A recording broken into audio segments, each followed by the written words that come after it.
I've been walking through the fire with my head up hard aligned. Every scar became a scripture, every tear a deeper sign. They try to silence the truth, try to ban what's real and right, but the louder they deny us, the brighter we ignite. All is standing on his word, fact is standing on the line. Still we do it for the people, still we never waste the time. They counted us out, but we counted the cost. Never lost a mission, even when we lost a lot. Truth in our lungs, hope in our stride. We don't move with fear, we move with God inside. Still untouchable, can't break what's chosen. Still untouchable, truth stays spoken. Our hands to the sky, feel the rise when we come through. Still untouchable, we'll level up for you. Hey. Untouchable, we ride. Untouchable, for the truth. Untouchable, hey.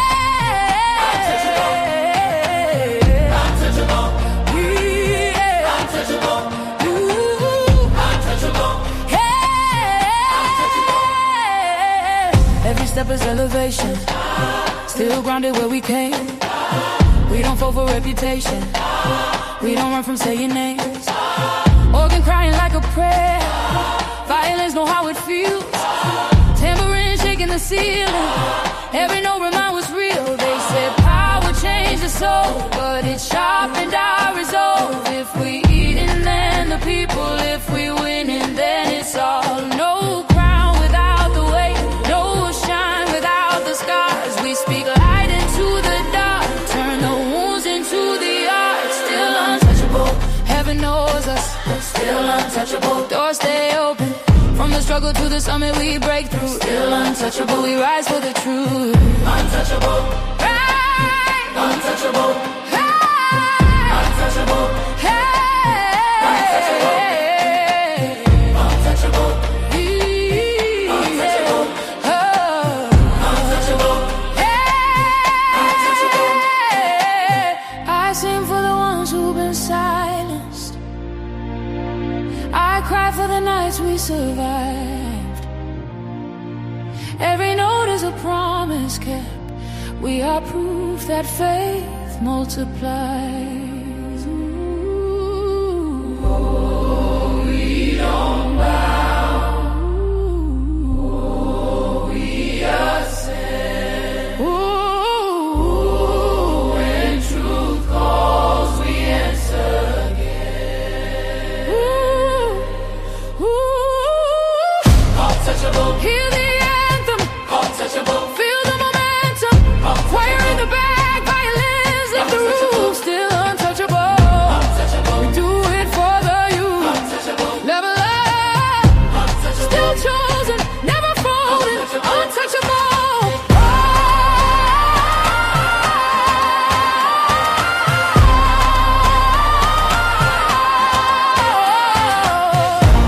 Still standing, still rising, still untouchable.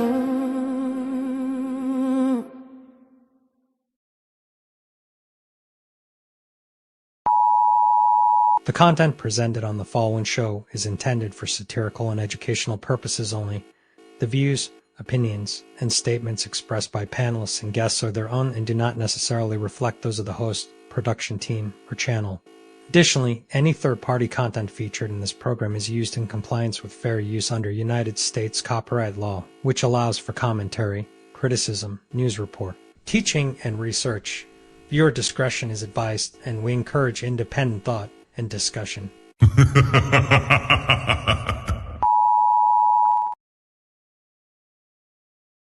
Welcome to the Untouchable Super Panel with Ilkan Ali and Fatty.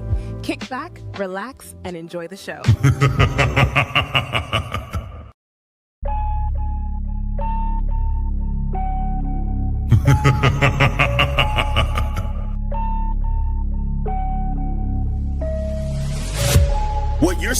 right now with the men is a response to your radicalization. So to try to project that onto us is absolutely ridiculous. And the men are not behaving the way they're behaving right now because they can't keep up. They're behaving the way they're behaving because you broke the social contract. You have the conversation in bad faith. Did you say women are children? Did you say women are children? No. Look at the construction industry. It's 99%, 98% men. But when you're talking about cooking, right, the reason, and by the way, it wasn't mostly women who did cooking, it was just mostly women who stayed at home who did cooking. That's why it's considered a traditional family role. It's part of the whole child rearing aspect. So you know that you're here because of your father? Because men determine the sex of the baby? Did you know that? Can we just say, if we're doing men versus women, like, women have infinitely more options. If you download a dating app, like, even grandmas get like thousands of matches. Right. And I understand that, like, sexual attention isn't the same as relationship attention, but out of 1,000, one will take her seriously. You wasn't putting it down mentally. You don't know how to touch her without touching her. You wasn't putting it down sexually, and you wasn't putting it down financially. So yes. But these women literally get to walk out the house looking like it's Halloween every day, but want to look down on you and tell you how you look. Bitch, I look like my 8th grade picture. You don't look like your 8th day old picture. You go on a lot of these women's Instagram pages, it look like 30 different on there. Somebody tell me I'm lying. It's not that she's so awesome and intelligent and everybody missed out and you just so happen to walk up on a flower. Yeah. She's lying to you. Right. But these women saw you. When these women saw you, she already wanted you before you even open your mouth. Like Ali said, you didn't convince her to nothing. There's the male ego.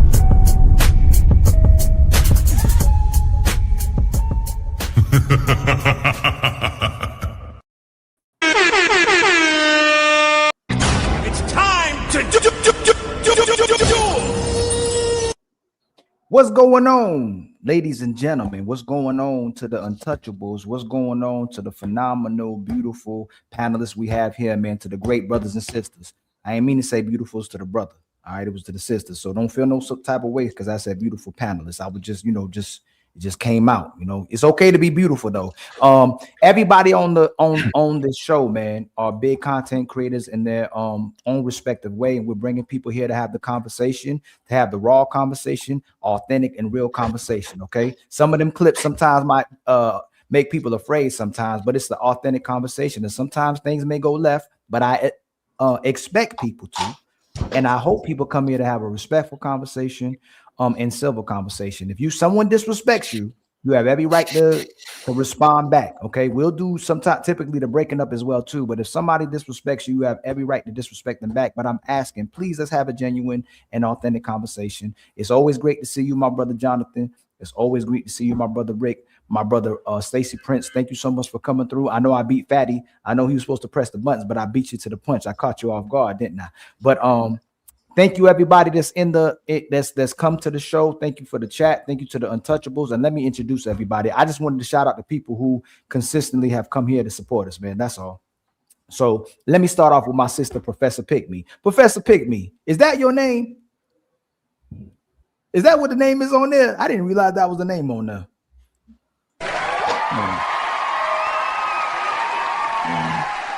I don't think she can hear us. Can you hear us? Can you hear us? You're on mute. You still on mute. You're on mute. You're on mute. Me? Yes. Okay, yeah, I can hear. I can hear now. Okay, you Professor, you Queen Diamond though, What's right? up, y'all? You're Queen Diamond, right? I can't hear again. Oh, you can't hear again? Yeah, just refresh if you can. Just refresh. Okay, I can hear you now. I Oh, can you hear can hear me everybody now? else though. Let me see. Let me see. My sister Emily, how you doing? It's great to have you. Good. Thanks for having me. Of course, I'm so thankful you wanted to participate. Sometimes people be like, I don't know about that, but hopefully you're like, nah, that's a. Somebody got. No, it's Professor Pygmy. Your audio has a lot of feedback. Like, do you have like a speaker? Like, do you have some earphones? Like something that can cancel that if possible? Because it goes in and out. Now it's good. I don't know what you did, but now it's good. It's okay now. Is lower. 1 2 3 testing. 1 2 3 testing. Test, Now it's good. test. Yes. Leave it like that. Okay. All right. Okay, but you Queen Diamond, right? Professor Pitt, you Queen Diamond, right? No, I'm the real. I love her on Instagram, but you can. Okay, that's the real. No. You are the real. Okay, I got it. Yeah. Okay. But much love for you for pulling up on us as well too, accepting the invite as well too. I'm truly appreciative of you two sisters pulling up. Thank you so much. My brother Rick, man, it's good to see you, my brother. Always, bro. My brother Rick still beating up people on TikTok and making waves on TikTok. So make sure y'all go support him on TikTok. Make sure y'all go support Emily on TikTok. And what you want us to promote? We're already took care of it. Yes, my bad. See, Fatty already beat me to the punch as well too. My brother Stacy Prince making waves all over IG, YouTube, TikTok as well too. And Jonathan, I think how much you have? Over 200, 300 followers on? I mean, across Meta, 450,000, 337 on Instagram. I'm jealous, so I'll play that. I'm sorry. and don't let him fool you now. You say something wrong to Jonathan gonna knock you out. So just be careful. I have to teach Fatty how to speak to women. That's why I'm here. I love Jonathan. You have to teach me to speak English first. That's a good one, Fatty.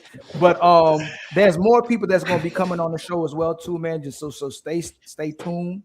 I hope you have a great show. I hope you have a fun time and you come back as well too. Just make sure you be yourself. All right. Nobody's asking you to do nothing but just be yourself typically when you come on the show. All right. So we're gonna move on to the icebreaker, okay? And we have a video that's gonna go along with the icebreaker as well too. So I'll let my co-host, the one and only Team Fatty, that we can't forget about as well too. He's part of the Untouchables as well too, and he's another legend that's in the building as well too. That is my fellow co-host with the Untouchables as well too. So we got to make sure we shout out my brother Fatty as well. I am Fatty to go, man. Fatty to go. No cap. Thank you very much for having me, friend.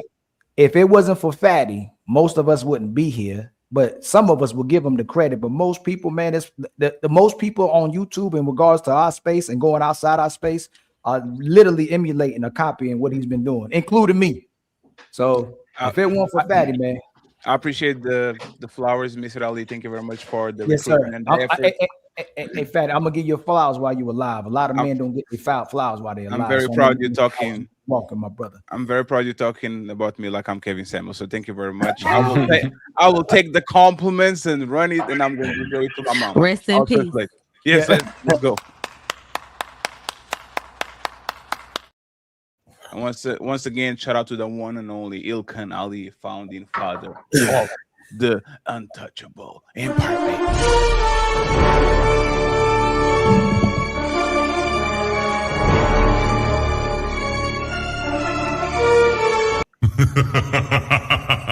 Friends, let's go to the video. Diesel TV it was in the back, but he's refreshing the computer. He is a well-known chief of police. I want his input on this because I would swear, like I have a lot of questions on the legal side of this, right? So this, for everybody that needs context, this is Corey Holcomb, a very, very, very well-known content creator and comedian, and Anton Daniels from AntonDaniels.com, another up-and-coming gigantic content creator. And they had an interview this week where things went left. We don't want to talk about them per se, but about the things that happened so everybody on the panel can be at ease. We're going to talk about femininity, masculinity, things to do and not to do when we go from there, okay? So I'm going to play the video. It's 2 minutes long. Thank you very much. This is from the Corey Holcomb Show. The link is going to be on the description. Let's go ahead and let's see the video together. Caucasian male's ass. But I don't. Don't do that in front of me because I'm not an ass kisser of nobody. Yes, you are. You suck the dick of black people right now.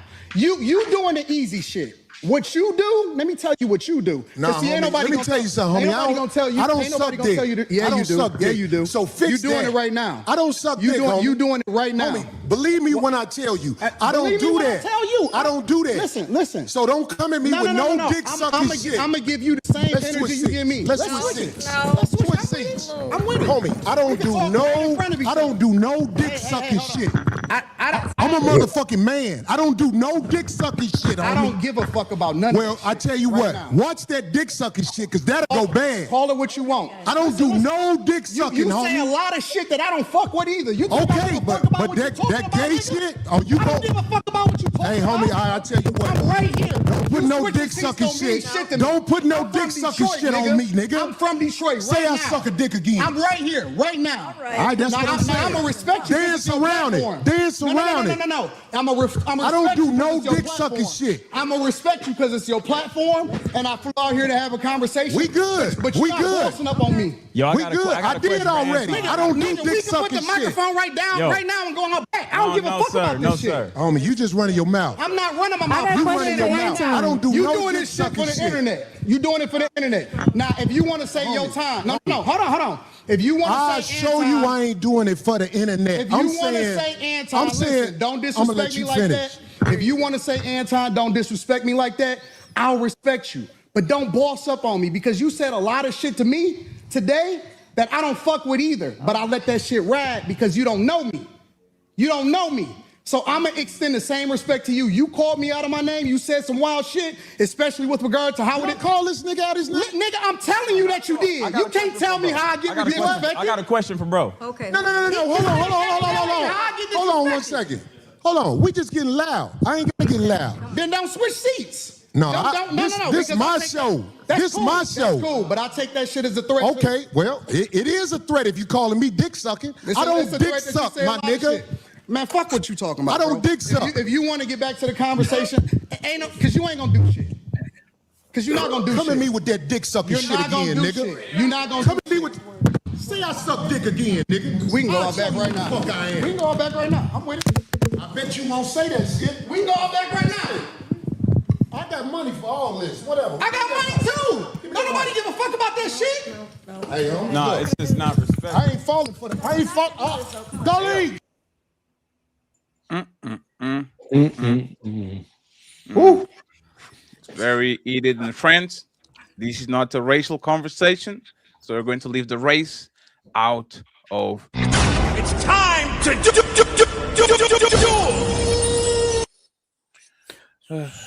So what I'll do, I'll start with the brothers first. I don't want to put the sisters on the spot yet, real quick, Fatty. My brother Stacy Prince. When two grown men argue face to face, who carries the responsibility to de-escalate, the host or the guest? Me myself, I'm going to always control and moderate my situation. You know. You're muted, Ali. Oh, my bad. Is that your only response? You don't want to give no context a little bit to why you think you should be the one in control? Why do you think the host should control the situation more so than the guest? Because it's my brand. You know, I got to make sure that my brand is always speaking properly to people. You know, much money and things like that we spend to build our brands up. You don't want to, you know, be the one who makes a decision to tarnish the name of your brand. You know. Okay. My brother Rick, Big Rick the ruler. Same question, my brother. When two grown men argue face to face, who carries the responsibility to de-escalate, the host or the guest? Definitely the host. Don't wait, Stacey. I feel the same way, especially because, like I said, that's your face attached to that. So if you don't align with that type of behavior, then you stop it where it's at. You know, as far as you control. But at the end of the day, they are two grown men, so you're not responsible for their behavior. But I am responsible for how you conduct yourself in my space, though. Okay. My brother Jonathan. Definitely yeah. Who carries the responsibility to de-escalate, the host or the guest? I mean, to be invited anywhere and to treat your host that way it speaks a lot of someone. Obviously, using language like that is inflammatory, so he's absolutely got the responsibility. But if I didn't want to lose the frame of the mature masculine, I would say the host should have de-escalated. Mature. He actually shouldn't have risen to that point. He should have pulled himself way back. Okay. These are just words. Like, honestly, they're just words. What people say about us, to us. I mean, they're just words at the end of the day. And then my sister Emily, when two grown men argue face to face, who carries the responsibility to escalate, the host or the guest? Yeah, I think the host too. And I also wanted to add, I don't know if I'm already going down a rabbit hole, but I don't think arguing is ever necessary in a conversation. That's something that I found out in my life. So I think it's both people's responsibility. Like, what's my value system here? You know, how do I want to respond when somebody says something to me that I find disrespectful? So I think, you know, if I were to zoom out, it's both people's responsibility, but also everybody has a responsibility about what their value system is and how they want to respond, even if somebody does say something to them that offends them, you know. Okay, but who would you put the biggest burden on? Would you put it on the host or the guest? Host. Okay, the host. And my sister, Miss Pickney, who would you put the burden on? Would you, who, if two men arguing face to face, whose responsibility is it to de-escalate? Is it the host or the guest? You're talking to me, right? Because it kind Yes, of ma'am. froze. Yes, Yeah, ma'am. it's definitely the host. But speaking about brand, Corey Holcomb can never be canceled. So him doing this is kind of on brand. Like, nobody's gonna stop fucking with Corey because he did this. You know what I'm saying? Mhm. Like, one of y'all, of course, it'd be like, damn, why they acting like that? But him is kind of like, we kind of would expect him to kind of do that. Okay, you think it's impossible for him to be canceled? Yeah, I mean, come on now. Y'all know Corey. He says some of the most outlandish shit and nobody is like, we expect it. So Okay. it's very on brand for him to me. Okay. How about you, my brother, Fatty, man? Who do you think carries the responsibility to de-escalate, the host or the guest? It's definitely responsibility of those to control the temperature of the room, and he actually de-escalated. If we kind of watch the thingy going on, he kind of de-escalated it. He tried to de-escalate the situation, and he kept going up and up and up and up and up. So even for somebody from Corey Holcomb brand, like Pick Me was saying, he actually did his job. The problem is, once again, when people don't like each other and when people like already have like kind of, it looks like pre-existing contrary points of view, usually it's very easy to get triggered by things that happen. So I think those tried and did his job. I think when one side wants problems, you are going to get problems regardless of what you do. So on this question, I'll 1,000% is the host job, and I think the host tried to do his job, but he didn't go there. I agree with everybody else too. If it's my place, I believe it depending on the conversation they were going to have take place as well too. It's my responsibility to prepare for things that could possibly escalate, and it's my responsibility to make sure people leave safe and arrive safe as well too, and make sure everybody else within my space is safe as well too. Especially if I have a brand or a name or a reputation, to make sure people are safe. But if it goes to a certain point where it's extremely detrimental to everyone in the room as well too, and that person poses an unsafe situation and they're doing something that again poses risk to me or anybody else in the building that that seems like someone can get hurt, I think it'd be very difficult to de-escalate the situation in a safe manner. Well, I guess de-escalating would make sure you control the situation as well too. So no matter what happens, if it's unsafe, if I'm trying to give a warning, if I'm trying to control the situation, I have to literally take other measures to do it. It's my responsibility as a host to make sure I de-escalate it by any means necessary. My brother, you came right at the right time, my brother. Right at the right time, man. Mr. Excuse me, extremely handsome intellectual. I'm sorry. When two grown men argue, that's what his name is. That's crazy.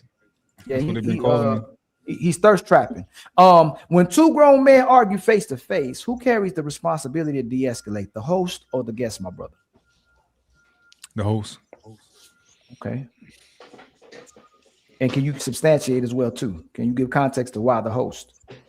I think the host is like the designated driver. I think it's your job to make sure people get home safe. So that's your job. That's not you in particular, but if you call yourself a host or a moderator, you have a role. So okay. And then I think my brother was trying to load up over here. Fatty, you want me to go to the second question, or you want to still stay at the first question? You can go to the second question. Then when we do the second question, we get Diesel to answer the second and the first one. Okay, it is, and I guess I'll go back the other way. I'll start with you, my brother, because you said, well, Diesel's right here. Diesel, can you hear us? Okay, my brother Diesel, man, it's great to see you, my brother. Another great, phenomenal brother, man. Who hoping he restart his content as well too. He's slacking, but I ain't gonna say anything about that. When two grown men argue face to face, who carries the responsibility to de-escalate, the host or the guest? Oh, you on mute? Not on mute. You ain't on mute, but it's your audio. You got to do something to your audio real fast. Let me see if I can. Can you say something? Nope. It looks like he's low. I thought I heard his voice. Yeah, he's low. Let me see. No, he's low. No, I put it. How about now? Say something now, Diesel.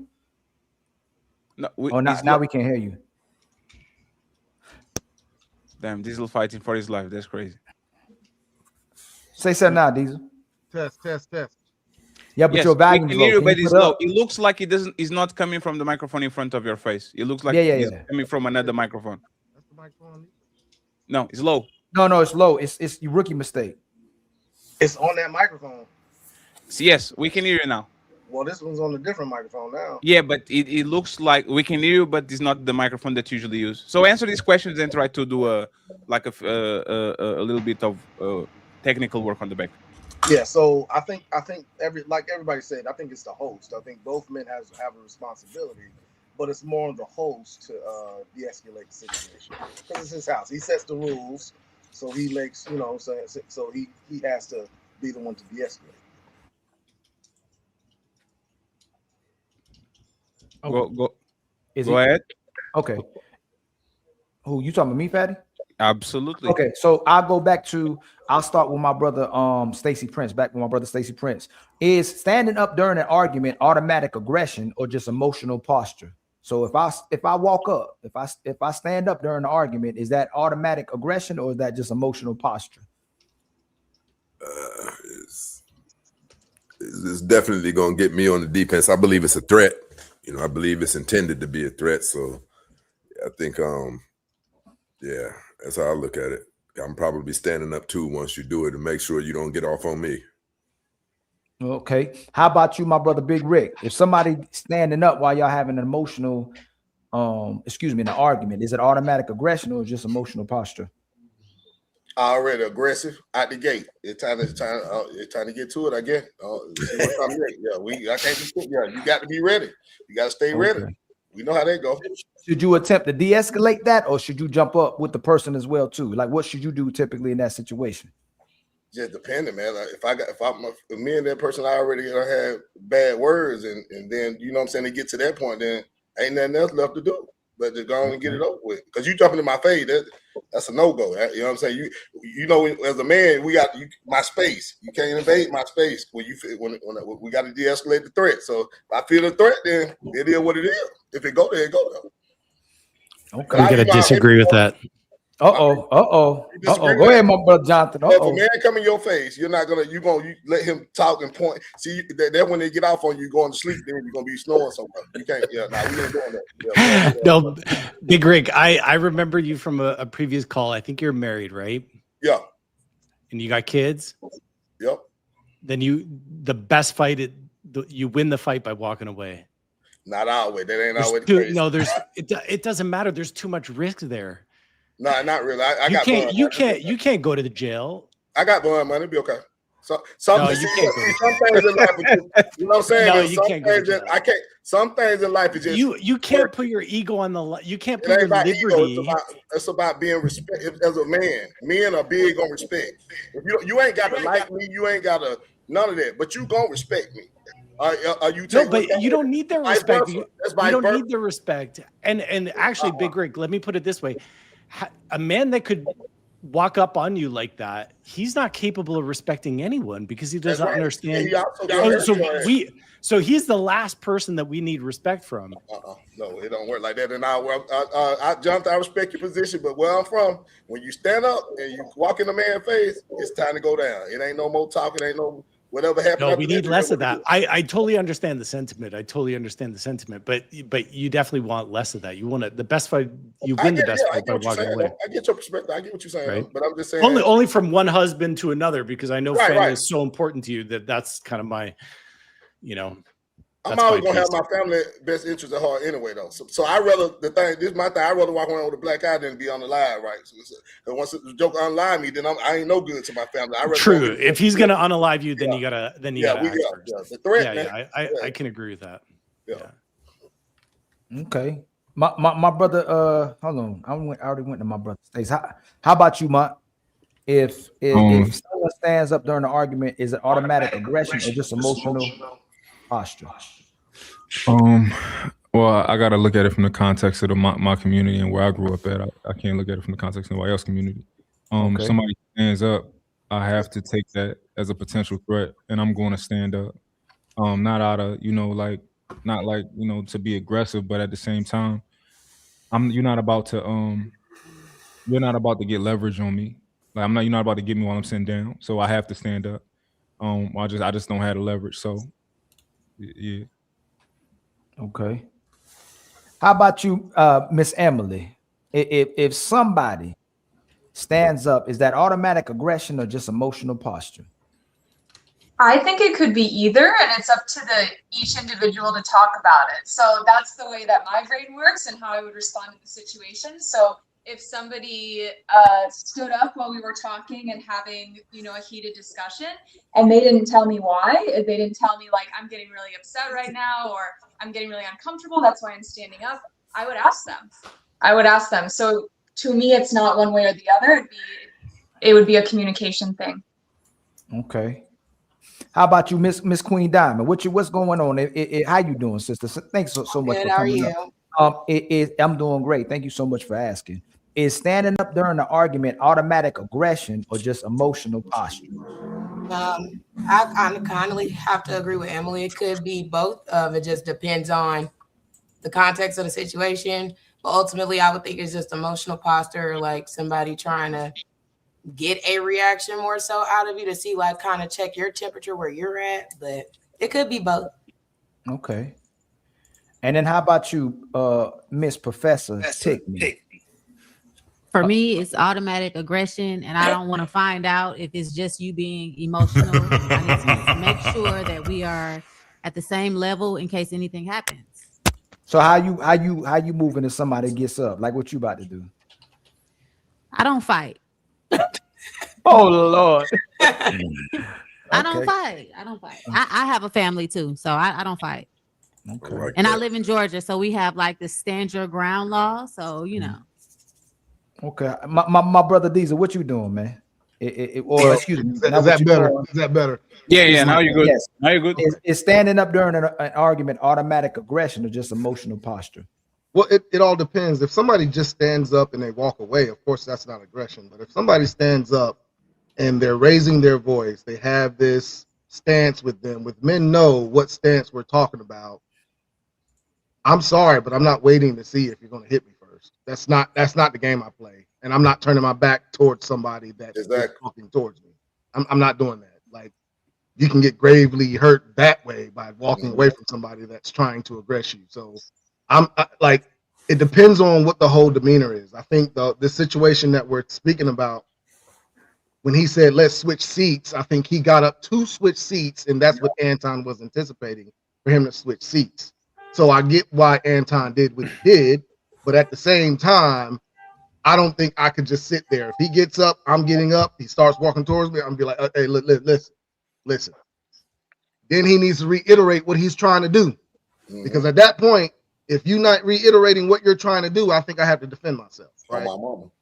So, I mean, that's just what it is. So I get what Jonathan is saying. I never want to fight. I never want to put myself in a situation where I have to fight and end up possibly getting a charge or something like that. I never want to, but sometimes you can't dictate how another person acts towards you. You get what I'm saying? And sometimes you just have to do it. Walking away could give you way more injury than defending. But I would also say Anton called it upon himself, though, too. No. Well, I don't think you heard this whole conversation because Anton was being disrespected as well. So the problem is that you can't dictate what people say is disrespectful for them. And if you're doing something to disrespect that person, don't be mad when they throw a grenade. You know what I'm saying? And Anton wasn't smart by saying you suck, whatever, right? That's That don't matter. stupid, right? I don't think that matters when somebody starts disrespecting you first. Right? I feel like if you don't like somebody talking to you a certain kind of way, you shouldn't talk to other people a certain kind of way. They're right. I agree. Period, point blank. I mean, that's just how it should be. Yeah, I didn't catch the full. I didn't catch Right. everything that he said, but yeah. Right. I think beyond that, I think it's your responsibility. And by the way, just 1 second. Yes, somebody has a back. Pick me as that echo that goes in and out. Pick me. Just stay muted, and as soon as you want to talk, just raise your hand and I'll unmute you and we go from there. Okay, so you can have all this because now I know that you want to talk and I unmute you. Okay, go ahead. It's a phone up. Do you have a? No, we already tried. This is like it looks like he's like it comes from the back. So let's get Mont and then pick me after Mont is done. Yeah, I was gonna say beyond that, I do think it's best to move from a position of I'm gonna assume that you didn't know my boundary. So before I start hooting and hollering and yelling, right? I'm gonna let you know my boundary, and I'm gonna say, yo, you know, I don't say that to me. You know, that's crossing the line with me. And they could have had that conversation. I don't think like all the hooting and hollering is you know, I don't agree with that. So when we talk about like Anton, like kind of like he deserved it or whatever, I think Anton was prepared to like, all right, this nigga gonna talk shit, I'm gonna talk shit. Cool. I'm gonna let that's gonna bounce off me, you know. But Corey was like, no, you're not just gonna talk whatever. What you just said was too much for me. I want to get physical. Well, he was acting like he wanted to get physical. But yeah, I think Anton was like, all right, you know, you threw a shot, I'm gonna throw a shot back. But it was too much for Corey, I guess.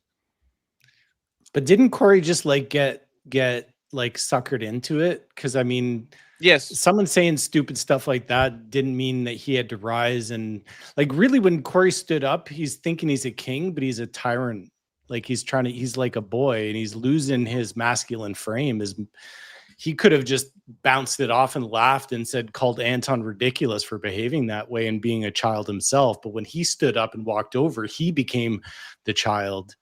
It was right? typical bully. It was typical bully characteristics. It went both ways, though. He thought he could be a bully, and and it didn't work out for him. And I think it backfired on him, and it made him look bad. I mean, Fatty and I got into it one of the first times I was on this show, and Fatty was joking with me, and I loved it. And actually, it made me want to come back to the show. Now, he didn't say anything nearly like that, but you as a man, if you're mature and you have that confidence and belief in yourself, you don't give a shit what people say. I have one person that judges me that I care about, and he's up there. The rest I could, and maybe my wife and my 2 kids. Aside from that, I could give a shit. But Jonathan, there's one thing, like comedians are extra sensitive usually. They don't like no wordplay, no insults, no nothing. Anton came there to trigger him. And mission accomplished. He got there, he triggered him, he got the reaction. As soon, like you said, as soon as you stand up, you are the aggressor. Do something. It's a lose-lose situation. You are going to beat me up. I'm on your house, on your city, on your turf. So you are aggressive. I can put a lawsuit on you. I can do a bunch of things to you. You don't do nothing. Like Ali said, now he's the bully. No, I don't know. I think it was Diesel. Now you are the bully that tried to threaten or try to intimidate the dude, and there was no intimidation to be had. Now either you do something and you lose things, or you don't do nothing and you lose your reputation because nobody's scared of you. Again, exactly. Anton is not a big man. Anton is not known for being a Brazilian jiu-jitsu fighter. Like Anton is a civilian. So the fact that happened, I believe that as soon as you escalate the situation and as soon as you stand up, there's definitely an act of aggression. Any man understands that. Every woman understands that too. You move closer to me. Now you push me to do something that I have to defend myself because you initiated. Stay over there, and it's just words. Me talking on an arm's reach length type. You are going to do. You are going to headbutt me. You might punch me. I don't know what you're going to do. So I will take it as a threat. And my question actually was to Diesel because I was having a conversation. This United States, y'all need to figure out things, right? Like y'all use inches, y'all use Fahrenheit. Wrong. People tell like everything y'all have is different from here, right? So let's do this, right? In my country, if people saw this video, this is legitimate. Like this is self-defense because there was an imminent threat. this person, like I did security for a while, and like as soon as the person gets in your face and there's like an intention or a verbiage that assumes that they're going to eat you, you have the right to defend yourself. You don't have to let a person smack you and then you smack them back. And we were on the show having the conversation, and people were saying, "Oh, in California it's not like that," and all that. Like, if the judge saw this, would he consider a legitimate defense if Anton actually smacked him first because he came to his face and he was face to face, or he would be in trouble because he initiated the physicality, even though he didn't initiate he initiated the verbiage, but he didn't say the physicality? Would he get in trouble? No. So this is what I'm going to say, because I don't like to speak on every state in the United States, right? But I've never heard of a law that said you have to be assaulted first before you can defend yourself. I've never heard of that before in my life. So when it comes down to it, if there is no law that states you have to be assaulted before you defend yourself, then we would have to assume that if a person felt threatened that they were going to be assaulted, they can defend themselves. I mean, it doesn't make any sense for somebody to say that to me. I think that technically could be considered assault. What he, in that moment, him posturing like that, because assault is not actually putting my hands on you. It's making you think that I'm going to put my hands on you potentially. It's like making a threat or stuff like that. No, not technically. So how the verbiage is the threat that a reasonable person would think assault was imminent, right? That's what the verbiage comes from. So nobody can get charged for just saying some things unless they're verbally saying threats that a person would believe could possibly happen, right? Corey didn't want to smoke. But actually just being, a big gorilla and saying, hey, you disrespect me and all this stuff and all that stuff, that's not really considered I disagree with you, because I think it's subjective. I think it's all about Anton and what he was experiencing in that moment. Now, if you telling me all this stuff, if you sitting across from me, you like, yo, you can't say no shit to me like that. Listen, it's different over here, like where I come from, and you get up and you come in my face like that, like I could have.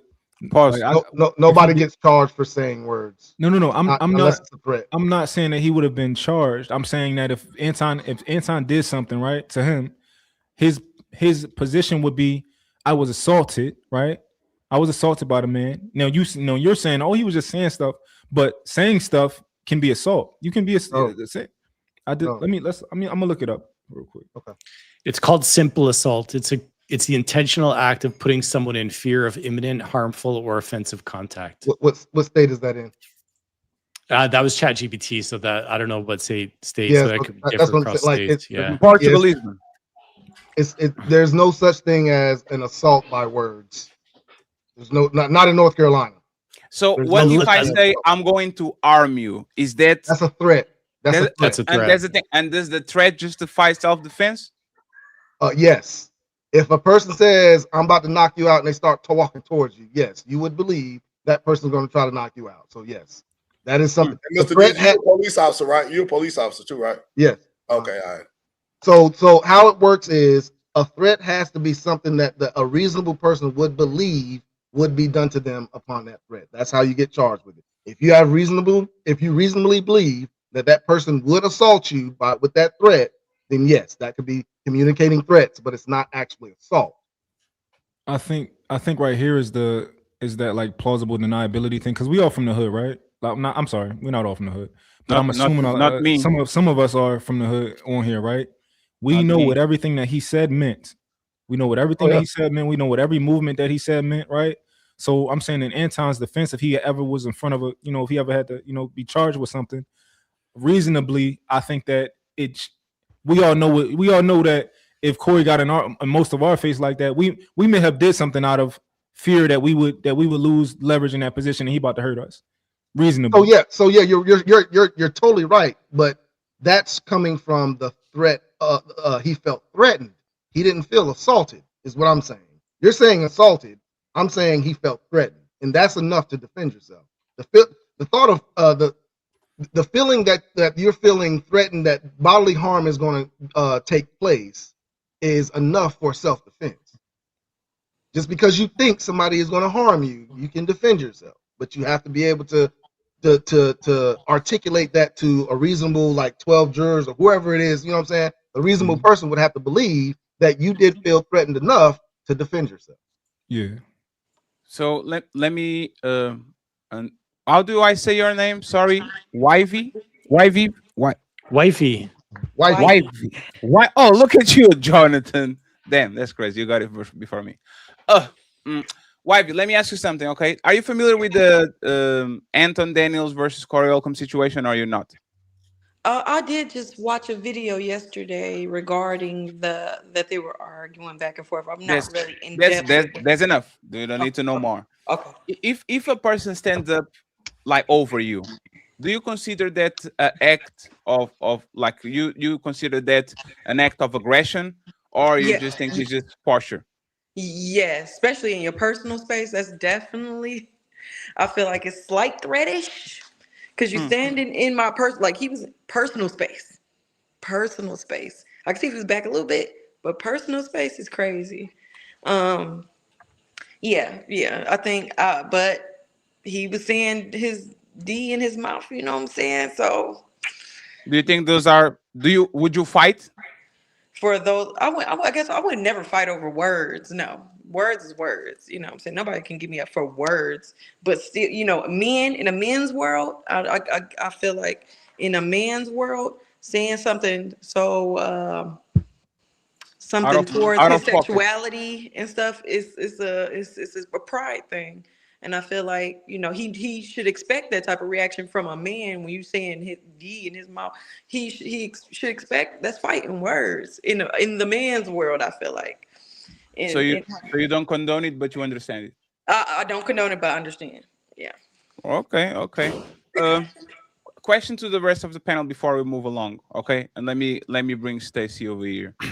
Would you guys lose respect if somebody swinged 20-1 on that situation? Let's go with Anton first. Would you guys lose respect if Anton actually took a swing on that situation? Let's start with Stacy and Pick Me, and then we go down on the panel.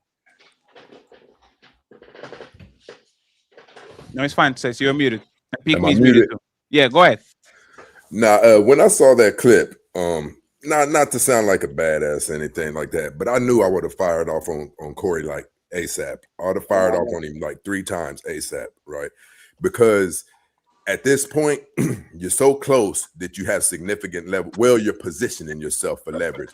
And I don't know if you guys watch, but man, people are getting knocked out. You see it on social media. The fight is over.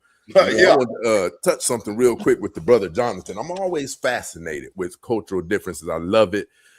In where we come from, I definitely understand what you're saying. Seems to be the more logical thing. Make it back home to family and things like that. In our environment, and that doesn't mean hood. That means our environment.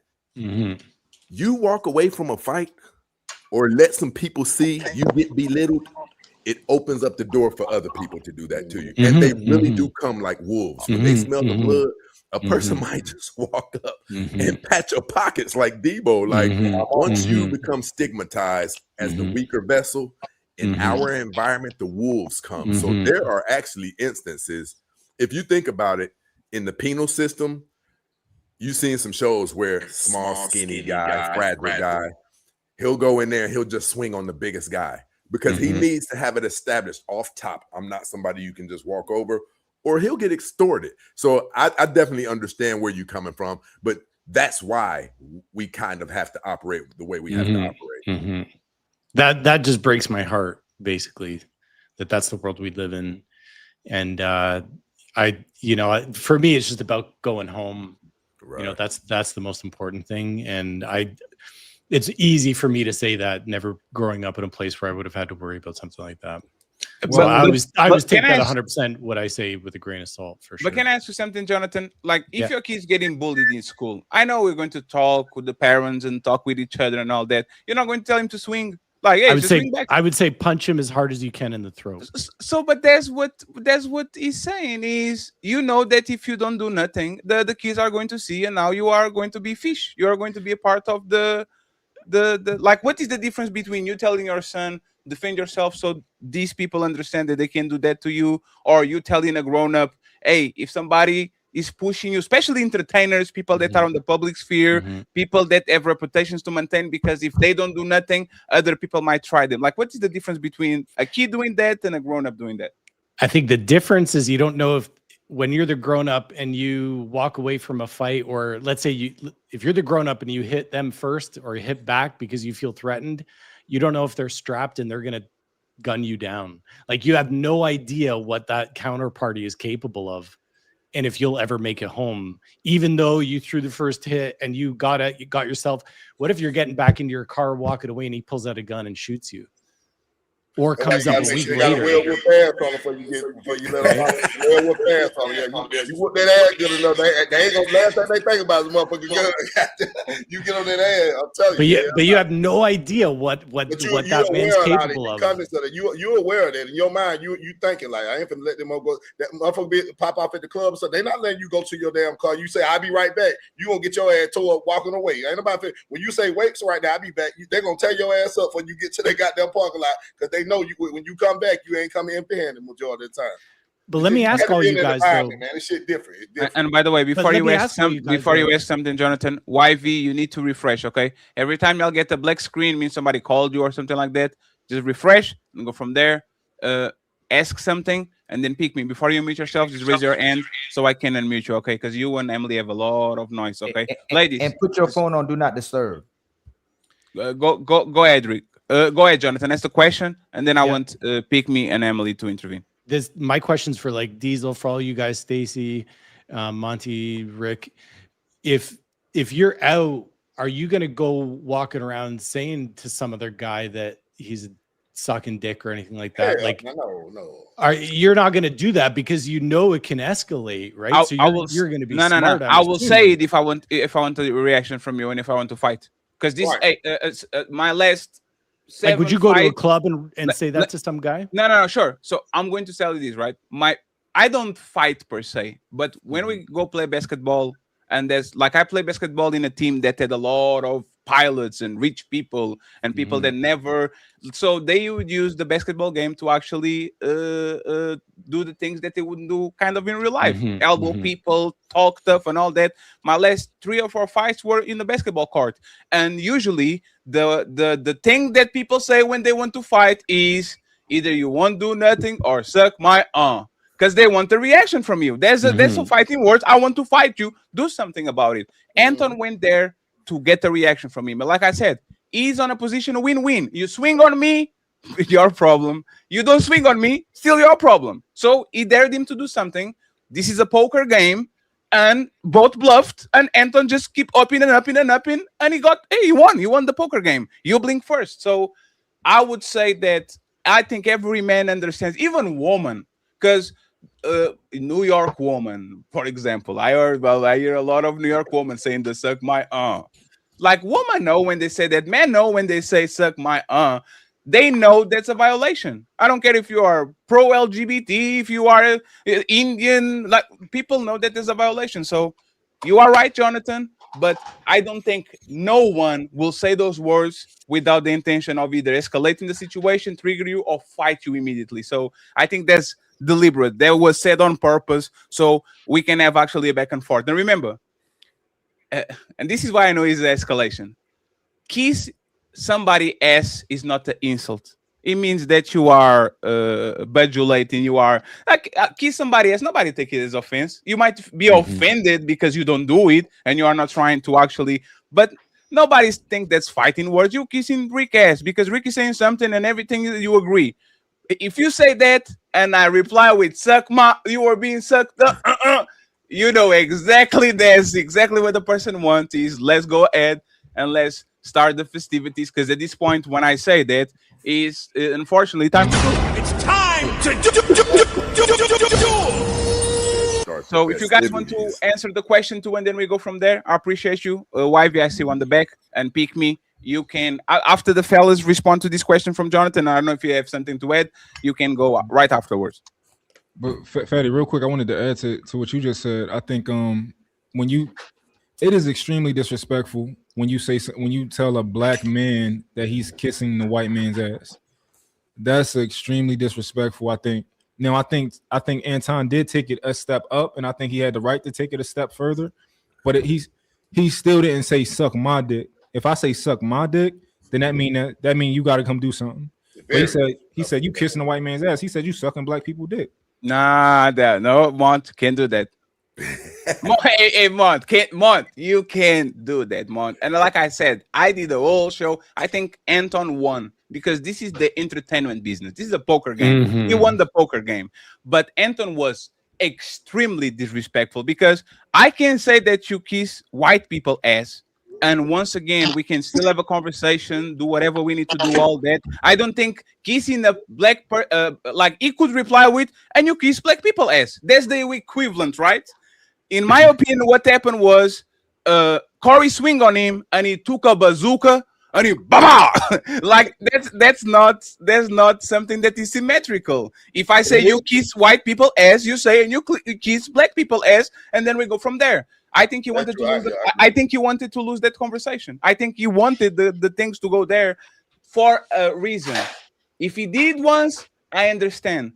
After Corey de-escalated the situation, Anton didn't give no fucks. He kept going and going and going and going. You're not going to do nothing. You're not going to do nothing. So, respectfully, I don't think, even though people might look at disrespectful, I don't think they are equivalents. One is a minorish violation. The other one is a violation that if you don't do nothing, your friends, your mama, your daddy, your son are going to say, "Hey, Dad, why you just let that man talk with you like that?" See what I'm saying? So I will go from that. That's like calling somebody in the hood a snitch. You say I'm kissing a white man ass. It's like calling me a snitch. You can't if you call somebody in the hood a snitch. It's not the same. Yeah, it's not the same. Hey, you know what? You know what is equivalent? Is comparing the you are a dirty maker. You've been talking with these bitches about me, and you are a snitch, right? Both of them is kind of telling, but I'd rather be known as the guy that be talking about some shit with a woman than literally be ratting on my homies and my friends and all that. There's a completely different violation that actually can put your life on the line. I never saw somebody that lost their life for saying, and you be kissing be kissing pick me ass because you want to date her. Then somebody says you suck big Rick dick. That's completely different violation, my brother. I don't think that's the same. What if your best friend's The only person wife kissing my ass is my husband. Can I speak now? Absolutely, Jonathan. Give us a second. Go ahead. I want the ladies to intervene a little bit, so we're going to pull them up in a second. Go ahead. So I just want to say that I lost respect for Corey when he switched seats and didn't jump on it. He should have jumped on it. If you're getting up from one seat to the next, you should be on a nigga head. Why are you not on his head? He didn't want no smoke, and Anton knew that. So it's like he just looked really lame to me. I don't know.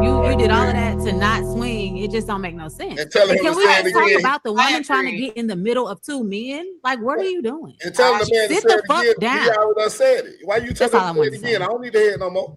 When you said that first time, that's all I need to go right now. You ain't got to say it one more time. No, he done said it already. You need to do what the fuck you gonna do. I forget who said that. Somebody. I think maybe it was Fatty. Somebody in the beginning said that one of them didn't have anything. Oh, they said Corey didn't have anything to lose. It boosted up his.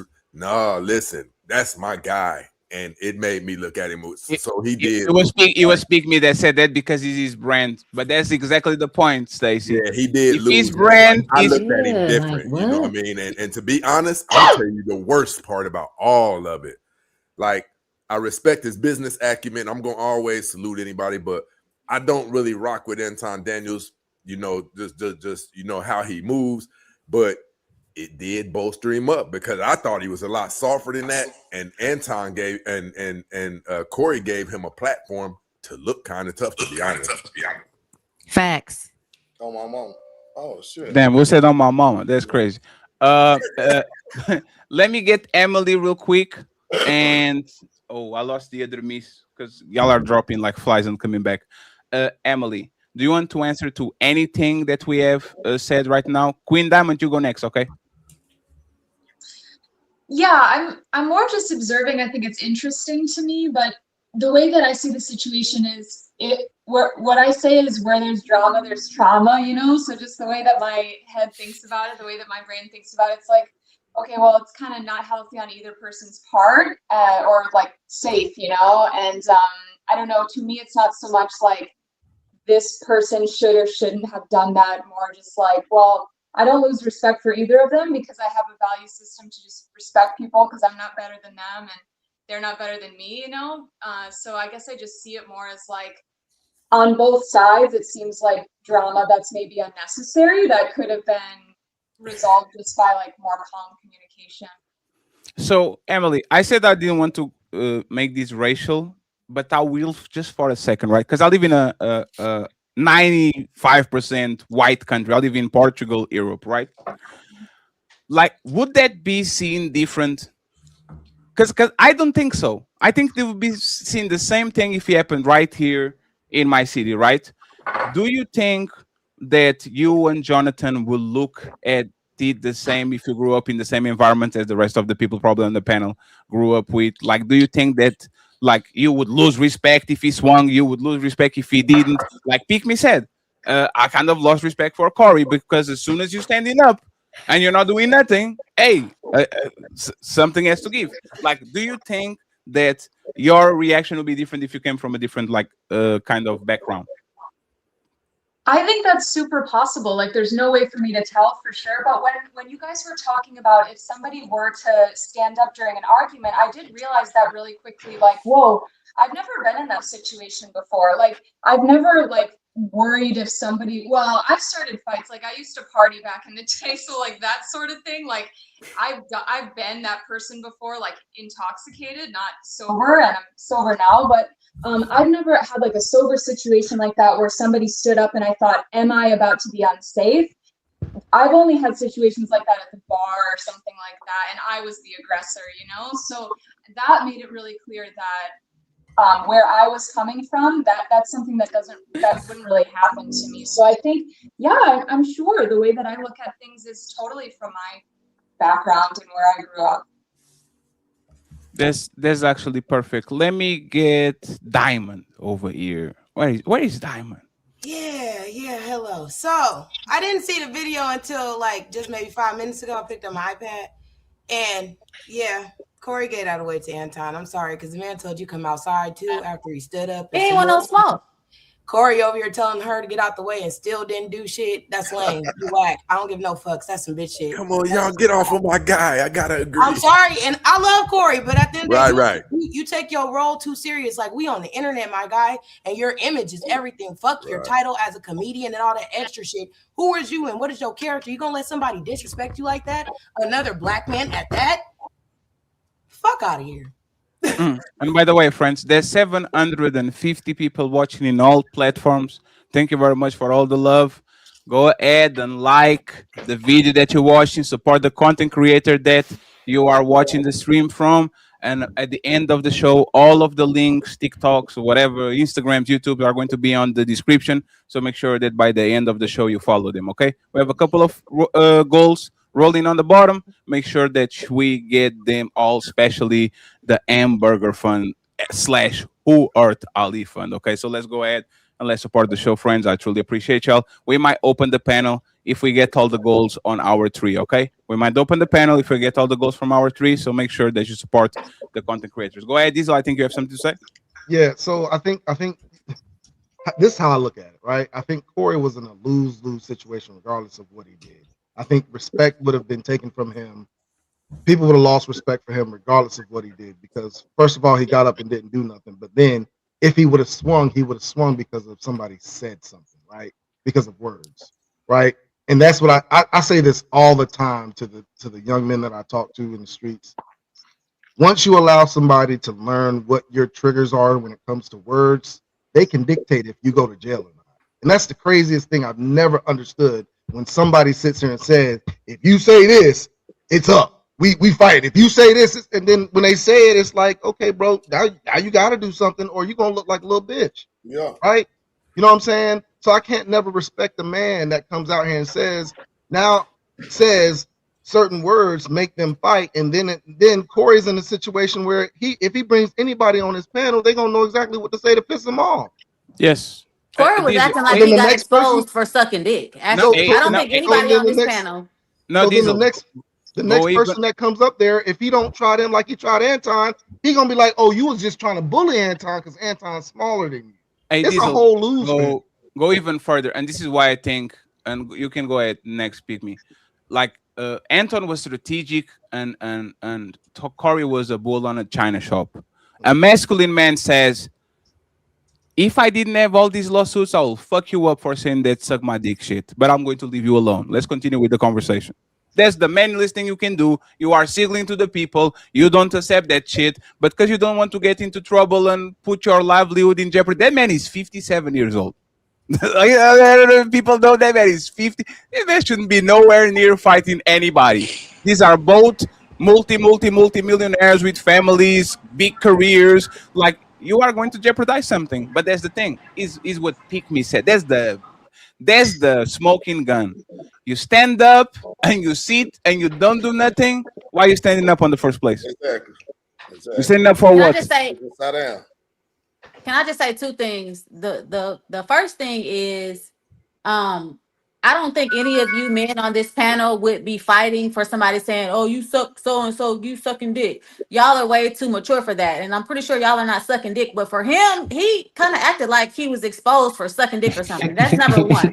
I'm not trying to say that he sucked dick, but he was kind of acting like, "Oh, damn, I'm exposed. I'm ready to fight," right? But on the other side is like Anton never said it again. When he got in his face and he was like, well, say I suck dick again. Yeah, he didn't say it again. Yeah, So Sure. So that's I mean, I don't, so there's two parts on that, right? The first part is I don't think he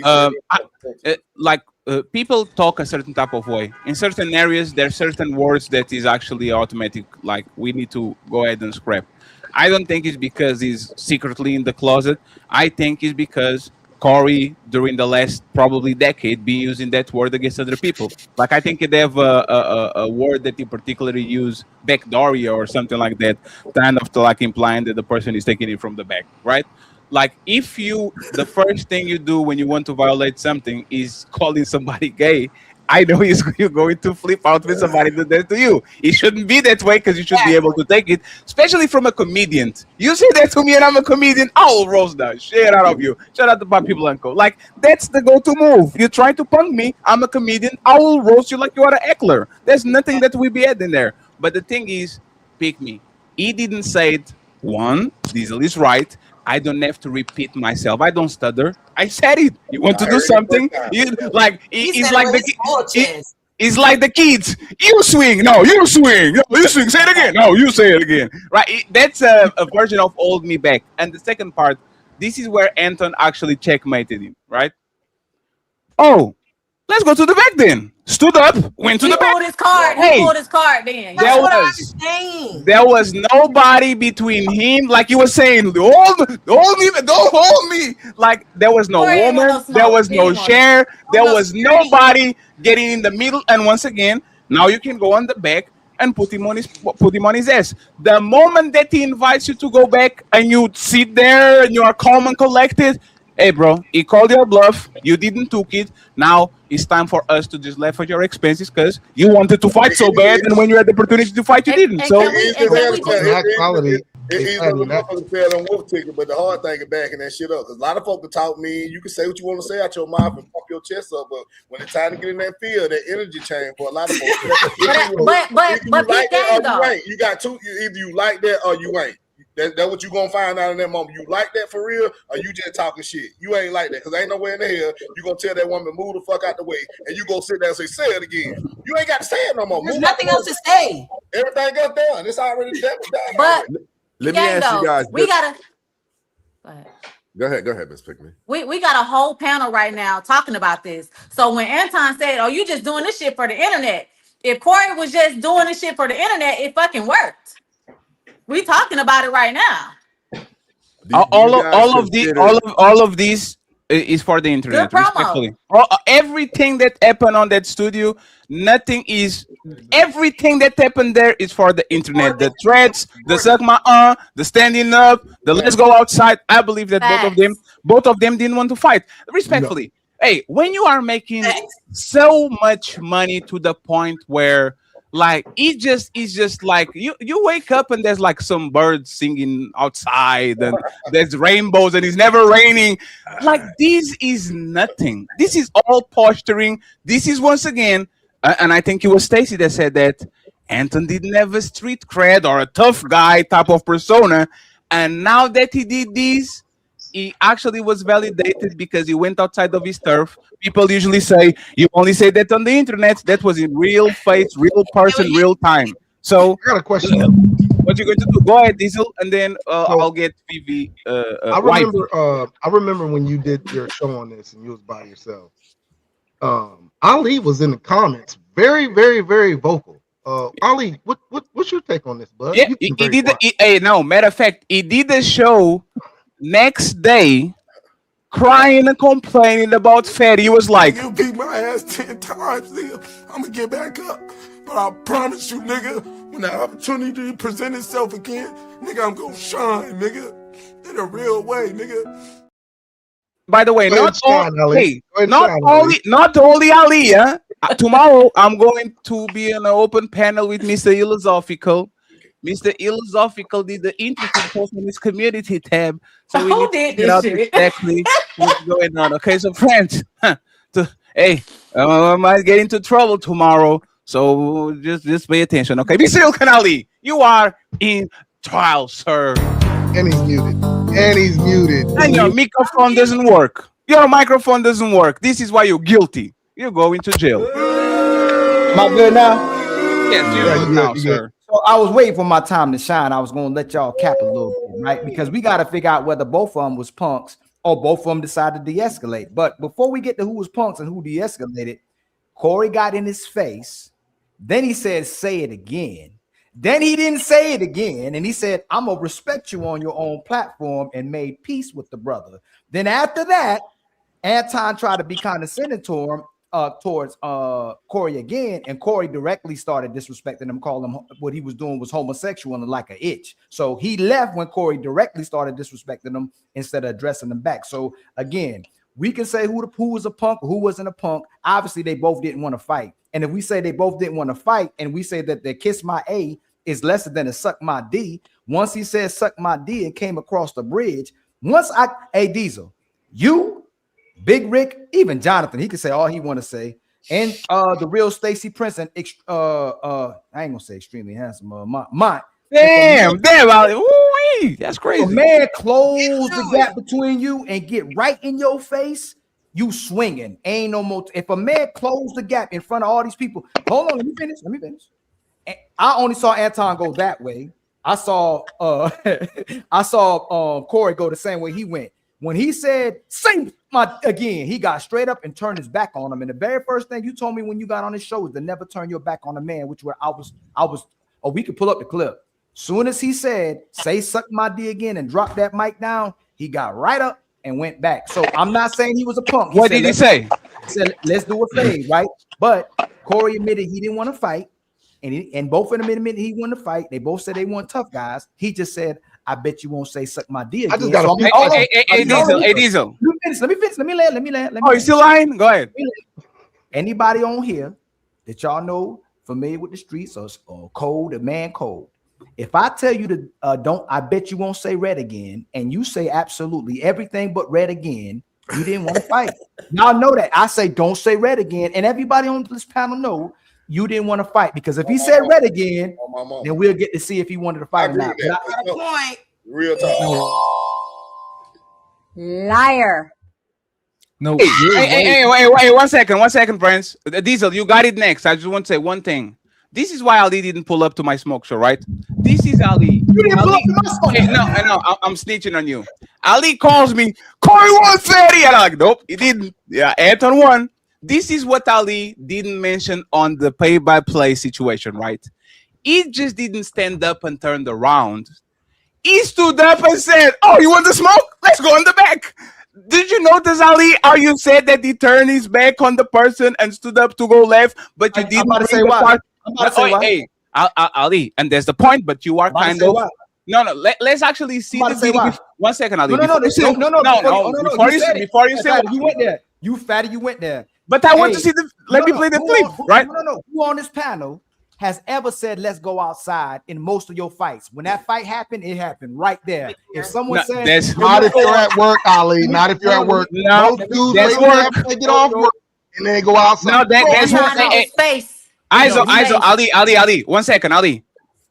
When I was on Pizza Hut, I fought a server. I didn't fight him in front of the tables and all that. I said, hey, bro, let's go to the locker room to see if you said that shit to my face. And we went to the locker room and we fought the fair one. It's not like he's just a head. And that's why I want to play the video. This is their work. This is their work environment, Ali. Look at what is going to happen here. It's not that it's not that he stands up to run. He stands up to say, okay, let's go ahead and let's fight. Let's see. Here we go. Right here. Say I suck dick again, nigga. We can go out back right now. Nah. We can go in the back right now. I'm with it. I'm with it. Let's go. We can go in the back right now. Second invite. Let's go. I got you. Let me ask one question, please. Hey, go ahead, please. Hey, Diesel, expose this liar, Diesel. Expose. Let me ask one question to all the men that have been in a confrontation. How many of y'all gonna sit there and argue with somebody that act like they want to fight until you're ready to just say, you ain't about nothing, I'm walking away? No. So how long does Anton have to sit there for Corey Holcomb to yell at him before he's ready to? Come on, man. Even if he wasn't scared, he held his own though. That's what I'm saying. Like they both. No. They both. How long is he supposed to be sitting there, Ali? How long is he supposed to sit there? I'm saying, if you're gonna look at the way y'all looking at it, he said, don't say. First of all, he closed the distance. Okay. Then hold on, hey Diesel. And you in front of people, he closed the distance. Then he put the mic down and say it. Got closer. Hold on, say Ali. It again. Ali, you're being disingenuous because he's talked with the mic in his hand for at least 10 or 15 sentences before he put it down, bro. Like he sat there. No. He sat there and was talking to Anton. He's trying to make sure he's just trying to clarify. Hey, Diesel, he's trying to make sure he clarified that you weren't disrespecting me, that you weren't saying suck the D. That's what he was doing. It's a clarification. Yes, it was. No, play it back again. Play it back again. Wait. What do you want me to play exactly? What part? No, just play when he first gets up. He is talking about you don't say suck my D. That's what he was saying. He was making sure he's not being disrespected. Bro, I don't care. Listen. So let's see it again. Let's see it again. We have time, friends. We have time today. We have time. Cause you're not gonna do Come shit. at me with that dick sucking shit again, nigga. You're not gonna come at me with. Say I suck dick again. No, I'm talking about that. Right there. Corey sat down and sat in front of his face for at least a whole minute before he put that microphone down, bro. Either they both didn't want to fight, or you can't just say that he. I don't think either one of them wanted to fight. But my point is, that's my point. But hold on. But my point is, Anton was willing to fight off camera. I don't think Corey was willing to fight at all. Hey, I wanted to interject this in because we're not talking about this. They already said it. Anton had private security there. Now that you guys are talking about there wasn't any women like saying, hey, don't do this or do that. But they said, they called it out on the show. Anton had private security there. And I'm going to say this, in my personal opinion, if you play that video again, when Anton got up and walked away, the first thing that came to my mind, he's getting at a striking distance. That's what I thought. Yeah. I just didn't like how the bitch kept getting up, trying to get in the middle of the men. I'm sorry. Nah. No, she has to. No, she has to. No, she has to. No, pick me. Is the fact that he has a lot to lose and she knows. Like that man, I think that man had a broken fist a couple of months ago because he got it. No. Been injured very badly. Hey, pick me. Just 1 second, friends, because hey, pick me. Let me say this, right? If you love me, you at least grab me once. And once I say get off the way, you go off the way. If you didn't grab me even once, I would look at you funny. Because if every pour, I'm your employer, like, I have something to lose. I have imagine that he gets into a fight and then she loses her job because there's no more money coming, then cancel the show. There's no more YouTube. Like, YouTube is very aggressive when it comes to people fighting each other on camera and all that. Imagine that he ruins the whole thing just because he let Anton get on his fifis. You see what I'm saying? I wouldn't do that, in my opinion. But as a woman, you cannot diffuse a situation between two men. No, you're right too, Fatty. Grab him, but don't get in the middle of them. She got first time she was in the middle. No, but she was in the middle. She was seated on the middle. Moved, Fatty. She moved. She got no. Remember, he moved her. He said, he got out the way. He got closer. But to she was on the middle before. No, it's not that she went to the middle. She was already in the middle, right? No, yeah, but She then came he back. Started off in the middle. Oh, she came back to the middle. Hey, there's a loyal woman to me. She's a little bit dumb, but she's still loyal. Okay. She's a lot of bit dumb. No, A lot of bit dumb. hey, there's one thing, and I will tell this to women, right? Just grab somebody once. If they want to fight, leave, because now that man has to defend your face and his face, and he's going to be smacked. Because the first thing you're going to be in the middle doing the and now he has to defend you and himself, and he's probably going to be smacked because of you. Ain't no woman stop a man from doing anything. My mama. Yes, you can. Okay. Hey, pick me. The only thing that most men change for is for women. Pick me. Women that they're fucking. That's not the conversation, Ali. No, I know, but she said that women can't change a man's mind. You crazy? Y'all, But I'm talking that's about that's how we get married. Yes. That's how we get married. Business. I ain't gonna cap. Peace too. If your woman is that valuable in your life, and she say, "Hey, I please listen to my don't do wife. that," My wife be like, "Come on, fuck that shit." gonna say, "Hey, I value your time like Yeah, you're a woman, but not your business partner. She doesn't hold any like. I feel like she works for him. I think we have respect for all women, is what I believe. A good husband will take a good man will take a woman out of the way. A good woman at least will try to intervene once. Hey, Corey told her, don't get in the way of two men. I agree with Fatty. Hey, Ali. Corey told her, don't get in the way. Let me Don't say get this, in the right? way. Intervening in a fight between men is just like paying the bill. At least do the raptor arm that you pretended you're going to pay. But you like just offer. I'm saying just offer to pay. I said no, baby, I got you. Don't worry about it. I'll pay the bill. Just offer. Why can't we just say they both just chose to de-escalate instead of trying to pick? No. Like it's like Because like they didn't. They didn't. These are the whole video. Anton keeps man. Ali, you are tripping. No. Hey. If nobody fought, they both decided to de-escalate because they both could have. No, they didn't. Can I Ali, you're like you got too much light skin juice going on. I just want to land Ali. exactly, but I'm still dark skinned. Can I land real quick? Damn, that's too much light skin juice. The main point is this: if either one of them really wanted to fight, y'all know that somebody would have swung. Nobody swung. Nah, for sure. Both of them decided to de-escalate. One was the bigger aggressor and didn't do anything. The other one said and Anton wasn't probably as big as aggressor as Corey, but they both, if they wanted to fight, would have fought. That's all I'm saying. But we agree. No. We agree. Ali, why can't we say they both decided to de-escalate instead of having? Because afterwards, now 1 second, Diesel, you got it. So this is what happened. I think everybody on this panel think they didn't want to fight. It was like wolf tickets, like Rick said, right? They were trying to see who is going to bluff first, and Anton won. But if you see, as soon as they sit on the table and they shake it off and it looks like everything is okay, Anton keeps going and going and going and going. He didn't escalate shit. He wanted. No. He didn't say suck my D again. He was being kind. That's Ali. Come on. Hold on. No, y'all, can I lay? That's not escalating. What? Listen, Fatty, go ahead. He was being condescending. He wasn't directly disrespecting them. He was being passive and condescending. Corey blatantly disrespected him. You acting homosexual and you acting like an idiot. He never said suck my dick in, and he was just being condescending. He didn't directly disrespect them. Ali, this is what I think is not fair about how we framing this, right?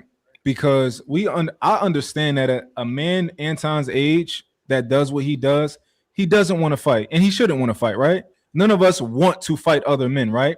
But in that same position, like if I was on the show, I would have had the same position of I'm not going to escalate this fight, but I'm not no bitch. If you want to go outside, we can go outside. So if Anton would have said, suck my dick, right?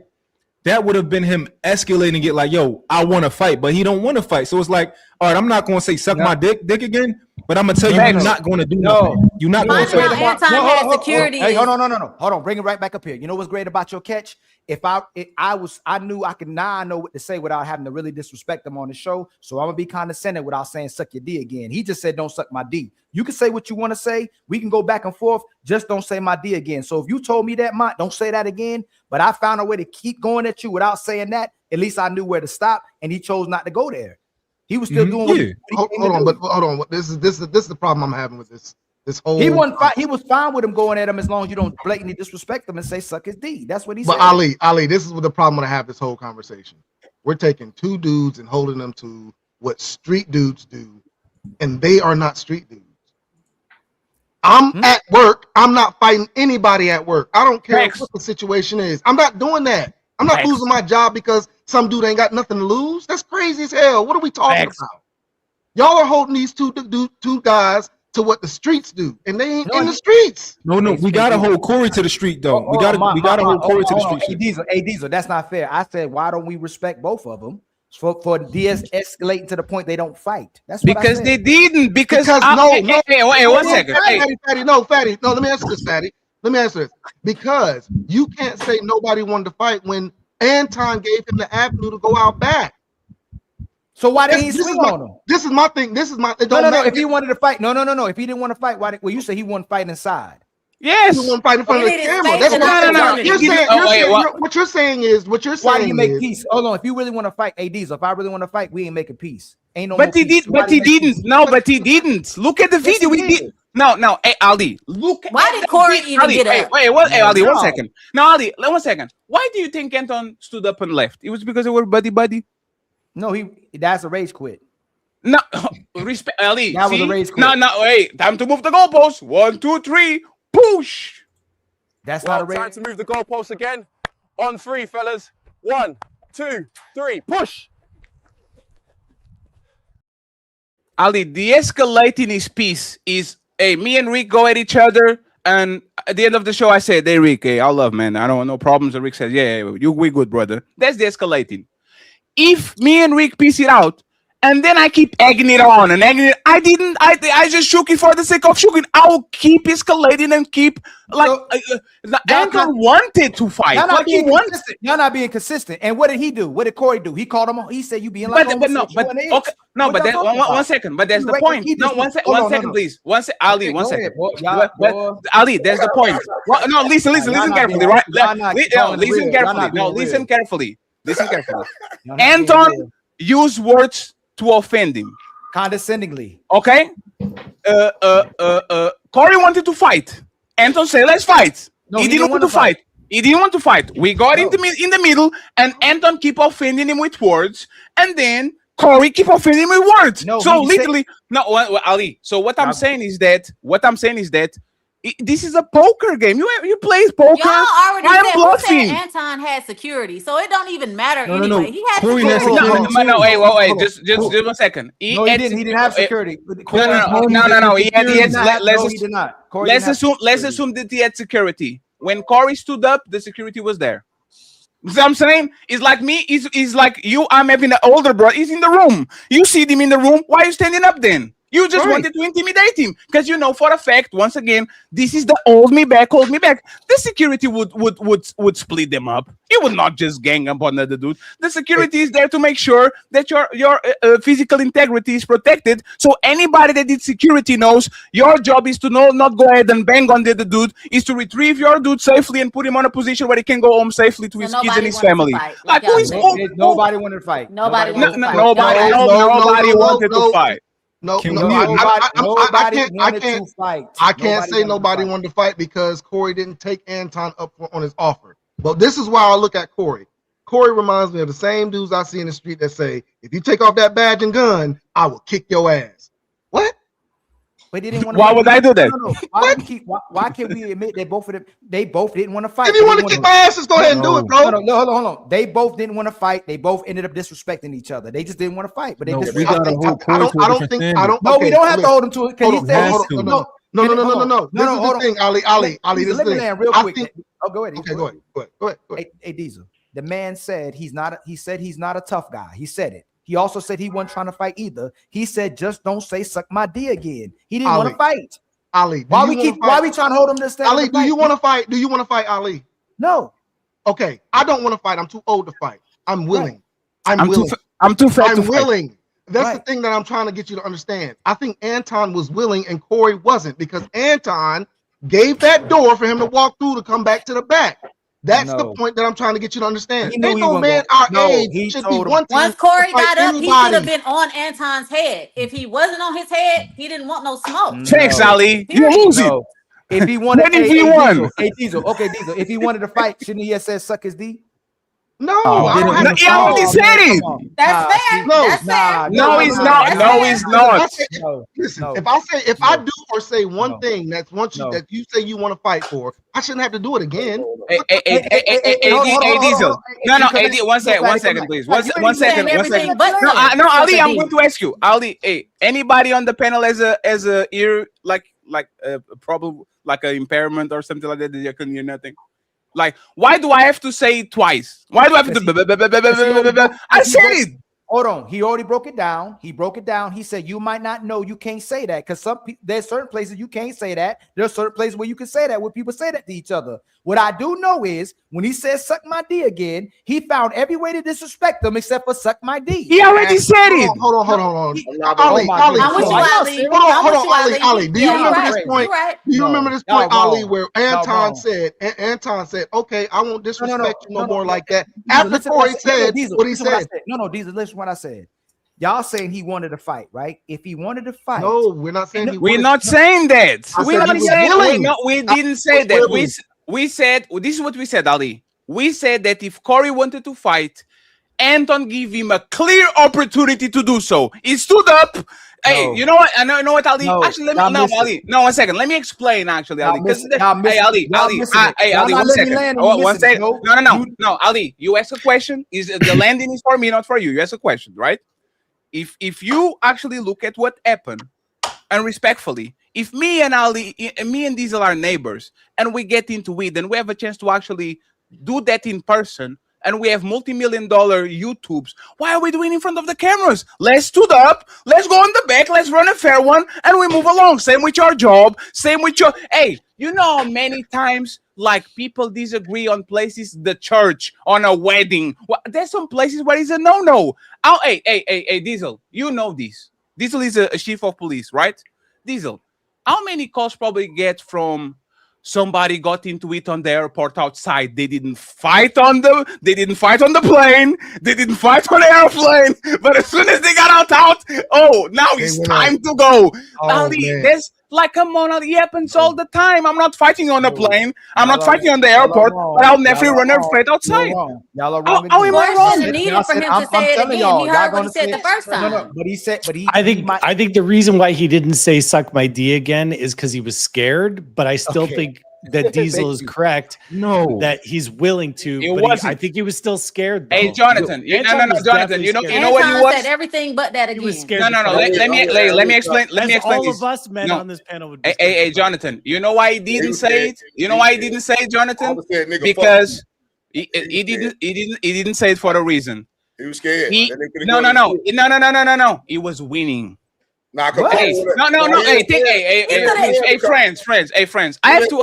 Hey, 1 second, friends. 1 second, friends. Hey, one thing. Let me finish, please. Let me finish. One thing that y'all don't understand, to be honest, is showbiz. Y'all might have big content creation platforms and all that. Y'all don't understand showbiz at all. There's a quote, I think is either on the 48 Laws of Power or Art of War, that says, when your enemy is committing a mistake, don't interrupt him. That's what Anton did. I'm not. If I say it, now I'm the honest because I was the one that said it. He didn't want to get the blame and the guilt of saying it. So when you get into my face and say, suck my dick, oh, I'm winning, I got the reaction. I'm not saying it, but I'm going to stand up and say, let's go to the back then. If he said, suck my dick again, everybody will be against him because now he was the one that did it twice and he knew that was a boundary there. That's perfect. If I'm winning, why am I going to say it again? I said it once, let's go outside. What are y'all talking about? I feel like the person that said, let's go outside was ready to fight and the other person just wasn't. If it's time to go, and you know I already done disrespecting me like that, and you tell this lady to move the fuck out the way, and you come in my face and say, Rick, call me a bitch again. Bitch, I'm gonna say bitch ass nigga, and we finna fight. But you are Rick. That's Anton. Hey, Rick, no. I got. Hold on, y'all had y'all gears time. and I'll just admit Rick, that you a convict. We ain't gonna go off what you said, Rick. Y'all can't Rick, keep you act going. like a convict, Rick. We ain't gonna go off what you I said. ain't no convict. Ain't no bitch ass. Hey, fine. It's fine. Ali, go ahead, Ali. I'm fucking with you, Rick. I'm fucking with you. Rick. Go ahead, Ali. Go ahead. It's Team Corey versus Team Anton. That's what we're doing today, right? No, we're not. No. Hey, Yes, Ali. One second, Ali. I promise. Is okay. No. 1 second. Are we team Anton, Ali? No, I'm being funny. No. Let me just no. But No, I'm let's being go. funny. No. I want to be Team Anton today. Let's go. I start with right now. No. I'm being funny. Get it, Anton. Hey. That was crazy. What the hell is this, They gotta be AI, bro. Oh man! Hey!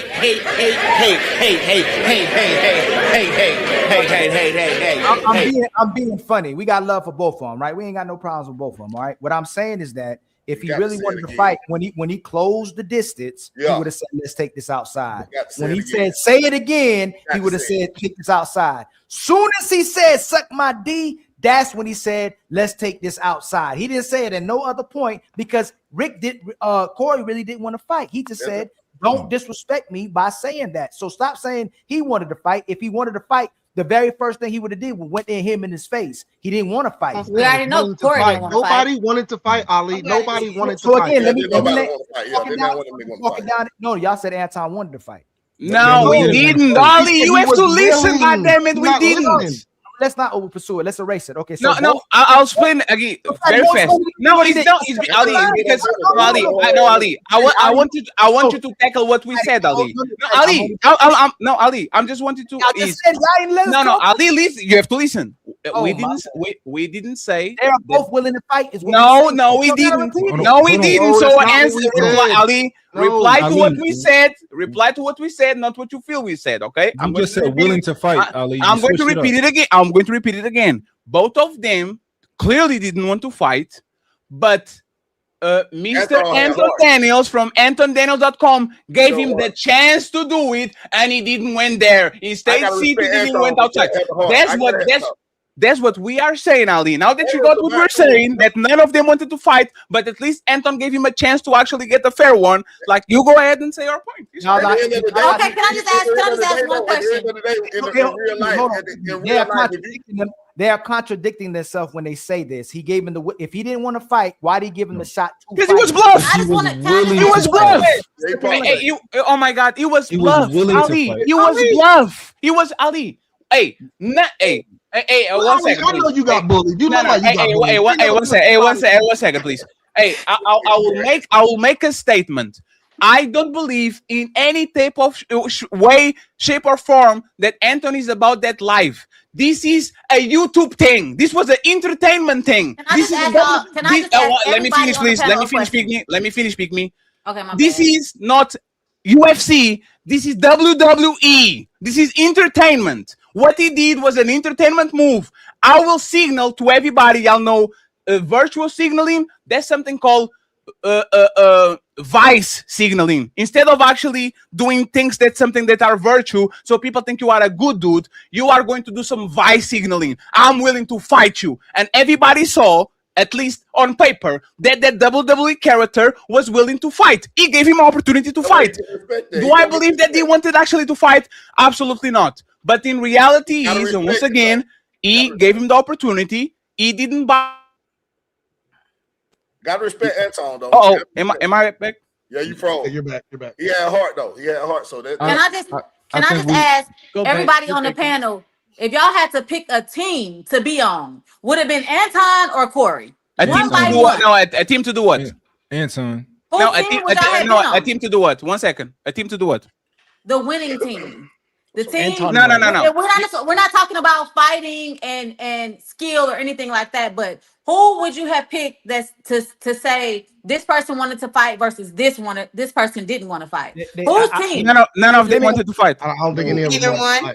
You see, If you had to pick, you got to pick somebody. None of them wanted to fight. I think Anton was more willing to fight. But I think he was more willing. But I don't think he was. Anton because he got up. Right. Corey got up and didn't do anything. It's not even about that. Like, so what's happening is y'all blatantly starting to be biased. You know what I'm saying? Y'all blatantly be biased. If we had y'all okay with Anton doing for entertainment, making it seem like he willing to fight, but you won't give Corey the benefit out that he did what was willing to doing that for entertainment as well too. Ali, why are y'all cannot land? No. Cannot land one time. Yeah, you guys, no one's giving all y'all got way more time. Y'all got way more time to talk. You're talking nonsense, sir. No, I'm not. Y'all giving Ali. y'all giving Anton a credit to do that for show, but then y'all saying Corey wasn't doing it for show either. Why he can't do it for show? No, we didn't say that. No. Y'all saying that he lost because Anton did it for show and content, but then you're saying so why did Corey lose? Do you know why? Let me answer that real quick. I just say because you can't definitely say Anton would not have fought him if they went outside. I didn't say that. We know for sure. Hold on. We know for sure that Corey approached Anton as if he wanted to fight and didn't do it. He want no smoke. And told him, "Let's go outside." Period. Anton would have fought or not. That's why we're saying that from our perspective, if somebody gives you an avenue, because I'm in a career that I can't lose from somebody in front of my boss, right? At the end of the day, I'm gonna tell that person if they really want to fight, I'll be off at this time. Come meet me there. Yeah. Go there, they don't show up. They're not willing to fight. Exactly. I agree. Okay, he gave him the opportunity by saying "suck my D." Hold on, Ali. You know why we have to hold on, Mont, hold on. If y'all saying he gave him the avenue to fight and say take this fade, and he didn't take the fade, then he gave him the avenue to fight when he said say suck my D again, and he didn't fight. They both didn't take the fade. Ali, do you know why we have to hold if you had to look the guy and think about it, Diesel, you know I'm right. They both didn't. I wasn't looking at that. I was rolling my eyes because you're not making no sense. Ali, this is why we got to hold Corey to it. Again, you should have said I had to say exactly. Big Rick, he got it. They both had the avenue to fight and they didn't take it. We on camera. This is why we got to hold. I didn't say. Hold on. So Ali, tell me this. Hold on. Let me just land. I know everybody know my name. You're a big victim today, bro. I'm a victim sorry. of the show. I'm a victim of the show. I'm a victim. Watch this. I'm not saying nobody was used to work for him. That was key. I'm not saying nobody a punk. I'm saying both people were open and willing to fight. Nobody was scared. But all I'm saying is that both people gave the option to fight, and nobody took the option to fight because nobody wanted to fight. Let me ask you this, Ali. If I'm at work and somebody says, say it again, and I know that person's going to try to fight me in front of my boss or anything that's going to make me lose my job, and I don't say it, but I tell them, let's wait till after this or whatever, this time, and they don't show up, that means I wasn't willing to fight or I was scared to fight? If you say no, y'all keep saying that Anton was willing to fight and say Corey wasn't willing to fight, but you saying both, y'all contradicting yourself because you said both didn't want to fight. Because Corey had a Hold on. Because Corey had an opportunity. No, you can't say. Hold on. You can't say he didn't want to fight when we know Corey didn't want to fight. Corey didn't want to fight. Hold on. What is the difference between fighting in front of camera or behind the? No. He didn't want to fight. Y'all said that fact. Hold on. I'm gonna say this question though. Answer this question. What is the difference between fighting in front of the camera for Corey or behind closed doors? What do you mean? What is the difference? Fighting indoors or fighting outdoors? That's the difference. No, the camera and behind and Anton invited him outside. Either fighting in front of the cameras. Hold on. So Diesel, they already go into a situation because they pounded on Aries Spears in front of the camera. Okay. But Corey wanted to fight, right? No, let me finish real quick. Corey wanted to fight for the word. I'll keep doing it. He didn't want to fight. Okay, he didn't want to fight. He didn't want to fight. Let's say, so if Anton would have went back and he said, "You suck dick," then what? Oh, then he's supposed to get up. And that's my point. Anton didn't want to fight in front of the camera, though. No. Yes, you can't. Because you're saying what you're saying right now is that because Anton gave him an avenue where he could fight for the word that Anton said, that Anton was not willing to fight either, or he lost just as much as Corey did. When Anton gave him ample opportunity to go to another situation, another scene to where it wouldn't be all on YouTube. Okay, so look. If he really wanted to fight, like y'all saying, and did the didn't fade, want to fight. Let me finish. I'm walking towards. I'm walking towards the door. Ali, we are not saying that. Let me We land, didn't. let me land. No, your premise is wrong. Hey, don't Dito, say- I didn't say Ali, that. No, I no, didn't say Ali, how many times do we have to say that we think Anton didn't actually want to fight for you to believe it? You start always with y'all saying that you wanted to fight. Do that. I'll take that. Ali, No, you just have to- fix it. Just fix it. I misspoke. Good God, just fix it real fast. I No, so misspoke. go ahead, fix it. You fix I it. did. Go ahead. I said I was wrong for saying that. What he would have done was say, "Let's catch this fade." Walking out the door, I said, "Suck my D again. Let's go fight." That's what he did. The No, one he didn't say follow. something. No, Can I he would have just- said he would have No, walked no, towards the Ali, door. Ali, that's y'all Ali. said he got y'all said he got up so that in case he wanted to fight, he asked for the fade and he said, "Why you walking out? Sucking my dick. We gonna fight now." That's what he would have did. Once again, Ali, the onus is on him to stand up and to go outside. What Anton says there is not our problem. Respectfully, is Corey not. lost the moment he Like stood it's up, not. switched seats, and did Yeah. not do anything to Yeah. Anton. He already lost. Once he Hold on, stood Ali, up and let me- didn't do shit, he lost. It's me Ali, against everybody. But hold on. Remember, we told y'all before. I'm right. I'm the person everybody going against right now. If somebody closes distance, I don't care even if in my house, my women and children got to leave out. If someone closes distance in front of my children and family twice, that's fighting. If he wanted to fight, ain't nobody closing distance like that. And what happened? Ain't nobody gonna do. If somebody switch, nothing happened. No, Exactly. Ali, no, 1 second. Only one person actually offered to fight. One person. Tell me in what part did Corey said, "Let's fight"? He didn't. No. Say stuck. No. His He posture said let's fight. It was his posture. Exactly. No, you getting up and moving closer to the floor if you don't want smoke. No, but he didn't. There was nothing on that conversation. Like Corey, in my opinion, he was victim of his own Uberus. He was doing the like it's like a bear, right? The bear will do and he's calling a bluff. If the bear comes to you, what do they say? Become big.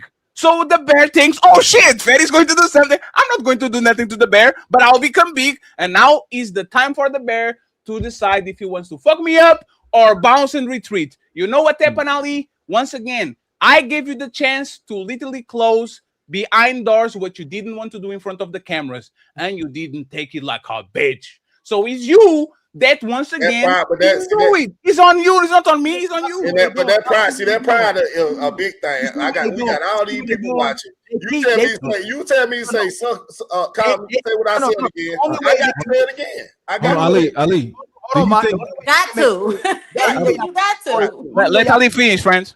The way y'all can make Corey bad is saying that he wanted to fight when we saying he didn't want to fight, and y'all keep changing y'all words when I mess up and say Anton wanted to fight, but y'all say he didn't want to fight, so I concede. Y'all keep saying Corey didn't want to fight, then you'll turn back and say he wanted to fight. Well, now we said he didn't want to fight. Ali, what is a poker game? What do you mean? What's a no? What? No, Ali, 1 second. If a poker game is the person that has the better end wins. No, 1 second, please. You're wrong already. You're wrong. No, let me click. You're wrong already. He didn't want to fight. That's what we all saying. He said he's not a tough guy. He wanted to win, not fight. He closed the distance to say, "Don't say suck my D again." You didn't know what it means. So when you say don't say it again, he didn't say go over there to fight. He got over there to say Ali. Let me. I'm just. And you have to move closer to tell him that. Yes, he did have to move closer with those words. So if somebody's in your house and in your position in front of your family or people you know, and you say something you ain't supposed to say, and you don't know that's what you're supposed to say, then I'm gonna clarify. Hey, that's not what you're supposed to say because once he said it. Anton was across and said, "Oh, you do suck D." He said, "Oh, I do." Hey, switch seats with me. Hey, I ain't sucking no D. Say it again. And when he did that, he should have had. It shouldn't even been no more words. That's exactly what it went. He should have been putting the fucking pause on him. Hey, Mont. I'm landing. I'm just landing. He didn't go over there to fight. He said, "Don't say suck my D again." Okay. He didn't go over there to fight. So let's do this. No, 1 second. Let's do this cross-examination real quick, right, Ali? Do you think Corey wanted to fight? No. Okay. Do you think Anton wanted to fight? No. Do you think if Anton was outside, do they think they would fight? Possibly. Do you think if Anton said suck my, they were going to fight? Yes. Do you think this is real fight or internet beef? It could be possibly internet beef. No, do you think that Anton was doing that for entertainment or was doing that because he actually was about that life? They Anton was doing well. They both were acting like they about that life. Both of them would do for both. No. What I'm asking your opinion about what is the like we're talking about intent, right? So the intent is, I think Anton went there to be entertaining. When Corey went in front of him, it became serious. Both of them became serious. So what Anton did was show that in front of everybody that he was not going to back down. I respect. That's why I respect that. So this is two conversations, right? Like I said, I think Anton was wrong. Anton from the beginning to the end, like he literally started the show this in the crowd. He was talking about, oh, you have a lot of tough guys on the chat, and they're knowing the shit. Like Anton, Ali already said, I think Anton was wrong. Like he was wrong, like to left foot. He instigated, he provoked, he was wrong. But you have to look at this as a content creator. You are a content creator. You have to look for the entertainment lens. Anton got everything he wanted from that.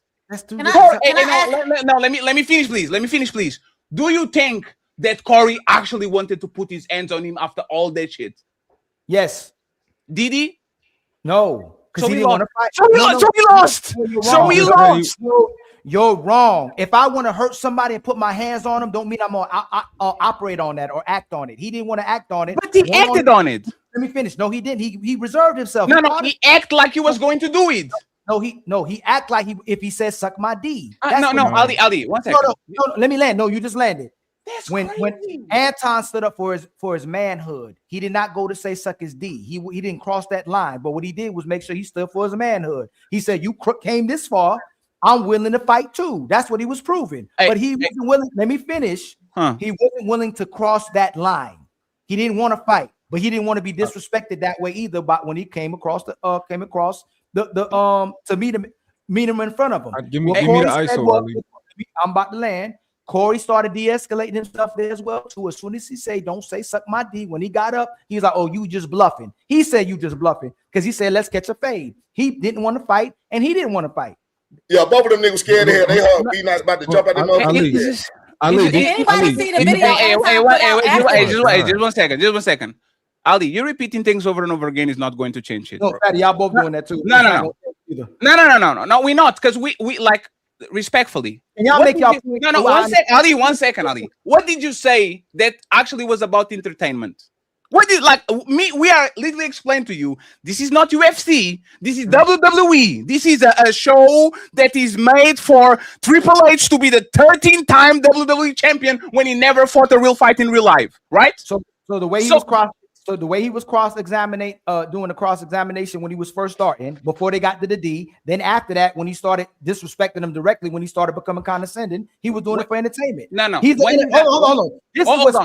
This is bad. Hold on. Corey is an entertainer. How y'all gonna say Anton's an entertainer, but Corey's not? Because Corey was the one that actually initiated the physical shit by getting closer. Everybody on this panel agree when somebody gets closer to you on a threatening way, they might not put their hands on you, but it's a physical level of aggression. Everybody said on the panel that if somebody stands up and goes to you face to face, there's a level of aggression that actually got escalated. Corey started that shit, but didn't finish it. That's all we're saying. Corey wanted to fight him technically because he got in his face, and when he had the opportunity to fight, he didn't want to fight. No, he didn't. Anton would have fucked him. Ali. Anton put out after this. You're wrong. This is the last question. This is the last question. Ali, if somebody is exchanging words with you, they stand up and they sit in front of you and say that shit. Say that shit again. If the person tried to fight you, are you going to take it like he's trying to fight you? He's being threatening. If you say that word, are you going to take it as? Have you ever in your life told somebody to say it again? Have you ever did that in your life? Absolutely. And you know what I did? No, Ali. 1 second, please. Ali, you know me.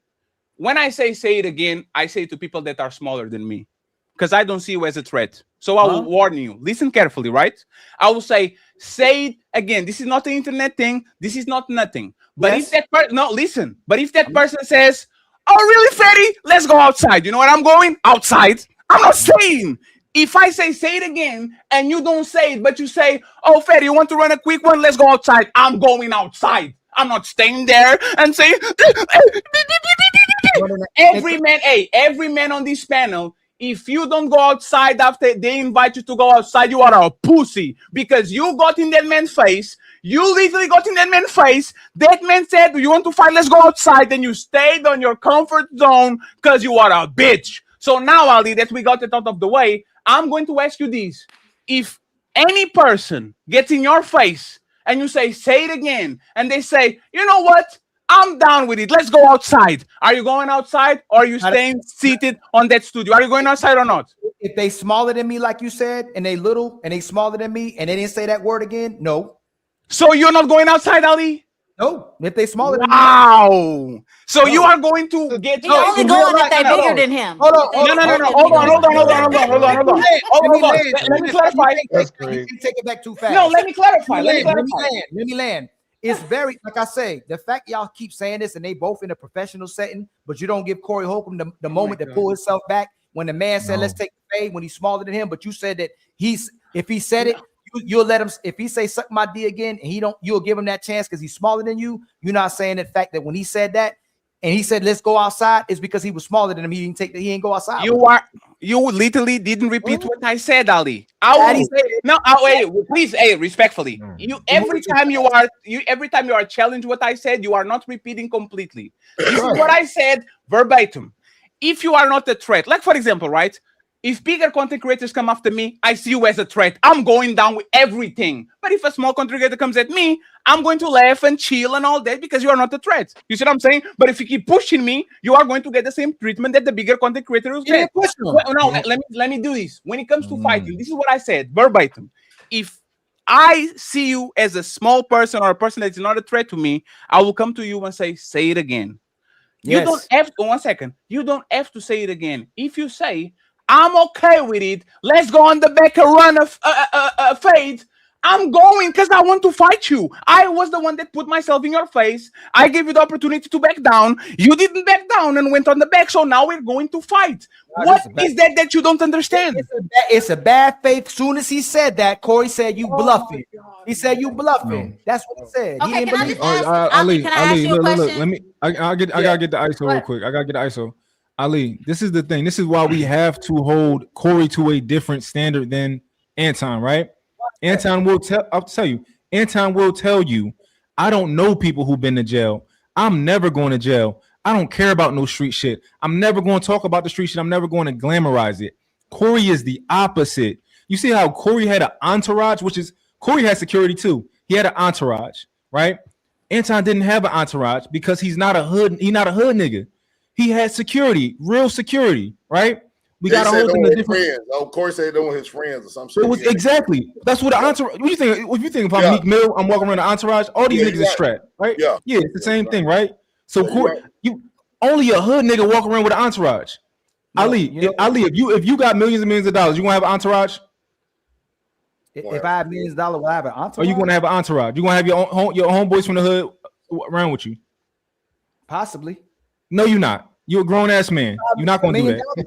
No. You said if I had homeboys. You said if I had homeboys from the hood, would I have some entourage? No, I'm saying if we hanging out, I ain't gonna have people with me. No, not if you hanging out. If you Ali, you do podcasts. Yeah, no. You're not traveling with your home. No. If I have he's an entertainer. I'm gonna have people. Yes, I'm gonna have my homies come up there. I have people up there entertaining. I record music. I have people come up there around me. Yeah, but Corey made it known that his homeboys were strapped. Corey made it known that his homeboys fight. He made it even at the end of the show. He said, "Yo, that nigga don't know nobody who been to jail. You don't know nobody who been to jail." Like he lives in this hood ethos thing and everything. Is Jay-Z hood? Is Jay-Z hood? No, I don't think so. I think Jay-Z let go of the hood. Corey didn't let go of the hood. So I'm gonna hold you to them standards. This is what I'm saying. It's not consistent. There's hood people who was in the hood who act extremely professional now. He has to act professional. He can't just operate like he's in the hood. You just look, y'all. Listen, professional what he did though. Y'all can't say in one hand, well, this man has to be professional. He has a business now, and he from the hood. And another hand, or Anton be professional as well too. And now he can't operate professional because he from the hood. No, because as soon as these, hey, can you read that, Ali? Can you read this? Can you read this comment real quick? Read it, please. Corey, the same person who told Joe Williams he should never take Harry Spears over words. There was tension before the podcast even began. Both had agendas going in, but Corey was outplayed. How do you disagree with this comment? Ali, how do you disagree with this comment? Corey, the same person who told Zoe Williams he shouldn't have attacked Ari Spears over words. There were tension before there was the podcast even began. Both agendas going in, but Corey was outplayed. Corey didn't put his hand on nobody. Can I just ask Ali? Oh my God, there's no. Hold on. Let me say this one thing. Hold on, I wasn't done. Let me say this one thing. No, 1 second, Diesel. Let Mont land and then you got it. And I know as the lady on the bottom, we're going to make sure we're going to read the super chats in a few, and then we're going to introduce more Emily, Miss Queen, and Jonathan, because we actually have conversations about feminine and masculine that we have to go to. Okay. Yeah. So my whole point is that we have to hold Corey to the standard that he holds himself to, right? Facts. On that podcast, he brought up a reference of jail, right? In order to make something make sense to Anton. Anton said, I don't know niggas who've been in jail. Yes. He said, you don't know niggas who've been in jail. I'm trying to make something make sense to you. That's how he lived. That's how he operate in the hood nigga shit. So I'm going to hold you to a hood nigga standard. When you get up and you become the aggressor, you saw somebody, he thought Anton was going to be scared of him. That's what he did. I know. I'm not denying that he tried. Let me land real quick. I know so many niggas. Hey, Mont, before you go. Hey, one second, Ali. Before you go. Hey, Ali. Hey, Ali. You know what's fucked? Mont, this point actually is the game winning point from Mont. No, Ali, no. This is the game winning point from Mont. Thank you very much, Mont. You know when we get religious people on the panel, and we hold them to a standard that I don't have because I'm an atheist and you are religious. And every time you say, oh, Lord, don't do this, and you are sinning as much or more than me, this is exactly what Monty is pointing out. One dude says he's about that life. Another one is kind of a civilian internet dude, 5'5", multimillionaire. Their standards are different. If the one dude, like Mont said, which is Corey Holcomb, holds himself to a standard that is about that life, and Anton is the internet IT dude with glasses that goes on there and talks crazy, the standards are completely different. Why are you judging them from the same standards when they come from completely different backgrounds? And actually, the one that wanted to actually run the fight was the other one. Like, why are you doing that, Ali? Corey supposed to swan. Can I just ask Ali? Can I ask Ali a question? No. Because now 1 second, the question was asked. We're going to let Mont and Diesel finish, and then we do pick me, last question, super chats. Okay, by order. Ali, do you believe that Anton wanted to fight? No. Y'all are pigeon. Hold on. No, I got you. If he said suck my dick, would you believe that he wanted to fight? If he said suck my dick, yes. Now, we all agree that Anton didn't want to fight, but he was willing to fight. So he was not going to say suck my dick, but he was going to say we can go outside. I'm not scared of you. I don't think you're going to do nothing. We can go outside if you want to, but I don't want to fight. So I'm not going to tell you suck my dick. He got hard. So listen, I studied his body language. As soon as Corey got up, Anton didn't flinch. He made eye contact the entire time. He squared up. He said, "Okay, you want to come in my face? For one, I don't think you're going to do nothing, so I'm not going to get up. I don't think you're going to do nothing at all." And he was right. And if you tell a hood nigga you not going to do shit, those is fighting words. If I tell you not going to do shit, those is fighting words. I remember one time somebody owed me money when I was younger. They owed me money, right? Eventually, I let it go. I said, I don't care about that. He put on Facebook, yeah, nigga, and I seen you in the mall and you ain't do shit. I said, oh, now I gotta whoop your ass. Mm-hmm. That's what happened. Because ain't shit sweet. Let me ask Fatty. Let me ask you some questions real quick. Because I ain't gonna get no true answer from Ali. No, y'all ain't let me talk. They ain't gonna get no true answer. Ali, one second. Hey, Ali, doing it right now. Ali, do you know what we're going to do? I'm going to let you go ahead, and you're going to repeat what you said before. Go ahead. No, I'm saying this. It's funny. A professional Christian dude can act hood, and y'all acknowledge when he trying to act hood, but a hood nigga can't act professional. Anton is a hypocrite. No, y'all are exactly. So what's the point? He's a hypocrite. What's the point? Did it again. No, Patty. No, come right back here, Pierre. Ali, hey, remember, this is what we're saying, right, Ali? I gave you the opportunity to say something that I said, and you literally blow it up again. I never said that. No, please stop. I never said that Anton is not a hypocrite. Anton is an extremely hypocrite. He one day is a Christian, another day is kick you on the titty, the next day is, oh, we need to pray, the next day is fuck Martin Luther King or Malcolm X. Anton is an extreme hypocrite. Why are you mentioning that when nobody disagrees with you? Y'all are being blatantly biased because it's Anton. Y'all being biased. No. Y'all being Ali, hey Ali, now I'm going to take it. Hey brother. No, Hey, exactly. hey brother, one second. This is about 20 times. No, y'all Ali. haven't let me talk. No, y'all have not let me No, talk. you Ali, you said something. No, Ali, you said something. Ali, you said something.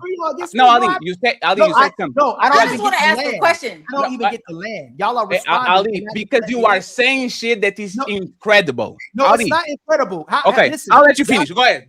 Y'all can't say Anton can be hood when he wants to and pretend like he's hood or pretend like he's Christian or pretend like he's professional internet dude. And then we have an entertainer who can't go back, who can be hood, not be hood, be professional, not be professional. Y'all being biased. He's an entertainer. Anton ain't never acted like he was hood. He already did it again. He responded. Corey's never been professional. Let him land. To say Anton hasn't acted like he hood or from the street or act like he about the black community, then flip black like he not about the black community. You can't. Yes, he is extremely hypocritical. You can't say Corey Holcomb, who lives in the hood, can operate like he hood, but not necessarily go hood. He has the right not to go all the way hood either. So you're going to repeat? He called himself. So you're going to repeat yourself again? No, you're not. Y'all repeating yourselves. No, I'm not. It is. Yes, you are. Y'all repeating yourselves. So you're going to repeat yourself again? I didn't. I made another stance. No. Ali, I'm going to address my question. No, 1 second, please. And I'm sorry, pick me. It's my fault, right? Okay. I'm going to say something that you actually said, right, Ali? Y'all are defending. Y'all are on this side because it's Anton. Who the fuck in this chat, in this panel, got into it with Anton more than me? Who? Anton, angry? Who? We lost Paul. We lost Anton. We lost not Anton. Anton is cool. We lost Tommy. Since when we come in on the internet and say, "Oh no, let's pretend"? Nobody in this space got into it with Anton more than me. So when you are making that statement, Ali, and even as a brother, that shit is ridiculous because you know you are there since the beginning that nobody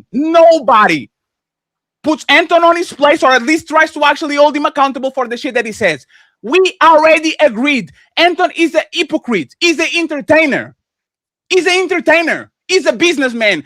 He is the bag chasers. Everything he does, from the woman around to the fighting to the Christian, is entertainment. Is to get the bag, is to get more access, more money, more clout, more everything.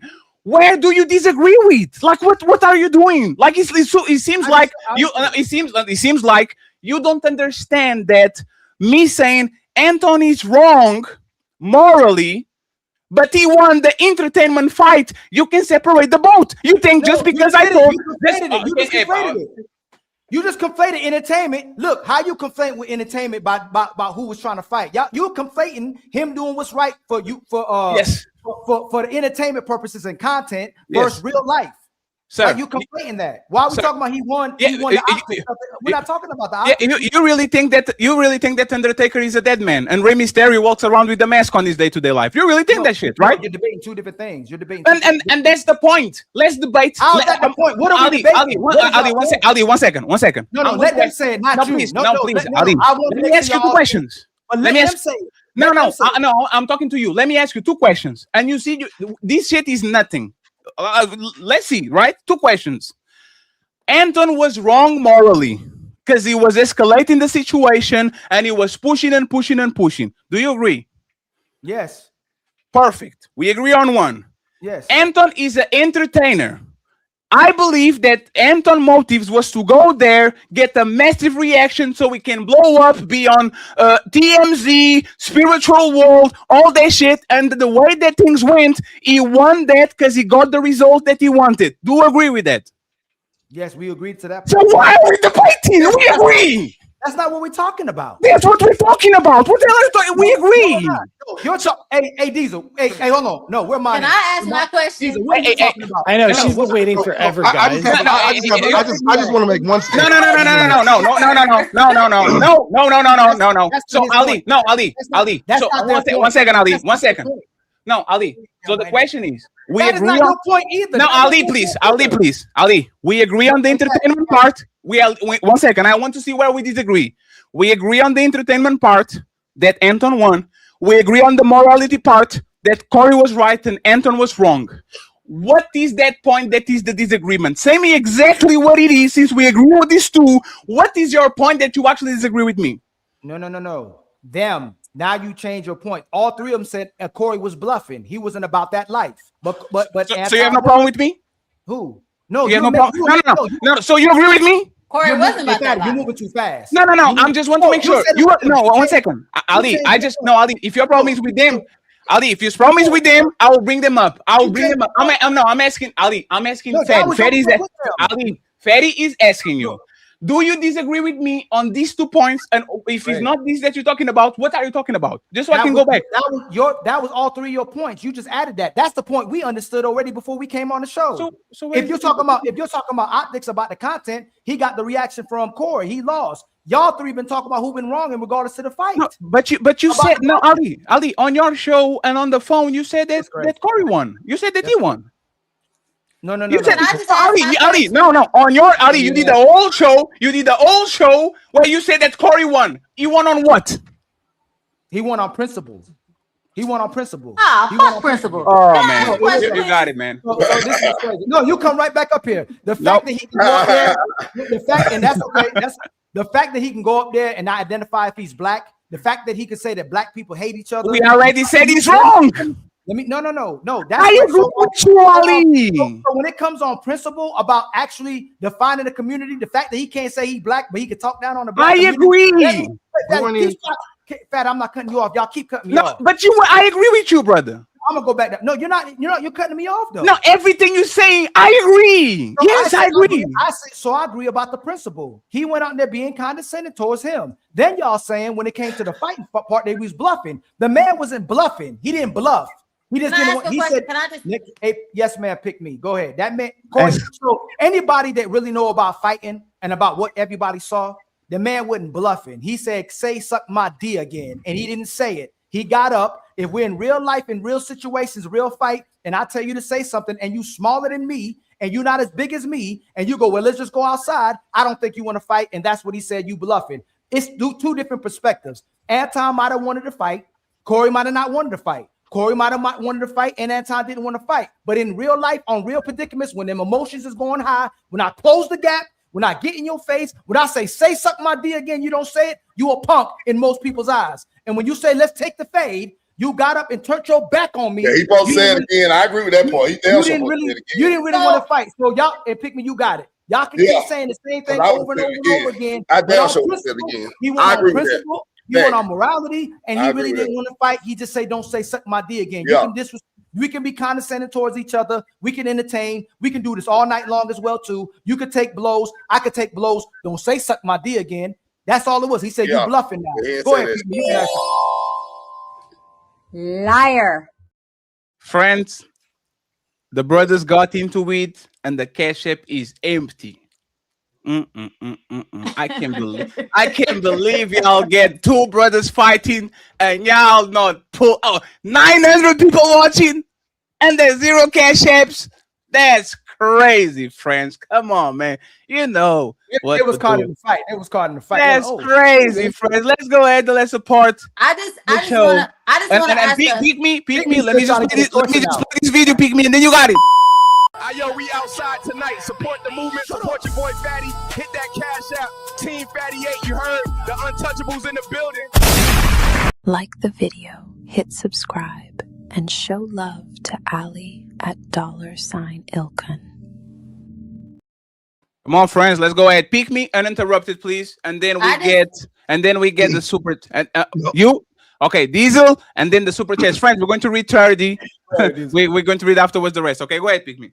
I just wanted to ask an extremely hypothetical question to Ali. Let's just say he repeated himself. What do you think would have happened? He would have punched him right in his face. He would have I promise you, if he would have said it again, Corey would have knocked it. He would have knocked. I ain't gonna say he gonna knock them out. I ain't gonna say he gonna win. I ain't gonna go that far. He would have punched his ass too. He would have punched him right in his face. That too. I do. If he would have said that one more time, he would have punched. He would have tucked. He would have. So do y'all feel like he needed that to be like, all right, I'm ready now to do it? Who? That's my point. No. That's my whole point. I'm just trying to figure out because it's like if you get up and you talking to a nigga and you don't swing on him. I'm gonna clarify this again. I'm not saying they both wanted to fight. I'm not saying they both pumped. He just need that extra oomph. What I'm saying is that they both took little blows at each other. When he came across there, he clarified like you supposed to, especially if you professional. Hey, bro, I ain't sucking no D's. Don't be saying I'm sucking no D's. And he was like, oh, he said you do. I'm gonna come. Hey, switch seats with me. Hey, I ain't sucking no D's. That's not how it happened. Let me fit. Can I land? I'm sorry. Point of clarification. That's all. I'm sorry. I love you, my and then he said, I love you too, Ali. And I love you too, Fatty. He said, say something my D again. Yeah. And he got up and said, let's take it outside. You gotta say it again. And then right when he got up, and he got up fast, he said, hey man, you bluffing. And then they made peace. You got I don't know. The nigga Anton put out a video afterwards, like showing his knuckles and showing that he be fighting all the time. So it's man, like, that man is wiring computers. Oh, that's come on, man. Like, I just want to ask a few questions because I really didn't. I want to make sure I'm correct on this. Didn't Anton at one time tell Corey as well what he did to disrespect him, and Corey didn't do it again? Yeah, but that was yeah, no. One second. Let me answer that. He said, and you respect me too. And then he didn't say exactly what was the disrespect. To be honest. He didn't tell him to say it one more time. Because he didn't disrespect him. The only thing he said, you kissing the white man's. Hey, he did say they said they don't. I'm with Mott on that because Fatty disagrees. I don't think so. I believe that's disrespectful, and I think Anton had the right, if he felt disrespected, to double down on the disrespect. If you disrespect me, I get the right to run you over a car. I'm saying it. I don't mean actually run over somebody with a car, but if Anton felt like he was disrespected, which I could see as disrespect too, Anton had every right to double down and say, "Well, you suck, black people dig." He had every right to say it because he felt disrespected. And he said it, then the guy said, "Say it again. I need to hear it again." Hey, Fatty, hit me first. You hit me first. Hey, what did he say, Fatty? Hold me back. Hit me first, Jonathan. Let me go, Jonathan. I dare you. I bet you won't hit me. I bet you won't hit me. I bet you won't say that to my mama again. What'd you say about my mama? What you say about my mama? Ali, when he moved that woman out the way and said, "Say it again," that's all. Hey, Big Rick, Big Rick, if you know you somewhere, even with your family, and a man close the distance with you, tell somebody to get out their seat and move. It's already on. Once he closed the distance, I would have told. Oh, let me finish. Diesel would do the same. If Diesel in his house, and somebody, Diesel would have said, "Hey, y'all." I'm not closing distance and asking somebody to repeat themselves. If he was on, why he didn't? I'm not going to close the distance and say it again. I'm not doing that. If he was on, why he didn't swing? I'm not waiting. Hey, Diesel. Hey, hold on, Fatty. I'm talking to Diesel. Hey, Diesel. Have you ever in your life somebody said something crazy and you got close to say that again? No, I don't care never what got. you say. I've gotten somebody face to say something again. No. Hold on. Hey, Mont, have you ever gotten somebody face and say that one more time? If they said it one time already, but not 2 times or 3 times already. I knew you're gonna do that. Hey, Big Rick, you ever close the gap on somebody and say that one more time? It's like, did you like? It's one thing to be disrespectful. It's another thing when you go a certain boundary and you say and you close the distance. It don't mean you really want to. Hold on, real quick. When you do that, you really don't want to do it. You really don't want to take it out. You really don't want to take it out. Yes, the distance is just grace. That's grace. Both people might not want to fight, and that person decides or not if we're gonna fight or not by saying it again. If you're closing a gap, you want to touch me. I don't know. If he wanted to fight, he would have just fought it. He wouldn't be amazing. Exactly. Closing the distance all the time. Men will literally wanted to fight. Like, say it one more time. This is my. I'm not a man, so you know. Hold on, Ali. This is. Hey, 1 second. By the way, just 1 second, friends. DJ Genius CEO, thank you for the $50. I appreciate you, sir. I'll get you what you want. We have Miss Erica with the $20. Touch my face. Touch my face. Shout out to you. I appreciate you. Long time no see. And you're not supposed to touch now. Piggy. Thank you so much. Hey, friends, we have to respect the money, friends. And we have Bepworks for the $2. Thank you very much. And Mr. Brandon for the $5. I'll read it in a few. Friends, once again, like the video. I appreciate you. I'm going to read the super chats, not all. I'll read 30, and then we have Quebeco show. I'll read the next ones on the next stop, okay? Let Diesel go ahead and land the plane. Once again, I appreciate y'all cash apps. Keep going. We are probably a few dollars away from the goal, so keep going. I appreciate y'all. So this is my thing, Ali. If somebody does something to me, and like I said, words have never really affected me, you know what I'm saying, like that. But if somebody does something to me, and I feel like I need to approach them, I'm not gonna wait for them to do it again. Right, it's up. It's at that point, it's up. But the pause on. If I do something or say something to somebody, and they say, "Motherfucker, this," and start walking towards me, I'm not gonna wait for them to say it again because I don't know what the hell they're gonna do. I'm not doing that. I feel like that's a threat enough for me to feel like I need to defend myself. You may have never done it before, but what I'm saying is it's normal for people when they're talking and people get argumentative in certain places. They don't want to take it down. Yeah, but how many dudes? Hold on, because someone says something. Because someone says something. Somebody say something that they might be normal in other settings when you say it or with the other group of people. But you said it to one person where you could say it to somebody else, and they turn what you say. They say that when, like it changes. Like you say, you're used to saying something to somebody else, and this person go, "Hey, gave you the grace." Hey, what you just say? Yeah, but from my perspective, I don't operate like that. When you get to moving bitches out the way, it's fight. smoke. One, I don't want to fight, so I don't even want to give anybody. I think these you did it one time before. I think one time at the end of the day. Oh, you cut me off now? Oh shit! I can't. I'm trying to land a plane, Ali. Damn, hey, hit you with the Uno reverse. You better stop. So at the end of the day, when it comes down to it, like I said, I just don't feel like when somebody's showing aggression and they're trying to approach somebody on something that was said or anything like that, or something that somebody did to them, like I've seen dudes stand in front of their face, argue, say it again, say it again, say it again. Y'all don't want to fight, man. Nothing happens. Go your own way, man. Y'all don't nothing happens. If they wanted to fight, they don't want to fight. I've seen dudes say what they said, say it again, and they still don't fight. Nothing happens. Nothing happens. I mean, like if you really want to fight, if you really felt some type of way about something, it shouldn't take another word for you to say. One second. Let me just say this, Ali. Hey, Ali.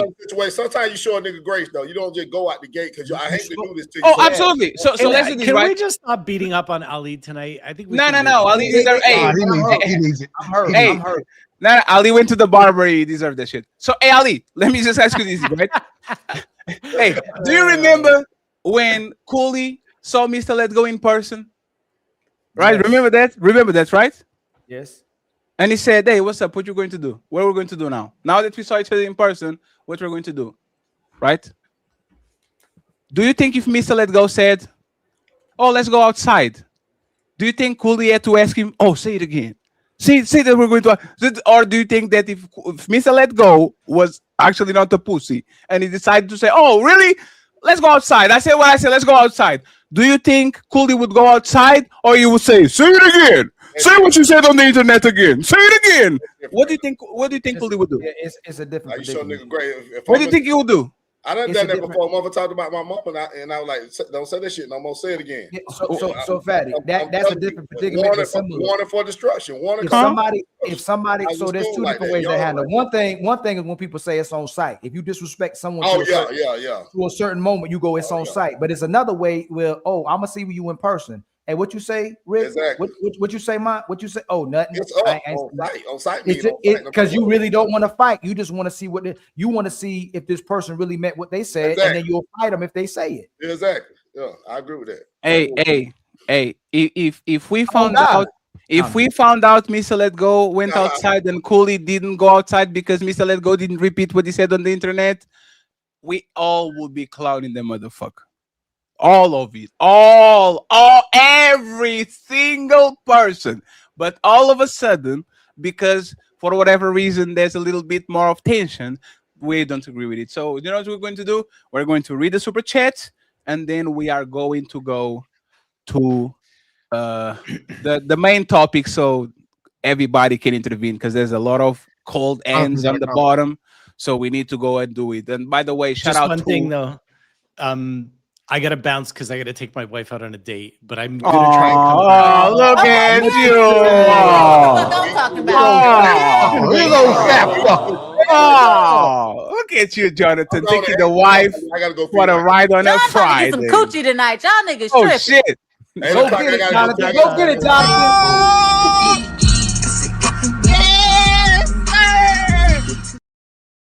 Let's do this again next week, though. Of course, we got you, Jonathan. Thank you very much, Jonathan. Thank you guys so much. I love being appreciate here. Every single one of you. It's been great to connect. We'll see you next week. Thank you very much, Jonathan. We appreciate you, sir. Emily's perspective, please. We are going to get Emily perspective on the next topic, okay? We know that Emily and Queen are quiet. She's such a sweetie, y'all. Look at her. And I appreciate our guest of honor today. Absolutely an untouchable, Mr. Diesel TV is in the building. Searching cars for a parking problem.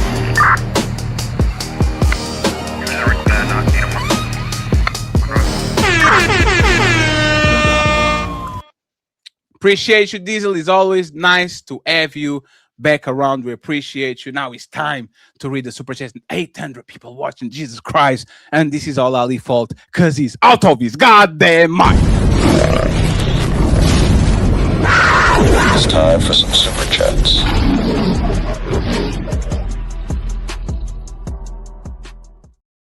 Ali, if you can check the cash app, please, just to make sure we have 50, 55, 57, 77. I think we have $77. And we have another one from Mr. Rodney with $5 saying showing love. So we have 5. Let me see. Let me make a count. 5, 25, 27, 32. We have $82 on the side. What about that side, Mr. Ilkanali? We got 47 on this side. 82 plus 47. I will have to 82 plus 47. Here we go. That's $129. Can you say their names, please, if it's possible, Mr. Ali, so we can acknowledge my brother Mac. Shout out to you, Ali. And then my brother Rodney showing love. They both didn't want that smoke. And then brother William, I'm with you, family. And then Backworks, Untouchable, Squash It. And then Tabitha, my entertainment fee. Damn, appreciate you. Thank you very much, friends, for supporting our funds. We truly appreciate you. Thank you very much. We need $70 to get to the goals, friends. And Mr. CEO, please comment on my chat. I would appreciate it. Let me read it, Ali, real quick. Okay. I'll read 30 because there's 91 super chats. I'll read 30.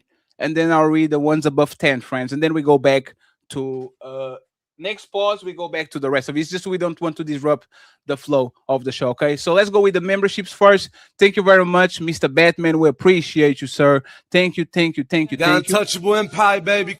Not one gifted one, but 2 memberships. Thank you very much, Mr. Untouchable Empire, baby. Salute to you. Let's see another one. We have Cansom Woodsome in the building. He became a YouTube member. Untouchable Empire, baby. Thank you very much, my brother. We have CDTBs. He become a member. Untouchable Empire, baby. Thank you very much. We appreciate you, sir. Let's go more for the memberships. Okay, we stop with the Carl Anderson with 5 memberships. We appreciate you, sir. Ilkan Ali needs members on his side, okay? Please, let's go get Ilkan Ali's membership. She ate it, okay? Thank you very much. Go ahead and try to get the membership. Thank you very much, Carl Anderson. We have done it. Untouchable Empire, baby. My brother with the membership on Ali's side, and he comes through. Mr. Twisted Pup with 5 untouchable memberships. Thank you so much. Twisted Pup, I hope you're doing good. Thank you. Donnell comes to my side. Untouchable Empire, baby. With another membership. Thank you so much, Donnell. I appreciate you. Let's go more. Shadow Dragon TV with a 5. Thank you so much, Shadow Dragon TV. I appreciate you. And thank you, 30K with the membership. Untouchable Empire, baby. Salute to you. I appreciate y'all. Let's keep going with the members. Let's see. We keep scrolling down, and we have Mr. He says Brownsville, and you shouldn't use that name because that's very close to Brownsville. Okay, Mister, I appreciate you. Says if I say it again, and you say F it, let's just go fight. I don't need to say it again. I'm ready to fight and invite. Untouchable Empire, baby. Thank you so much, my brother. I appreciate you. Let's see. We have Miss Charleston in the building. Untouchable Empire, baby. He became a member too. Thank you so much. Let's keep going. The lovely Cree. She became a YouTube member. Untouchable Empire, baby. And then she hit us with a 10. Oh my God, 10 untouchable. Thank you so much. I appreciate you. Thank you very much, Cree. And sorry for the stray the other day, Cree. I promise to God it wasn't directed to you. I don't know what happened, but my mouth just sleep. Okay, so I think we are done with the members. Oh, we have my boy Jabba. He says, how many more times does someone have to call you a throat goat after calling a throat goat multiple times? Untouchable Empire, baby. Damn. Being called a throat goat is not a bad thing. I don't know. Jabba is a part of the Jabba is a part of the LGBT community. So he will say, "Drop your pens. Let's see if you actually are about that life." Untouchable Empire, baby. Uncle Tom in the building say it was a whole lot of pump faking from both of them. Dan Marino and Steve Young neither wanted to fight. Untouchable Empire, baby. Oh, that's crazy. Okay, let's see if we have more members here. I think we are almost done. I saw Soup Girl E. Appreciate you. Untouchable Empire, baby. Drop the cash app too. Appreciate you. Long time no see, miss. I hope you're doing good. The lovely Wanda. Oh my God, Wanda. Thank you so much for gifting Ali an untouchable Empire, baby. We appreciate you. My boy Supreme Pete gifted Ali another membership. Untouchable Empire, baby.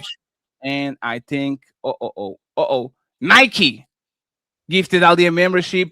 30K gifted Ali a membership. You, Ali. And an elevated mind healer. She gifted Ali a membership. Okay. Thank you. So we got another $10 cash app from our sister Wanda. I don't agree, but I support you. Even though I do agree now because I support you. Ooh, you don't agree? That's crazy, Wanda. Hey, shout out to Wanda for sticking for Fatty's side instead of Ali's side, you punk ass. Our wonderful sister Queen said, "Thank you for the invite, and we'll definitely invite you back some more as well too." Sorry, we'll get y'all more in now and on this part of the show. Hey, Queen, we have a show on Sunday. We had to show y'all how Corey and Anton was supposed to do it. Hey, Queen, we have a show on Sunday called Ladies First, okay? Where we actually put women in the pole position. We're going to have a nasty conversation about the situation. So about Desmond and Christy. Oh. Yes, I appreciate that is so it. fucked up. Yes, okay. It's going to be an interesting conversation. So I'll make sure to get you probably and Emily too, because this is kind of more of a woman's kind of runaway, talking about fighting and all that. So I'll make sure to invite you to. Okay, friends. By the way, Il Canali going live Sunday before the Ladies First. Make sure to support him. Okay. And tomorrow, we have a double header. I'm going to Ila's house. He says that we're capping for Anton. I'm going to see who is capping for who tomorrow at 11 a.m. and at 5 p.m. Smoke show. Last smoke show. Last opportunity to come at the king. You were talking in the chat.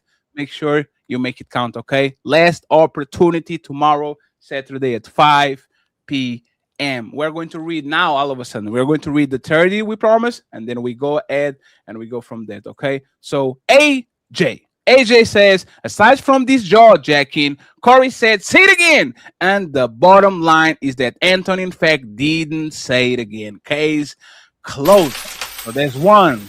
We have old Shlomo in the building say it again. Old Pinky looking at never. Thank you very much, sir. We have two. We have Mater in the building saying Anton was doing the same ninja-ish he says he's against, participating in black fatigue. 1,000%. Nobody going to disagree with you. That's 4. We have Mr. Crash Out saying his issue is Corey show is based on disrespect. So we add to temper his comments if he doesn't want someone to add onto the vibe already said. We have 5. We have the 6th one. AJ says, as a Brazilian Jiu-Jitsu guy, I'll stay seated and maintain calm composure. It gets closer. I'm already low for the single leg takedown into a mount, into submission, because best of both worlds. Best of both worlds. He said, you come next to me, I'll pull a Uno reverse. I got it. Watch this. He hit the reverse. No reverse, baby. No reverse time. Y'all not ready for this. He said, we eat the Uno reverse. You better not stand So close you to be me. having this shit queued up like what? No, there's Ali playing. It's not me. I'm innocent. There's 6. We have another one. Donnell says, it's the host's responsibility to de-escalate, but it's guest's job to make sure they get home safely. There's the 7th. Thank you so much, Donnell. My brother, Shadow Dragon TV, says, Corey, the same person who told Zoe Williams he shouldn't have attacked Harry Spears over words. There was tension before the podcast even began, both at the genders going in, but Corey was outplayed. Thank you so much. There's 8 friends. We have Mr. Folio in the building. He says, Big Rick, don't crash out. 2026 panel mania. Thank you so much. I appreciate you, Philly, with that. We have 10, 11. Mr. Mark says both are too grown and both are at fault. Thank you so much, Mr. Mark. We appreciate you. That's 12. Crash out or cash out says the salt is and the salt consummated by battery are different. Thank you very much, sir. We have 13. Director Downey says, hit the like button. Thank you so much, Director. We appreciate you. That's 14. The accountability partner, sponsor of the show right now, I think with $70, $80, $90 probably. He says, Mont is right. He called him a bootlicker. Salute to the panel. We have 18. We have 30K in the building, and it says hamburger fun. Shout out to you, brother. 19, and he comes back and he says, great show like always. We have 20, 10 more to go, and then above 10. We have AJ saying 40 people watching and 14 likes. That means we have 26 people in here who switch seats and don't swing. Ooh, we got a trade. 22 in the building. We have Rich, Steve. He says, you have to ask the YouTube people if he said the C word, would they have crashed out? 23, 24, Mr. 30K says, in every life, you don't know the head space of a man you stand up on. IG, a war veteran would have swung depending on their mood. PTSD. 26, let's go, Mr. Philip. This is Ali burner account. I know it. So I'm fully confident, man. If I heard second my it's up. 27, we have my boy L Nixon in the building saying everyone on the outside wants to see the show of aggression, but will never chip in if the cost the person. Which one is important, pride over livelihood? You are 100% L Nixon right. 28, we have Mr. Phillips, aka Mr. Philip Jamieson, aka Mr. Ali burner account. Corey was taking shots, Anton was making low blows. And finally, the number 30, we have sophisticated jerk. When people are all theatrical and loud like Corey, they usually don't want to fight. Corey was shook like roll the dice. Damn, that's crazy. So friends, now the 10 and up, and then I'll read the super chats as soon as we pause. Even if you send the super chat below the 10, we make sure we put it on the screen, okay? So the sponsor of last show, and very close to sponsor of the show this time, Mr. It's Game Time. He says, Anton didn't say it again. Don't ignore that before you give Anton credit for offering a fade outside. He didn't say it again. Thank you very much, Game Time, for all the contributions you have done lately. We truly appreciate you. Shout out to you. We have Charleston. He says, Corey is really from the hood. It took a lot for him not to go all out. Corey has a 6-figure platform, so I respect his decision not to punch Anton. Man, don't listen to women like pick me. You will get killed. Oh, damn. I wish I had a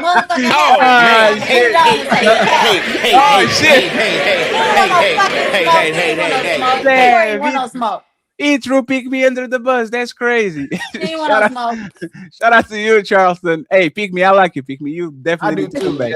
You have the energy. I like the energy. His media presence, $10 says, if somebody slap your mother, will you ask them to do it again before you do something? Stop it. They are going to say it's not the same. That is not. You know that's not the same. It's not the same. Mama, it's not my mama. Slap my mama again. Smack her again. Smack my wife in the ass again. I dare you. You won't do it. Shout out to the AP accountability partner with a $50 ball.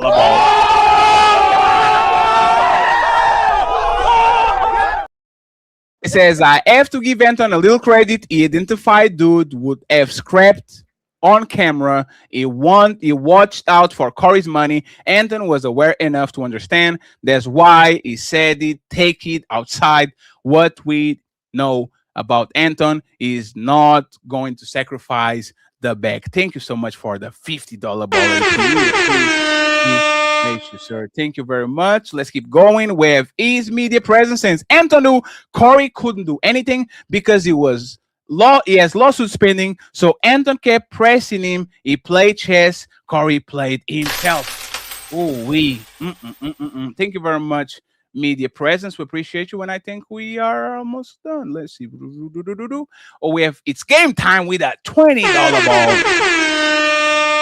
Anton been getting into his own co-host lately. The same thing he blaming Corey for. He does to Q and Slimmy. Hypocritical. Ali, and this is what I'm saying, right? I literally said during the show, and you know, Anton against Quinton, massive L. That was not justifiable to call that man gay, for him to say that you don't understand what is happening, you put in a cape for it. With Slimmy, the same thing. You let the woman kind of go crazy on the guys, and as soon as the guys reply back, he says, oh, but nobody offend you. That's gaslighting. When Anton does something that makes him look bad, we're going to point it out. But when Anton wins, hey, bro, this is entertainment business. We have to actually point it out and say this man won, even though he might not won on a good way. But you know what's fan favorite and won? And Eddie Guerrero. Eddie Guerrero was so popular among WWE that people tried to turn him into a villain and they couldn't. He couldn't be a heel. They tried for years and they could never, because every time Eddie Guerrero lied, cheated, and steal to win, they actually cheered him on.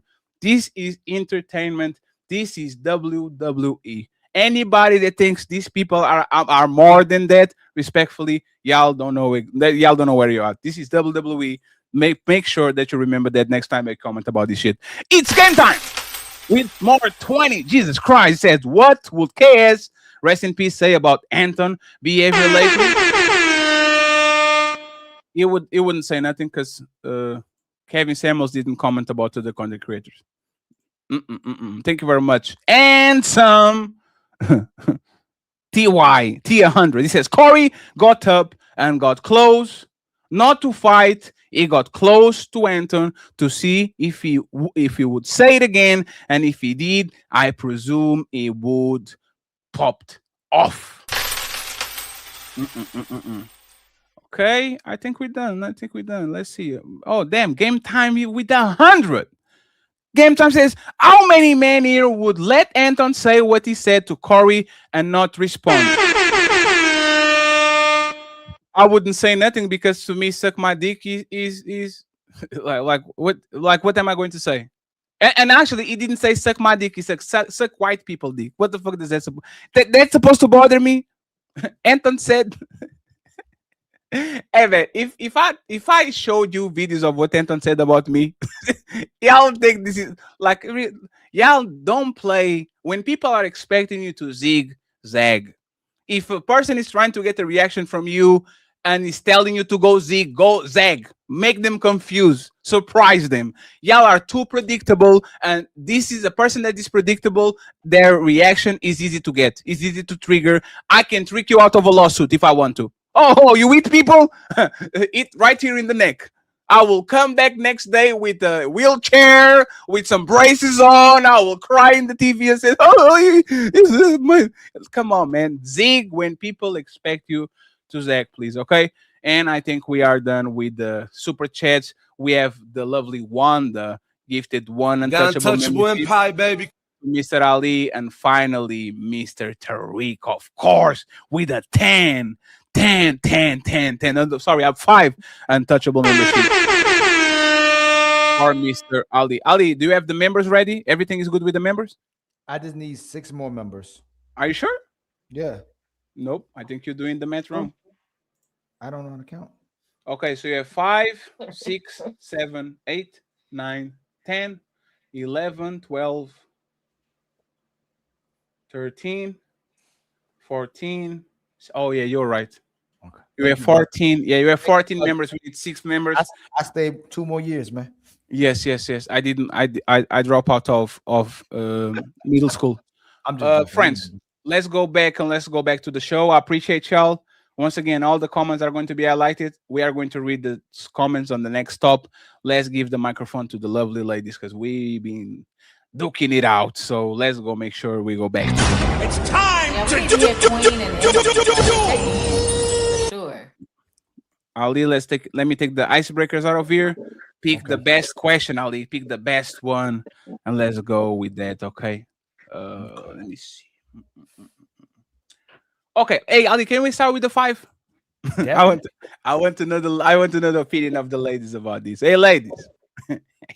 Hey, this is going to be interesting. Is traveling with another woman, even with your wife approval, against Christian or marital values, or intended what Or intent. or intent is what really matters? Is traveling with another woman, even with your wife approval, against Christian and marital values, or is intent what really matters? For people that don't know, Anton traveled along with a fellow content creator that's a part of the Bag Chasers and a part of his team. Anton is married.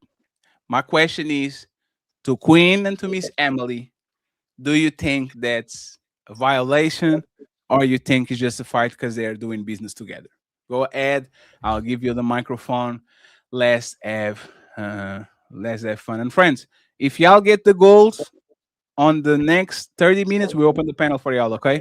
So let's make sure we get $70 and 6 members so we can open the panel and everybody can say what they need to say. Okay. And this time I'm going to drop the link for Mr. Chaotic. Okay.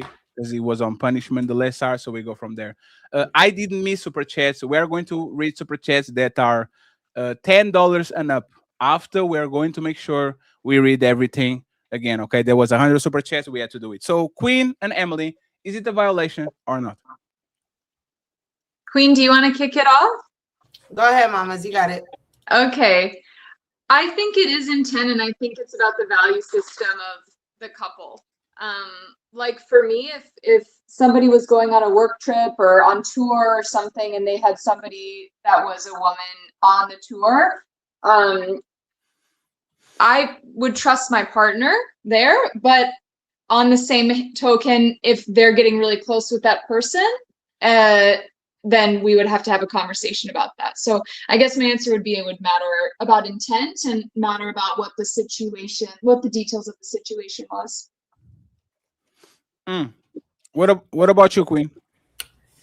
I think intent matters. And I say that because I'm nosy, but to a point where I know when to mind my business. So me personally, it's about the man's intent with it, because a lot of the times when it comes to business and things in that nature, as far as business partners and people who work with you, your partner 9 times out of 10 is not going to work well with you and is not going to understand what you're doing on a business aspect. They're always putting their emotions first, and I feel like, and like your insecurity or what you think is going on ain't what's going on. And that's what kind of creates that dynamic, and it kind of ends up happening anyway, because I believe in, you put in the universe what you saying. If you look, I ain't worried about nothing that ain't got nothing to do with me. So if it's for me, it's gonna be for me. If my man is for me, he's gonna be for me. His intent is what matters to me. So you would let an attractive woman go with your husband on a business trip? Absolutely. Oh shit! You too, Emily, right? You said yes, right?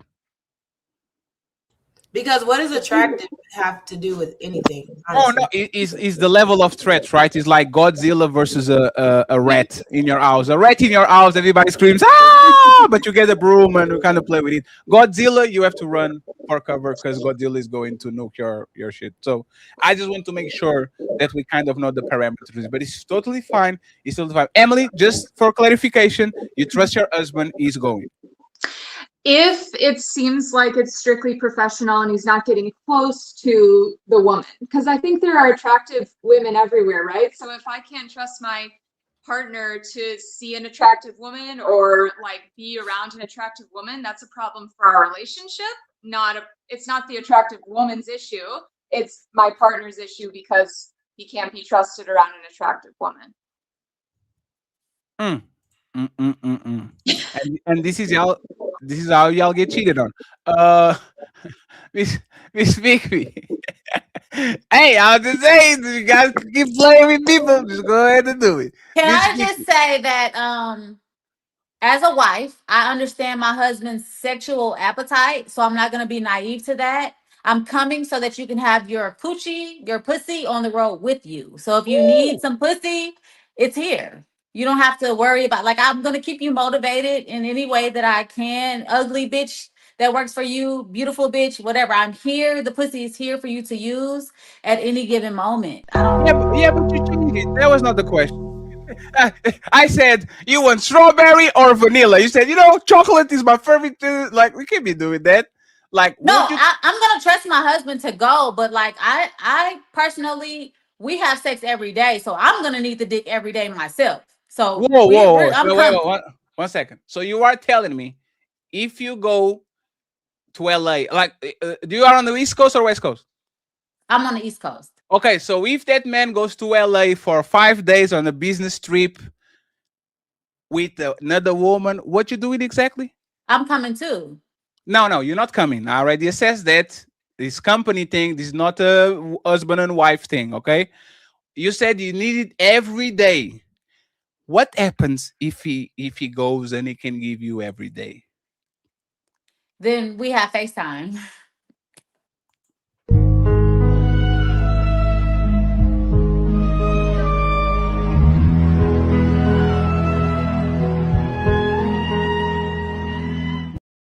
You just saw she moonwalk from what she said.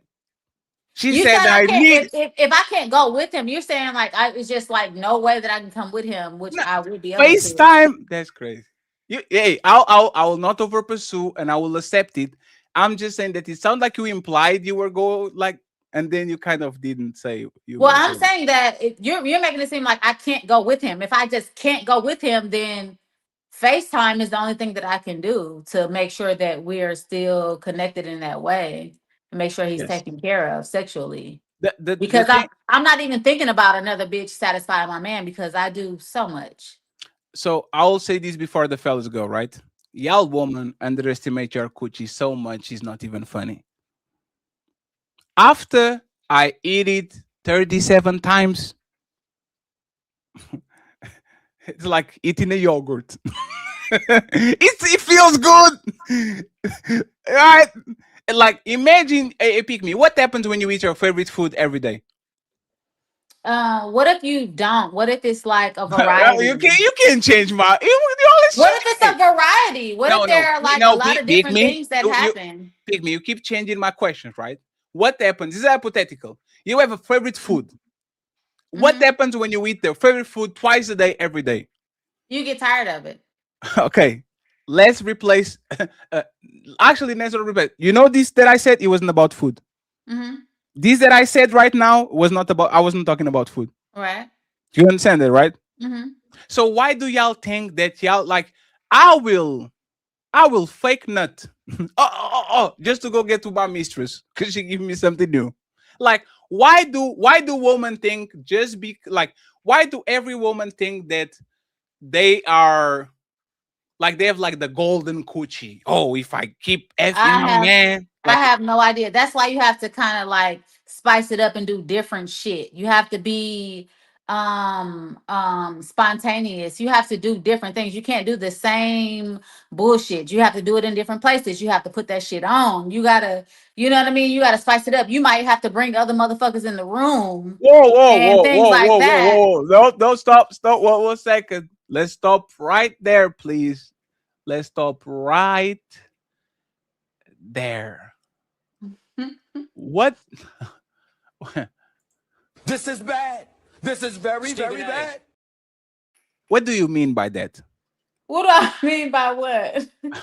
You said you said we have to bring other motherfuckers in the room. I said you might have to. You may have to. It depends on the appetite of your man, because every man is not the same. I heard it the first time. What do you mean by that? Elaborate on the specificities of what you said. Like other woman? Yeah, like who else? Do you like woman? I've eaten a few pussies, yes. So that's for you. That's not for him. Brother. I caught you still in the bank. Pick me. You like woman. That's for you. But if I'm okay with my husband fucking another pussy, then is that for me too? So pick me. If you are okay with that man having coochie, why don't you let him go on a trip and get that business coochie? why would he not? Why would he need to do that if he can do that at home? No. He's going to be waiting you for 5 days. You said variety, right? We need to spice it up. Yeah, Hey, I mean, it just depends. Ali, you're muted. Ali, you're Every muted. man. You're Can muted, we be Ali. clear? Can we be clear on something? Every man is not the same, right? Is all of you guys the same? No. Pick me. You said that you would have to come with him when you really literally said that you don't mind another woman having sex with him. That's what you just said. So why would you have to go with him if you're fine with him having sex with someone else? Yeah, just let him fuck the secretary. Well, let me be clear on something. Me personally, me and my husband, we don't do that. We definitely turn up ourselves, right? Together. We have sex every single day, as many times as he wants. He's never denied. Okay, he never fake comes. I can taste it. I can see it, and all of Wait, these what? things. Wait, how? How? I mean, I'm just, what do you mean? How can I taste it? Hey, pick me. If you right now after the end of the show went to go grocery shopping and you found chaotic and you got the quick one in the car and you got back home and you took a shower, nobody will know. I can't hear you. You can hear us? Ali, Damn, talk a I little can't bit. hear you. Talk a little Can bit. you hear me? Can you hear me? I can't hear y'all. Hold on. Just let me refresh. refresh. Yeah, just Hold up. refresh. This is actually very interesting. Because Fatty, her saying her man has sex with her every day doesn't mean shit. Doesn't mean shit. Doesn't mean nothing. It's all fun and games. Look at Queen. Look at Queen. Hey, Queen. Queen. What are we trying to figure it out? No, Queen and Emily, what are we missing? And Mr. Chaotic, welcome to the show, sir. Thank you very much for being here. Okay, I can hear now. Let's get. I'm listening still. I'm trying to process it all because it's not. Wait, is not the math is not mathing? It's not mathing. Emily, you agree with that or not? I want to add that it has to do with the morals of the guy. It depends on him.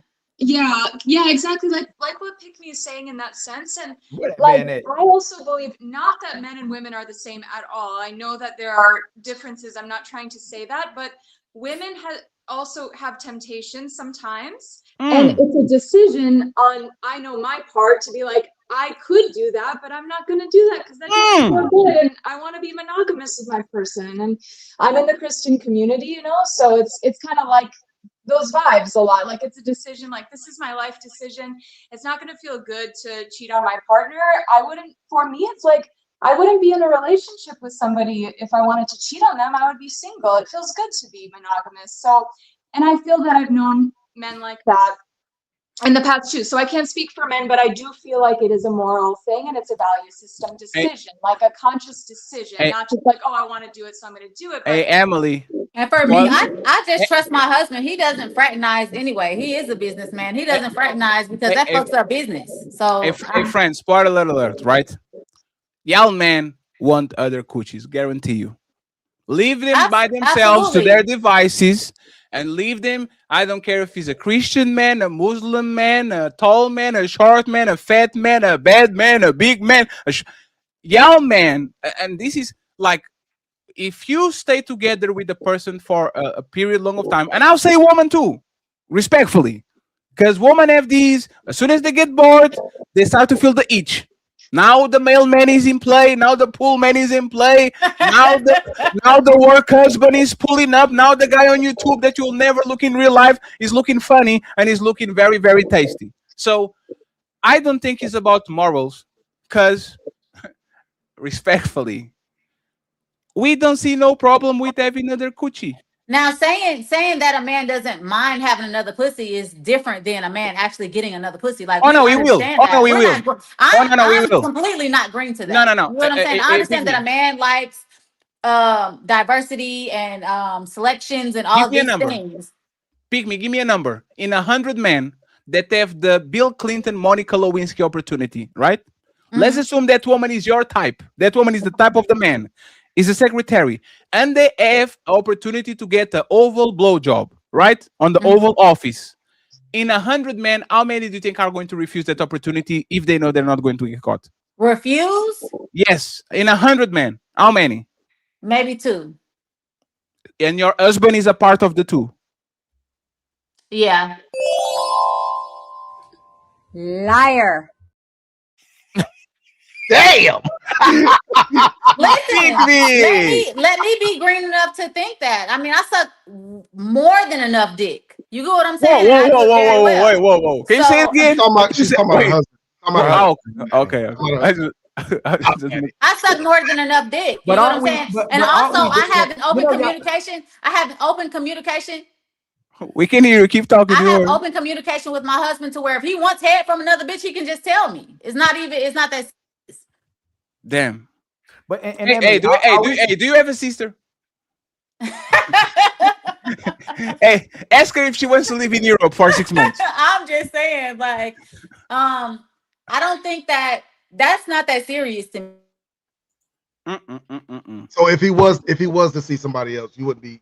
They don't even want to do it because they're almost like, oh my God, like, why is it so open? I don't really want to do that. Oh, let me ask you this then. Let me ask you this, Pick Me. If he was to see somebody else, would you be upset with it? I would be upset. I would be upset if it wasn't in front of me because I want to see you get your dick sucked by another bitch. Hey, Pick Me. Would you leave him? Absolutely not.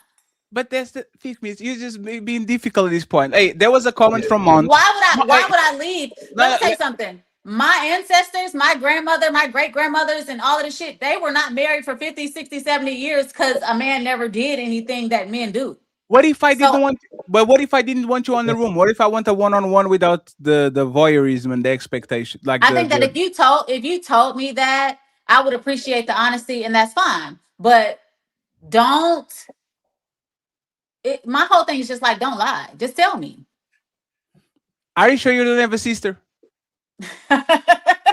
Like I'm just saying, like this for me, it's like be real. That is like nothing because I understand that is what that is for a man. My husband will die for me. You get what I'm saying? Him getting his dick sucked it don't equate to him dying for me. Daddy, are you saying that 100% of men will cheat? I would say that I agree with the number 2 in 10, 5 in 10. I think it's a very small percentage of men that will have the opportunity to do so with a woman that is actually aroused to them, that cause them arousal. And if they know they're going, I think it's very rare. I think most men, depending on their part of life, might be, oh, I'm happy with one. But that wears off very fast, especially if things in the house usually are not going well, and there's going to be a lot of phases in your life where you are in love with the person, but the person is not actually doing what you want them to do. Yeah, if you're not getting pussy in head whenever you want it, it's gonna be a little bit more it's gonna be a little bit more easy for a bitch to slide in. But if you're doing if you are a woman that is doing everything for your man, anything the fuck that he wants, it's gonna be a little bit more difficult. Like, I don't know. And also, a man has to believe in karma and think about things like that too. That's actually a really good point because when you think about the percentage of people who are doing the self-development work to keep a relationship alive and learning about each other sensually and doing that type of work, when you think about all of the people in the world, the percentage who is doing that probably is like 5 or 10%. I mean, no, to me, it's not like, true. That's not true. What she said? What did she? Hold on. What did you, Emily, say? What you said again? Well, I think that I agree with Emily.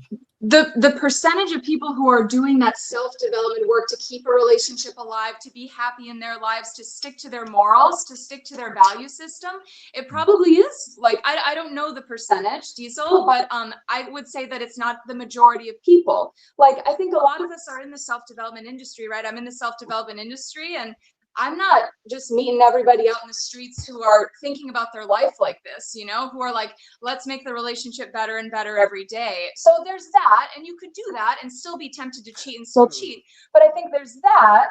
And then there's your value system. Hey, this is how I want to live my life, and this is how I'm going to live my life.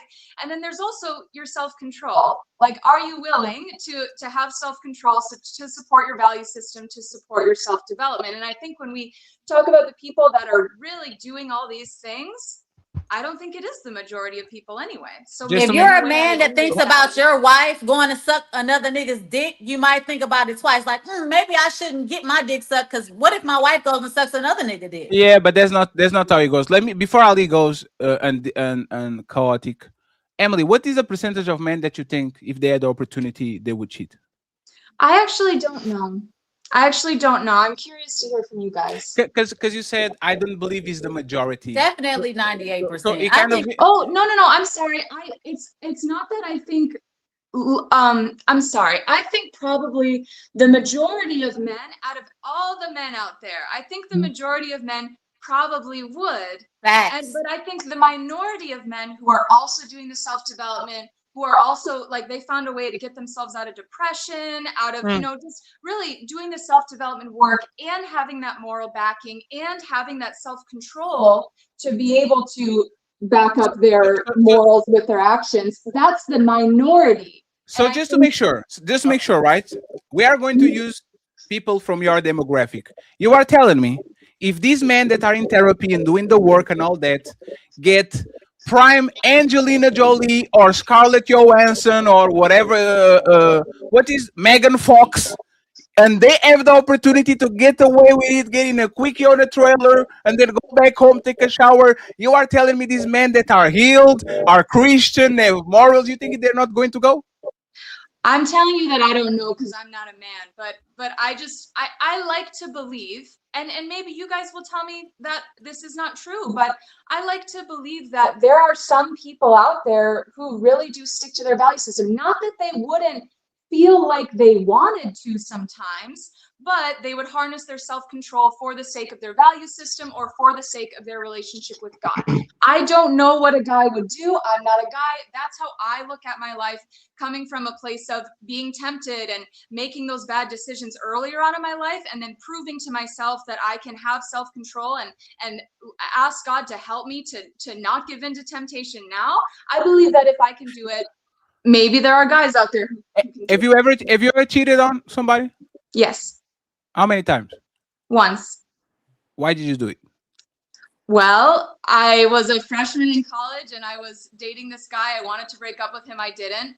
And I kissed my ex-boyfriend, and then I told him the next day, and he wanted to stay together. And that was a sign for me, like, okay, next time I know I need to break up with someone if I want to break up with them. Why did you leave him?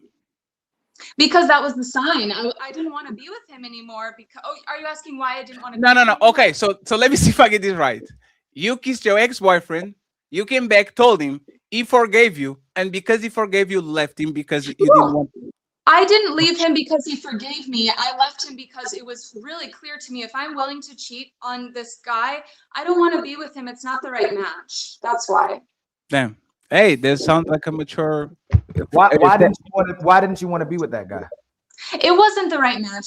It just wasn't the right like personality types. I just didn't have feelings for him. So that's why I think what we do is not the same, and women project and think we think the same. So sleeping with a lot of men make you miserable, and so many women are traumatized for having to sleep with a lot of men and have sex with men, and a lot of them are still having to heal, and they can barely ever heal, and they struggle with pair bonding when men barely can get women, and having a lot of women would make men happy.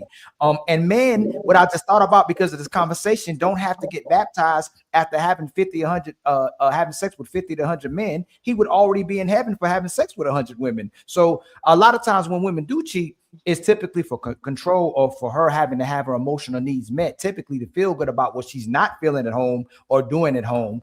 More than a man, when he does it, is typically he's doing what he's supposed to do for her. But women can cheat with men just to feel good about what they're not doing in the house as well too. So we're not the same. Like women in one hand will say men are toxic and don't love women, but then men are cheating because they love women. They love multiple women. It makes them feel good for a lot of things that's not happening in the household. So we're not the same. Where y'all keep dealing with so many men, it destroys you to the point you struggle with living with yourself. That's why a lot of women have to go to church and go to therapy. Men don't have to go to church and therapy for sleeping with women. If I as a woman is keeping your balls drained, I'm talking about soggy as fuck. Are you gonna have the energy to go fuck another bitch? Yes. Okay, right. But if I'm also, as your woman, making you feel comfortable enough to say, "Hey, babe, you know what? I don't want your pussy today. I want another bitch." What is keeping you from saying, "Hey, I want to go fuck another bitch today"? If you're comfortable in that. No, but that's not because it's not the same. Most women wouldn't dare to actually say that to their man. Most men can't. They are waiting for an excuse to actually say that to their woman. Actually, most men from the get-go, they concede. Most women know that those men don't want them just for themselves. Do you But see? I'm realistic. Pick me, just 1 second, right? Sunday we're going to talk about this couple, right? Multi-millionaires, both attractive. The guy 6'3", chef, met her at 14. Right. He likes Great, transsexuals. great Right. house, great kids, great life, everything, right? He likes transsexuals. Huh? What? He said he likes transsexuals.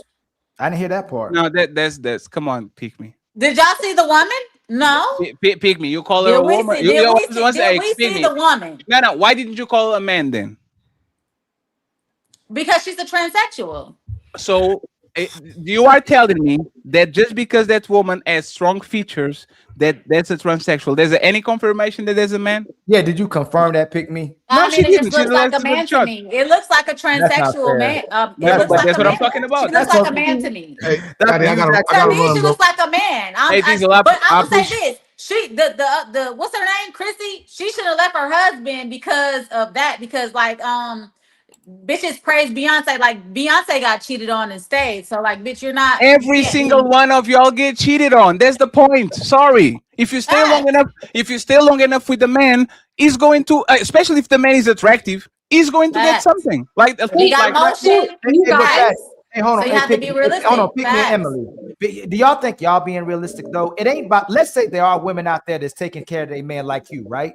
Let's say because how you operate, your man is less likely to want to deal with a lot of women because you're taking care of them.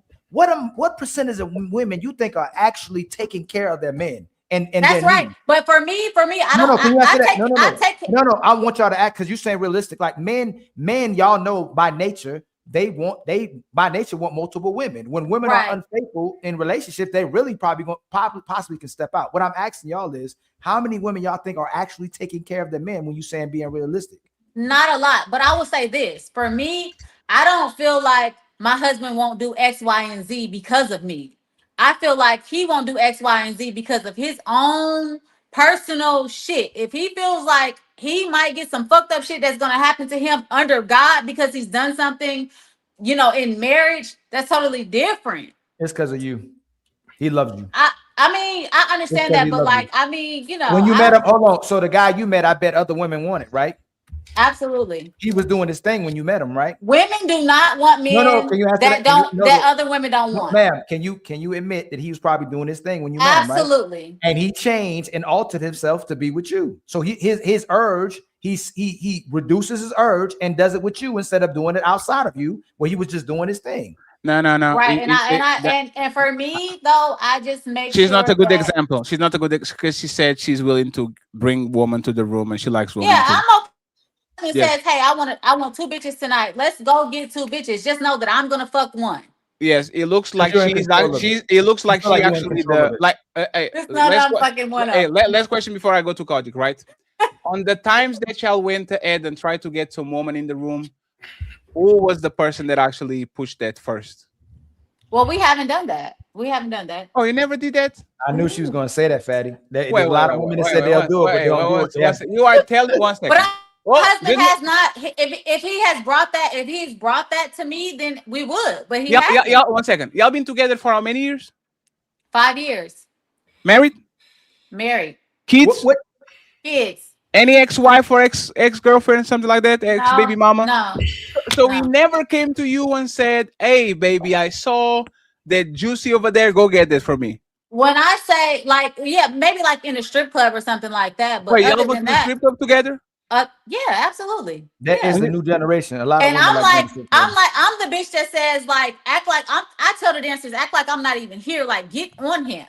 I'm that bitch. Hey, pick me. Can you leave your Instagram on the back, please? I need to verify. I need to verify it, and I need to make sure you don't have a sister. I'm just saying, as a reformed stripper, I can attest to what. Whoa! What did you say? As a reformed stripper, I can attest to it. Hey, Kartik, you need to take care of this. Fatty, before you go, it's time to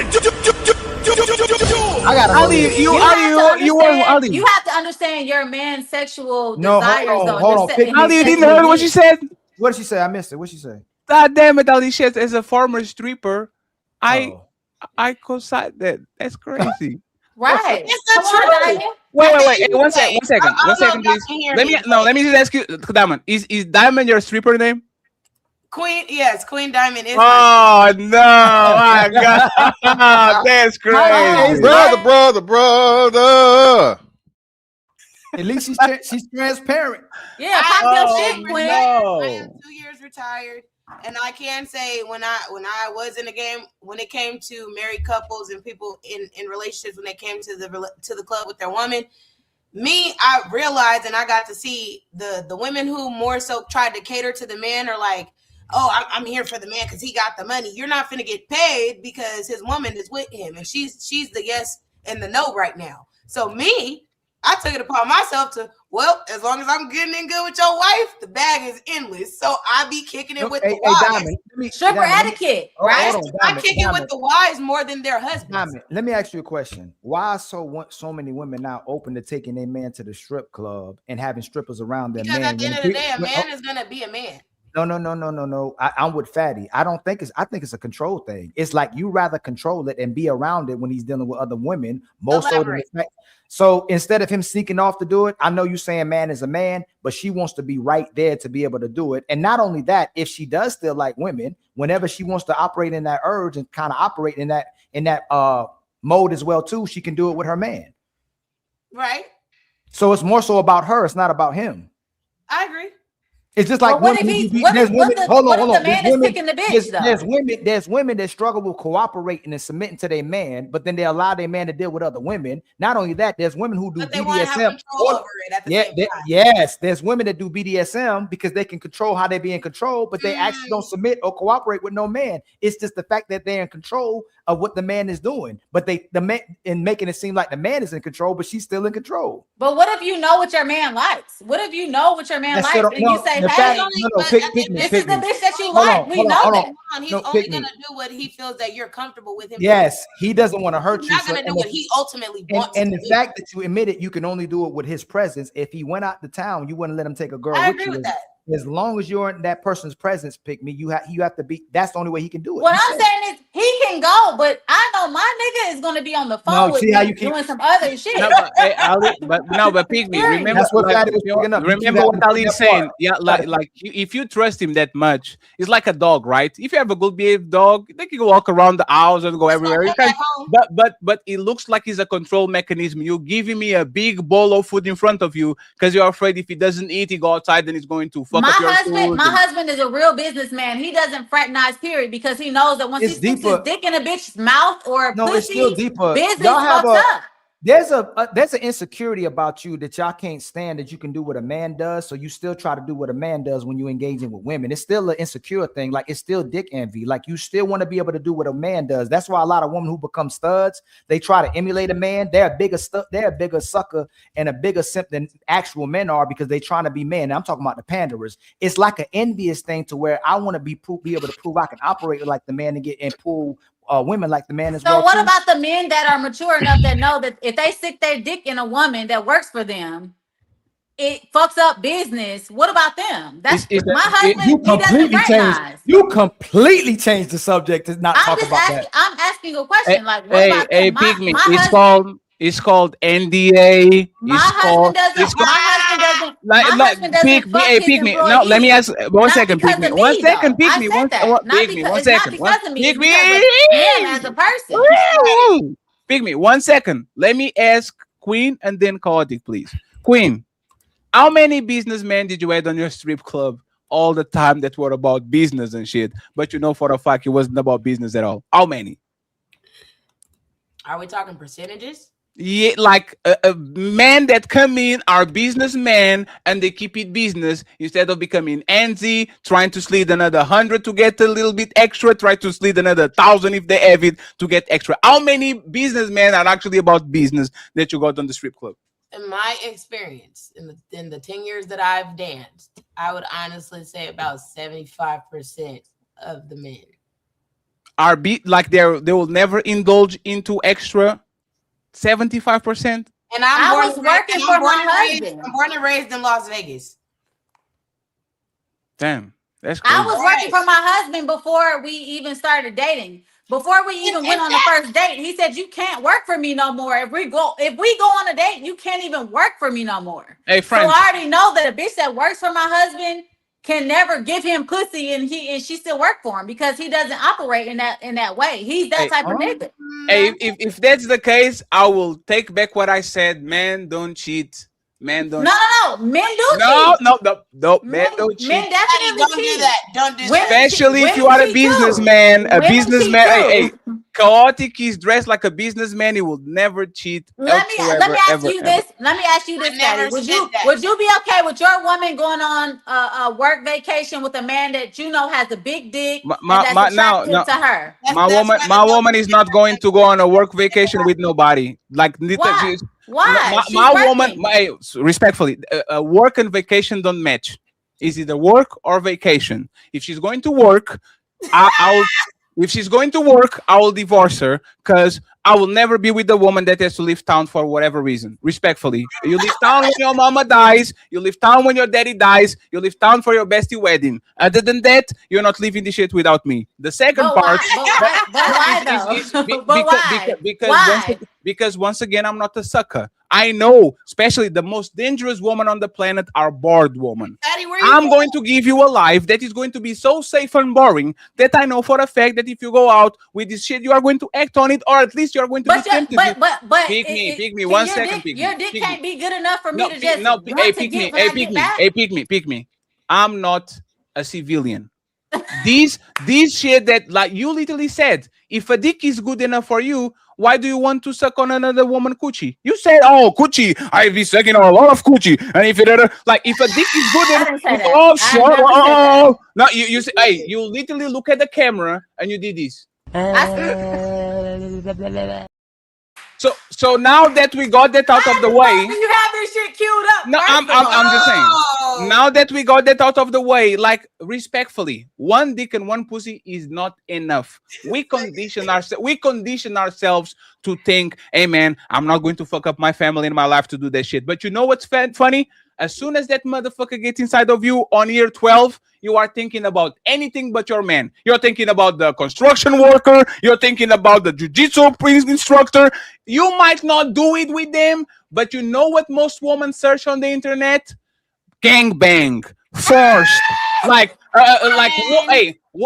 Women are into being dominated, BDSM and all those things. Y'all hate boredom. Y'all hate doing the same thing with the same man over and over again. So I will say this, and then chaotic can go in, and then I will say this, and then chaotic can go uninterrupted.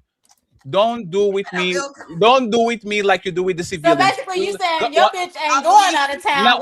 What I'm saying is that what I'm saying is that there's not him. No matter how big your dick is, how tall you are, Jeff Bezos is divorced, Bill Gates is divorced, Tom Brady is divorced, Tyreek is divorced. No matter how good Tiana Taylor just left. Mufasa. My husband. No, man. Hey, I don't give a fuck who it is. My husband. But pick me. See if you agree with me. If all these gigantic, like the bronze bomber, literally 6'7", world champion, millions of dollars, chocolate, as everything that woman wants. That man, like she left him. If these men that are overachievers can keep their woman, why should I think that I'm him and if I have a big dick, she'll never go away? Why are you selling me that dream when I see for a fact that are men that are bigger, better than me that can keep their woman? And after she responds, please call it. You can interrupt because you've been waiting for a while. Go ahead, pick me. I would say I understand your sentiments. No. Am I lying? Not understand. Am I lying? I will say no, you're not lying, but there is definitely an exception to every rule. So who can if I'm good in bed? Hey, Fatty, I looked at the data today. Most relationships end in 2 to 3 years. Yes. If the relationship get to 5 years and they don't marry, they break up. If they get the marriage, most marriages last to 8 to 12 years. No matter what happens, most men cannot keep their women. And Ali, last point. This new generation, 18 to 24, 70% of those relationships are failing. And Ali, I can see that. And one second, and you know what it is, Ali? Those numbers. Who are these bitches raised by? Ali, you know what those numbers are? You know what those numbers are? Let me tell you what those numbers are. Women who can't be made happy. 1 second, friends. Right, sorry. Like those numbers are these: 2 first years, sex is crazy. Y'all fucking everywhere. Year 2 to year 5, a little bit more shaky. So you're not getting every time you go there. Right, and we were married in a year and a half. 5 and above, snooze fest. You are fucking less than you fuck on the beginning, on the middle, and afterwards. These people a lot of times are literally roommates. They have it once on the birthdays, once on the Christmas, once on the Thanksgiving, but for the most part, it's not there. If we used to fuck like we met each other, most people will never leave each other because that's what actually attracts. Make sure you say it's not the man, it's the woman. And it's not the man, it's the woman. Not the man, it's the woman. Listen to what I'm saying to y'all. 1 second, please. I have sex every single. I was on the dick before I don't had make it about you. One second. Pick me. Don't make it about you because you are hypersexual at this point. I'm scared of you. Okay? I was on the dick before I hopped on his live. I'm not trying to bullshit y'all. And I will probably be on the dick again. Brother. Me, how are you dressed? Because you've been drinking some. How are you? Do you have pens? I'm sorry? Do you have pens now? Because you said you were on something before you got here. You said, do I have fans? No, you have pens. Pens. On. I have pants on. Okay, I just want to make sure. Chaotic, uninterrupted. Talk about whatever. But if my we talk husband about. came in here right now and wanted to take these motherfuckers off, they would be on the fucking floor. That's crazy. Shay, shout out to your husband. Good choice, sir. Chaotic, uninterrupted. I don't know what you want to address. If you want to address anything, what you think about what's been said lately? I don't really dabble into the conversation you guys were just having, but I saw I was live streaming. I saw that you were live, and I saw the title, but I mean, I'm pretty sure you guys are not even talking about that right now. Salute to everybody on the panel. I mean, you guys aren't talking about it, but I went in for 9 hours yesterday or the day before that about Corey Holcomb and how much I despise that ignorant, low IQ Negro. And I think I believe Anton Daniels, he did an incredible job at handling himself against this caveman. The only mistake that Anton did was even go to this guy's studio.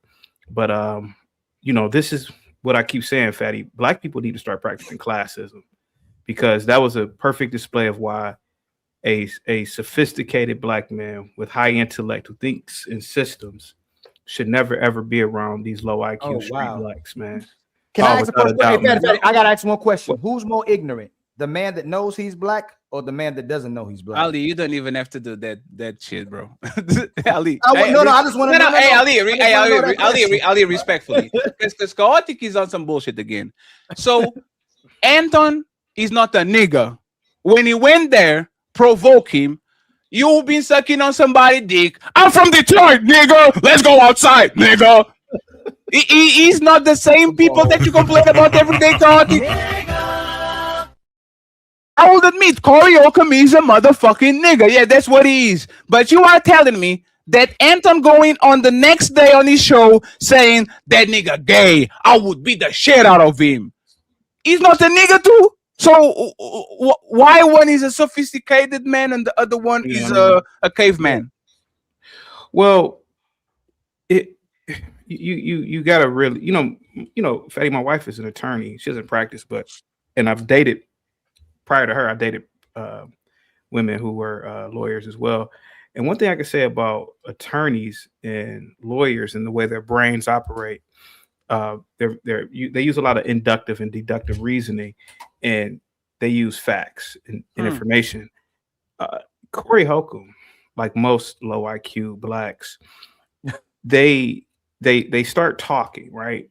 And they don't have the vocabulary, they don't have the nuance, they can't read rooms.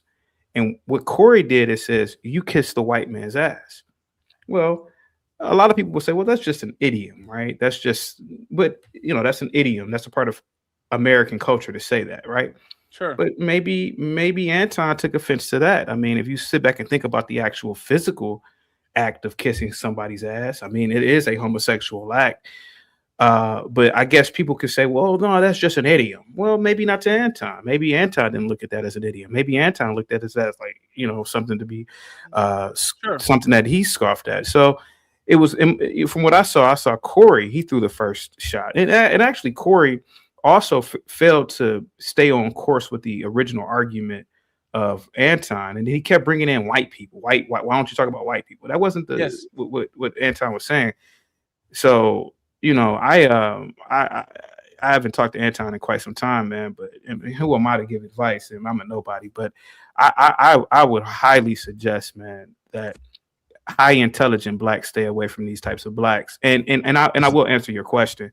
Yes, Anton went on the next day and said what he said, man. But that's a lot of that is theater, right? You know, a lot of that is theater, WWF type stuff, man. WWE stuff, to be completely honest with you, man. So, and it's good content. It makes up for good absolutely. content. I just want to make sure the last question. So you believe that Anton has the right to be offended by Corey's words by say you kiss white people ass, right? No, not at all. So I believe that I believe that to break it down real quick, street culture is not backed by any institutions, right?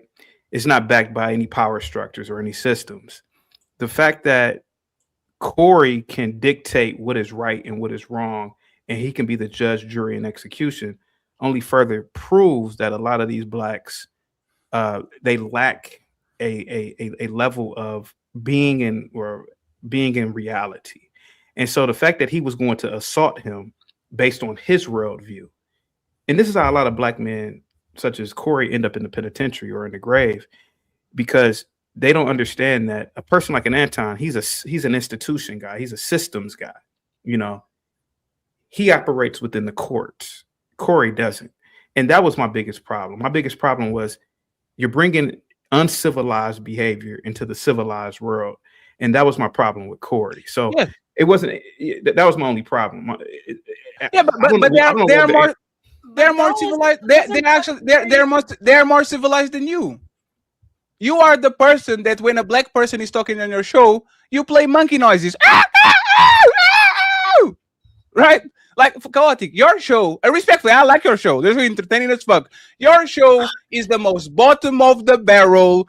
I'm going to fuck with black people so I can get the reaction. You literally FJ Prince on the thumbnail lately on 20 times. You have it all show. You know, he's the bottom of the barrel. You say, oh, these educated blacks are ashamed and jealous of these. Don't laugh, don't smirk. Because that's the thing. I know what you're doing, and I actually respect it because I think you are a character. I believe that Chaotic in real life is a pro-black. He just doesn't want to say it because he doesn't want to go about his way. But I don't think there's nothing more uncivilized than the black person talking about something and somebody start to do noises so we can get the rile of each other. If Corey and Anton did that, I would look at him crazy. I would be like, Corey, if anytime Anton opened his mouth, Corey played the button, I'll be like, damn, Corey, that's what we're doing. So respectfully, once again, I respect what you have saying, but you are laughing right now. And I can take seriously somebody that engages on fuckery day in and day out, and then turns around and says, look at those uncivilized black people over there. You love uncivilized black people. You actually make a lot of profit out of uncivilized black people. Shout out to you and to the people that frequent your space, because you can be a fucking uncivilized black people and white people magnet and then turn around and says, I hate these people. I can't understand. That's right. We're not letting the hat fool us, nigga. I don't give a fuck about none of that. And by the way, and I have a fedora too, so if you want, I'm going to put a blazer and a fedora and we're going to talk with each other at car to get you guys. Well, Fatty, to answer your question. You see, he literally has queued up. That's what I'm talking about. It wasn't me. Shit. Hey, Chaotic, just a second. Hey, Chaotic, I respect that you didn't play that while I was talking, because that will be hilarious, but it will be kind of bad. So I respect. Hey, thank you, brother, for letting me finish and play that shit. Did I see Anton on here? Where's Anton? I'm gonna answer you, and I'm gonna be very direct. Go ahead. I'm eating off the carcass of black culture. Oh, black shit. culture is absolutely degenerate. It's absolutely degenerate, and I'm doing this very same thing that the Arabs, the Chinese, the Koreans, and everybody else does. I'm eating off the carcass of blacks, and that's why I support many blacks. Like, for example, like a John Galt. He says, "Hey, man, I'm eating off the carcass of blacks." A lot of blacks want to be exploited. So, if it's the honest to God's truth, man, and I don't see anything wrong with it. How do you substantiate that most black people want to be exploited? Like, where do you get the data from? Because it sounds like a lot of times when there's ignorant white people that say certain things, and no disrespect to Emily on the panel, but there's most white people I wouldn't say are ignorant or racist. But why do you take the rhetoric of the minority of what white people say that's ignorant and conflate it with the minority of black people as well too? Are most black people trying to do this? Like, and where do you get your data from, Chaotic? Because you do this a lot of times. Most black people are in prison. There's less than 1% of the population of black people engage in violent or homicidal acts. So where do you get your information from to say that most black people are trying to be exploited? Your names are European names. Your religion is who gave us European names? Let me just finish. Sorry. Because your names are European names. Mm-hmm. You worship white and Arab gods. Mm-hmm. You try your best to leave black environments. You work for white people. You purchase their vehicles. You purchase their car. You purchase their clothing items. Everything around you is exploitation. And so even our language. I mean, me and you aren't speaking a black language right now. So blacks are. So it's not about. I never mentioned anything about being in jail or anything of that magnitude. I was just talking about the overall black culture. It's actually. Well, let me just finish. But I'm trying to. Can you substantiate how they choosing to be exploited? I want you to finish. How I gave you my answer. The fact is that you could use things. You could use small scale things, right? So, for example, look at your average dumb black woman. So, your average black woman, if she needs her hair, feet, and nails done, or not her hair, she's gonna take her stupid ass to the Koreans. They're Vietnamese. I have a friend. I've known her since we were teenagers. To this day, for the life of me, she does not let black women work on her nails. And I ask her, why don't you go to these Korean people or Vietnamese people? She says, well, they do it better. They do the acrylic or something better. I don't know, man. And I said, well, why don't you tell the black chicks how to do it? And so it's things of that magnitude. You have a group of people who don't even speak your language. You don't know what they're saying when they're in the store. And let's be honest about it. The Koreans don't get back into these black ass communities. Who cuts your hair? He doesn't cut his hair. He has a fucked up hairline. Fatty, may I finish, please? Never Fatty? mind. Absolutely, sir. We are civilized. We are civilized over here. I was just asking, I'm not trying to be funny. Like, No, we are civilized. Let him go. You're good. Don't worry about it. My bad. And so even at the highest levels, like education, when blacks graduate from college, right? They don't build really their own businesses. Even guys in my own fraternity, you got engineers, architects, all types of blacks who have all types of degrees, and they run their asses to the white man's companies. So the thing of the matter is that we allow ourselves to be exploited. So that's what I mean. So when you're asking me about facts and data and stats, I don't really have any stats on me, but I just have the reality in which I live in. I know that when I go into an inner city ghetto, I know that the gas stations are going to be owned by Arabs. And I know that when you go in there, they're going to be selling the black population poison. And then there's going to be a group of dumb blacks that are going to be outside peddling drugs like idiots. So the fact of the matter is that, it's not just about me talking about the jails, right? That's too easy. The jails, right? It's the overall society in itself. Even the music, blacks typically listen to rap music. You are allowing poison into your brains. People are shocked that I don't listen to rap. I ain't gonna lie to you. One of my favorite albums is Reasonable Doubt. But the fact of the matter is that, man, we're being exploited all over, and we allow ourselves to be exploited.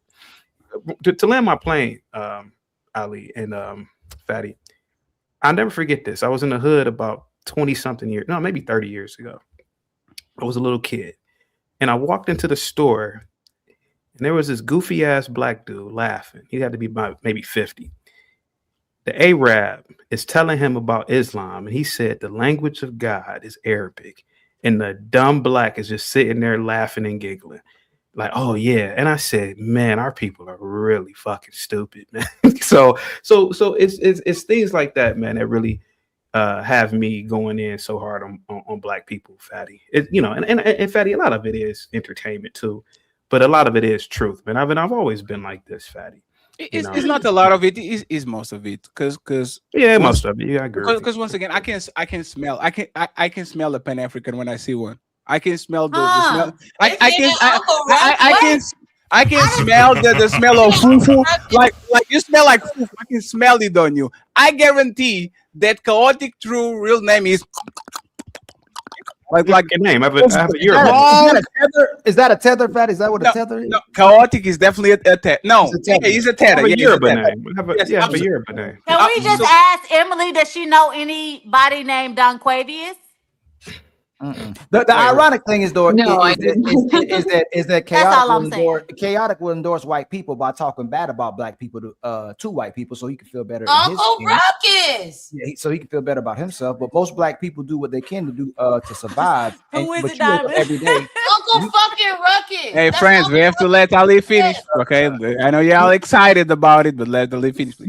You wake up every day to do everything but be black, my brother Chaotic. You say that black people are being exploited, but then you complain about black people playing the race card and talking about systematic racism. What you talk about, America does to white people as well too. Like white people talk about make America great again. White people talk about the LGBT. White people talk about their guns. So why is it that you wake up every single day to talk about white people's complaints, but you don't validate the black people complaints? But then you say we allow white people to exploit us, while you literally show your behind for white people every day. And I'm talking about the ignorant white people too, as well too, because I don't want to go to the extreme like you like going to the extreme. But how can we choose to be exploited when we live in a country where we're trying to survive while we're calling out black white people simultaneously? But you shake hands with those same ignorant white people that talk down on people that look just like you and talk about the Africa you come from. Would that be considered sucking the white man's dick? I'm just asking a question. I'm not saying that it is. Well, if you want a one-on-one, pick me. You can put y'all in the middle because you're being a little bit like Ali asked her, very civilized. It was a question or a statement, Ali? It's a question because he says black people are allowing themselves to get exploited, but you're living in a system where you have to survive. And Chaotic, he loves capitalism, so he's okay with Anton interviewing Charleston White and what's the gay dude name? Fatty. Fleece Johnson. Matter of fact, he's okay with Anton having nigga moments to Ali. He's not fine with him, and he's fine with him exploiting black people to make. Matter of fact, the most exploitive people that I see on this space is Chaotic True, making Jay Priest looking like a monkey and going around and parade him around while he got his channel taken and demonetized. Y'all were giving me advice while you're laughing on his face. You do that. Y'all exploit Angel being slow by saying the N-word multiple times. Y'all exploit Theory 111, which was one of the most retarded people in this space, talking shit and all that. All y'all do is exploit people that should know better, but actually they don't. So it's kind of funny that y'all say y'all let yourself be exploited by white people, while y'all literally getting the worst of the worst. Shout out to John God, that piece of shit.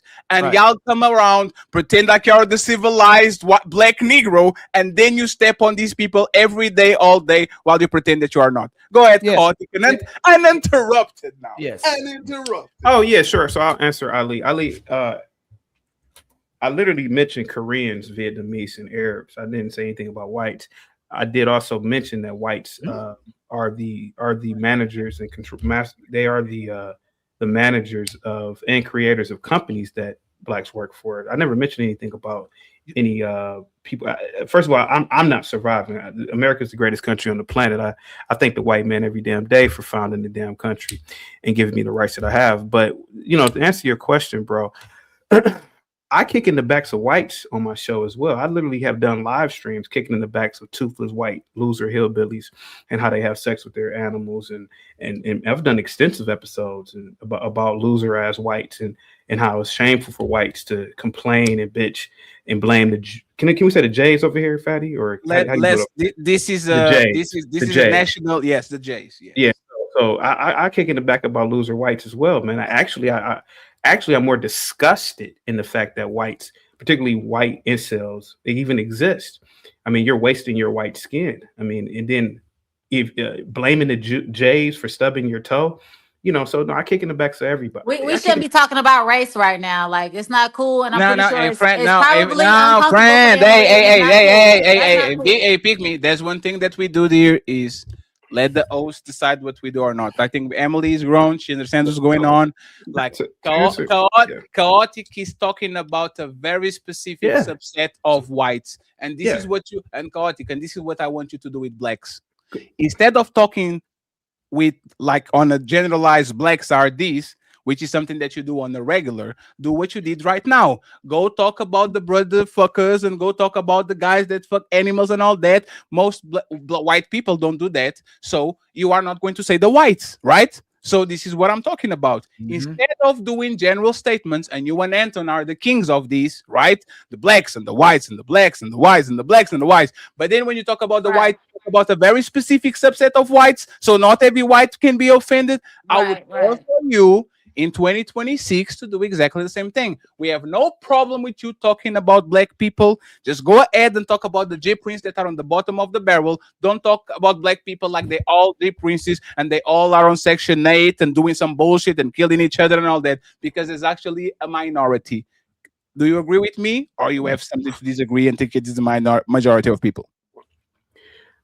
I believe that the majority of blacks are really fucking stupid, Fatty, to be completely honest with you, man. I'm gonna tell you why, bro. The majority of blacks, man, have not built institutions and systems in America, man. They didn't have time. And they didn't have time. No, you know what? You can finish after me. And I'm sorry for interrupting you, right? No, don't worry about it. Africa been out of colonialism for 60 to 40 years. Black Americans be freed on the last 60 years. Nobody in this planet got back on their feet in 60 years, especially without reparations. The Japanese got reparations. Israel got reparations. The slave owner got reparations. Everybody in the planet that actually got their legs back, the Europeans. Europe was destroyed. Americans did the Marshall Plan. Now Germany and all these countries are very advanced. Same thing with the bombs that you drop in Japan. You can ask for the people that were brutalized, colonialized, and enslaved for 400 years to get back on their feet and to build institutions on 60 years. This is the first decade that you're seeing multi-billionaires when it comes to black people. Just like everybody else, just like the Italians in the 30s, just like the Irish in the 20s, just like everybody else that was supposed to be seen as lower class citizen when they got to the United States. Give black people 100, 200 years like you gave everybody else. And if we get there and they are failing, now we have a problem. But you can't complain and saying that the baby is not running when the baby is supposed to be crawling. And black people are way better right now in 2020 than they were in 1990. The crime is down, the deletion rate is down, violent crimes are down, they are graduating, going to college, they have business, they are way better than they were 30 years ago. So if they are better, why not give them more 30 years like you did everybody else and make sure that they are okay, right? Why judge Donald Trump grandfather and Melania Trump, right? Why don't we talk about those people? Why do they have time to grow into themselves? They have 3, 4, 5 generations to grow into who they are, but black people have to become the end-all be-all in 50 years when nobody did it before. Go ahead and interrupt it. I'm going to mute myself. You don't have to mute yourself. I stand by what I say, man. I think our people are really fucking stupid, bro. To be honest with you. I already said what I had to say, bro. We don't create anything in America. We don't have any institutions or systems, bro. We don't even name our children black. We don't even give our children African names in this country, man. You name your kids after white people, bro. It's man, I could go all night, Fatty. I don't want to, bro. Wait, just make sure. You want black people to name their kids African names? That's not the point. The point is the point, Fatty, is that black people are so far behind the curve, and it's not that people are exploiting us, is that we allow the exploitation to happen. How do you allow it?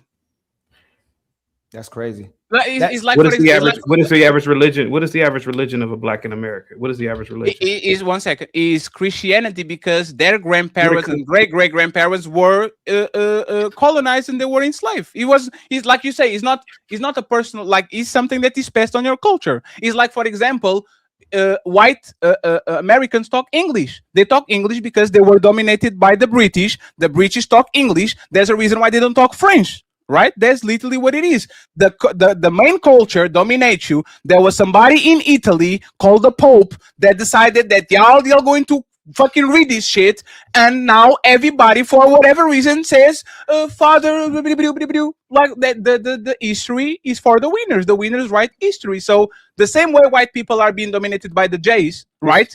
Right? The same way the American government doesn't have money to take care of the homeless, take care of the veterans, but there's money to send to Israel, to send to Argentina, to send to all these places, right? We don't say, white people, why are you letting yourself dominated by the Jays? This is not a American white people person. This is a politician's problem. This is a problem from the politician, not the average white people. So why do you put that on blacks? Like, why do you put things that are literally decided on the grand level, redlining, gerrymandering, all these things? Why should a black average person should be ashamed when this is a call from above? They have nothing to do with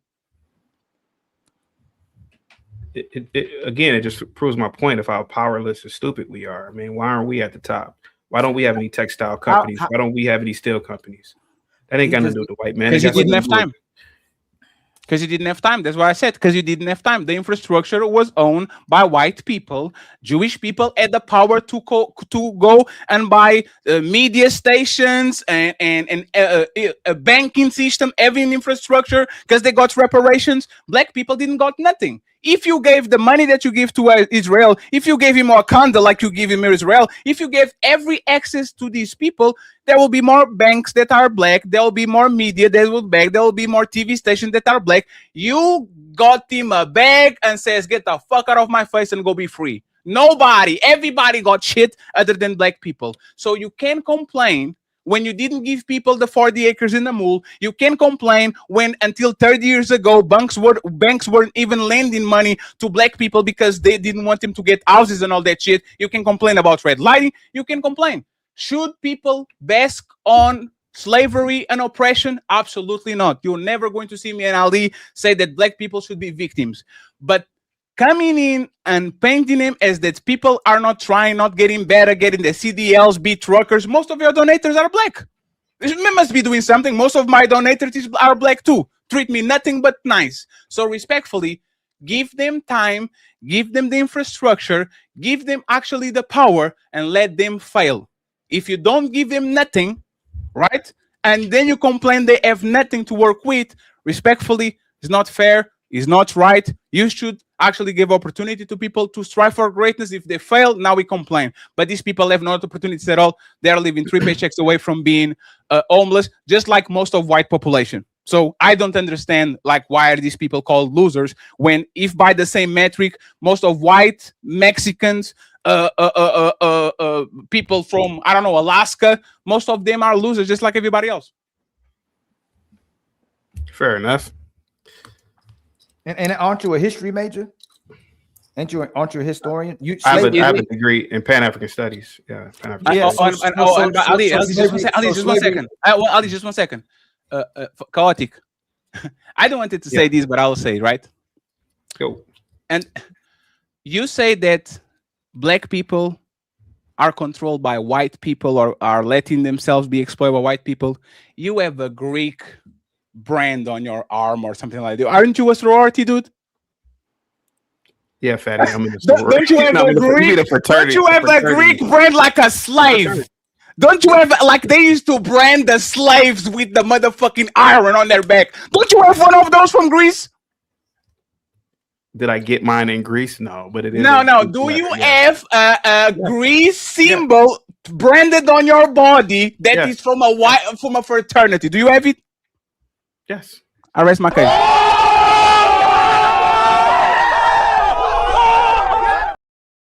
Still love you though. Still love you. Let me go get some water. That plane landed hard as fuck. It's just bothersome. And you know history.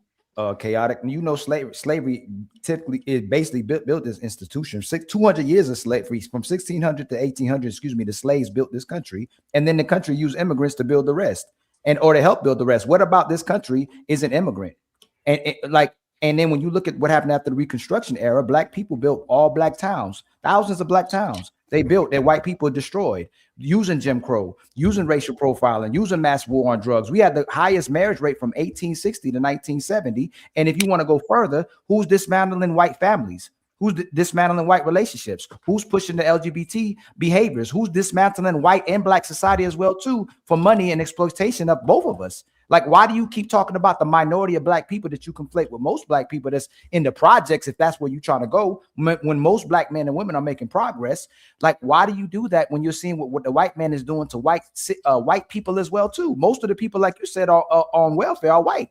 Most of the people who are poor are white. So why do you come in here and try to use the minority of black people you say don't have no infrastructures, when most infrastructures are controlled by white people, but they're corrupt and greed, and they take advantage of most people, including white people? Why are you holding the minority of white people who have no black people who have no power to task that you should hold the minority of white people who have all the power? Why do you do that? Insert Uncle Ruckus. I want to hear that. Because since we don't have no power, how do you hold us responsible for doing all the corruption, being this greedy, turning people against each other in this country, when the minority of white people are doing that? Can you answer that question? I can't. I'm trying to follow you on a few things, because the whole purpose. You said the whole purpose would be the whole purpose would be black people have no infrastructure, they have no power. The minority, and then you conflate most black people to being stupid. Right? What is your question, man? So I'm landing. Why are you not addressing the minority, the white people who are putting everybody against each other, who are corrupt, who's tainting the water, who's making the processed food, who's making the cost of living high? Yeah, okay. I can answer. Okay. Montana. Let me do this real quick. Deja with the $5 super chat. Blacks are not trying to survive. Trying to survive is saving your money and living with the bare necessities. That's not us. Okay, yeah, I can answer your question. And by the way, just one thing, friends. I baited this man into coming up, and I said $50, and he actually sent it. Hey, Eric, as soon as you break one TOS rule, I'm dropping you, bro. Okay? I'm going to give you one chance. And I'll repeat it again. If you break any TOS by going crazy, you drop and you're done for the night, okay? The link is in the chat. You can do what you do. Ali and Chaotic, take over for a second. Yeah, sure. I'll go get, once again, I'll be right back. Ali, quick on the trigger, please. Yes, Great question. I think Eric is being respectful.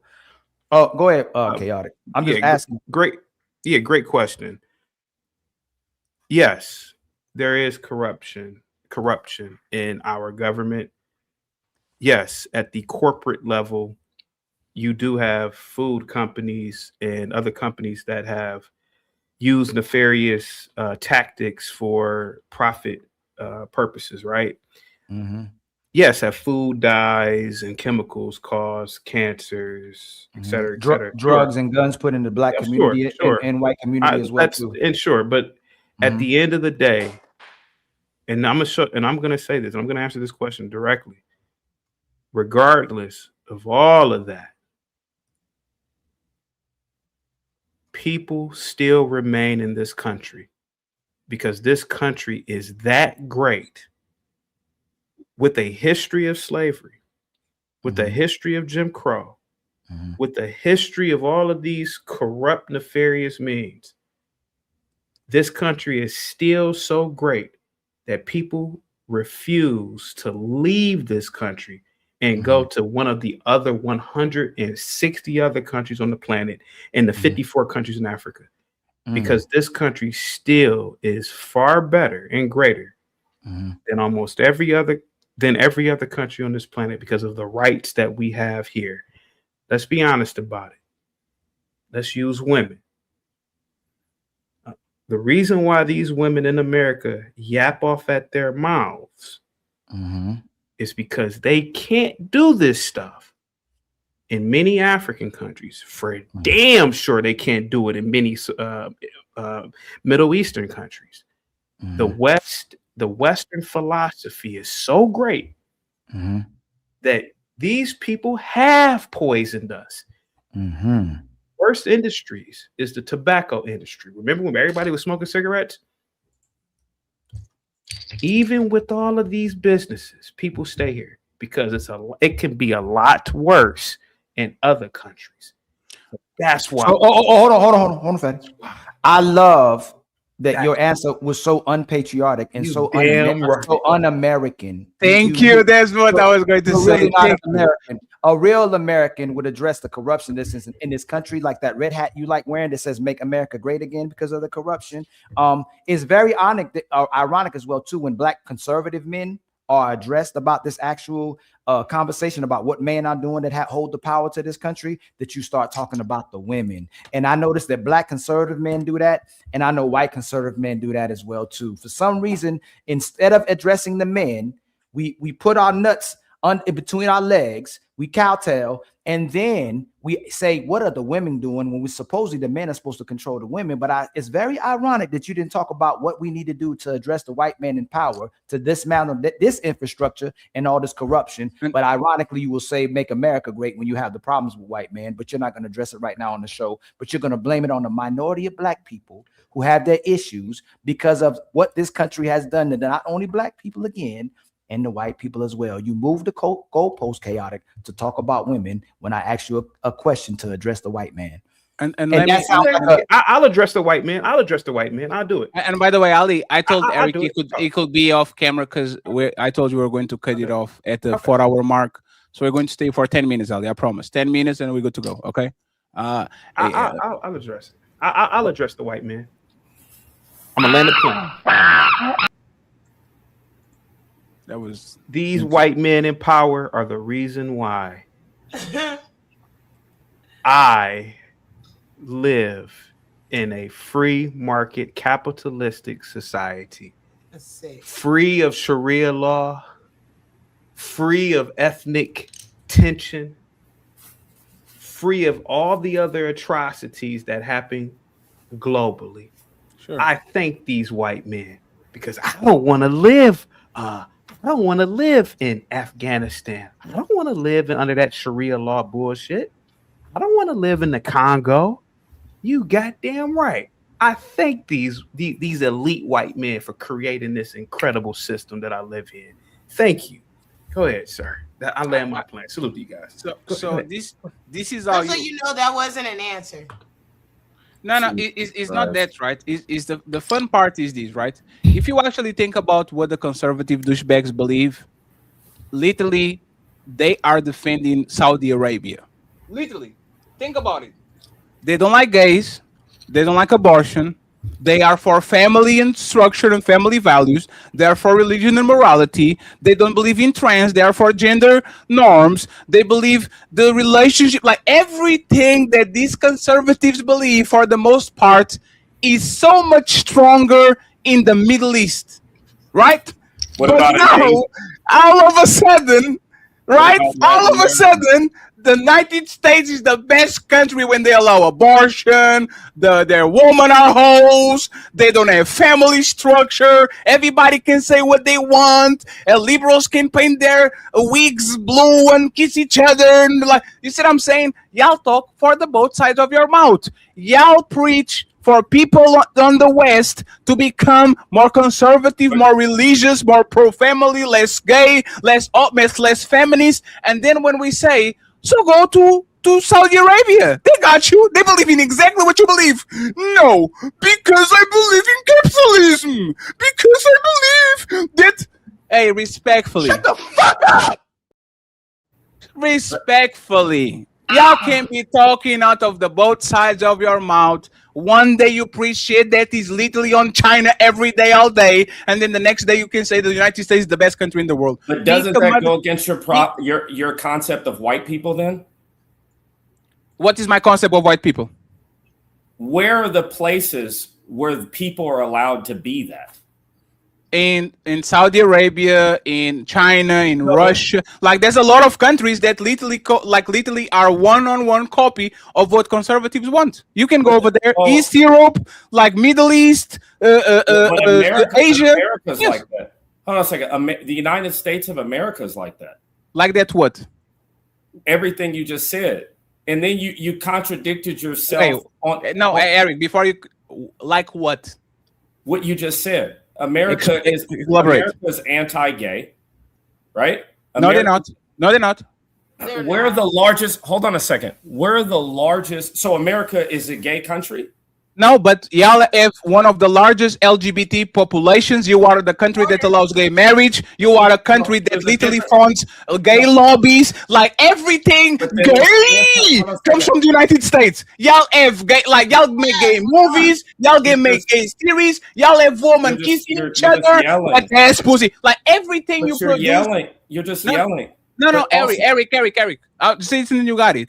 We're also the largest evangelical country as well, right? We have the largest evangelical groups as well. And the Bible Belt is the most known for searching corn and gay corn. The Bible Belt is literally the place where they Google and they search more gay porn. What you talking about?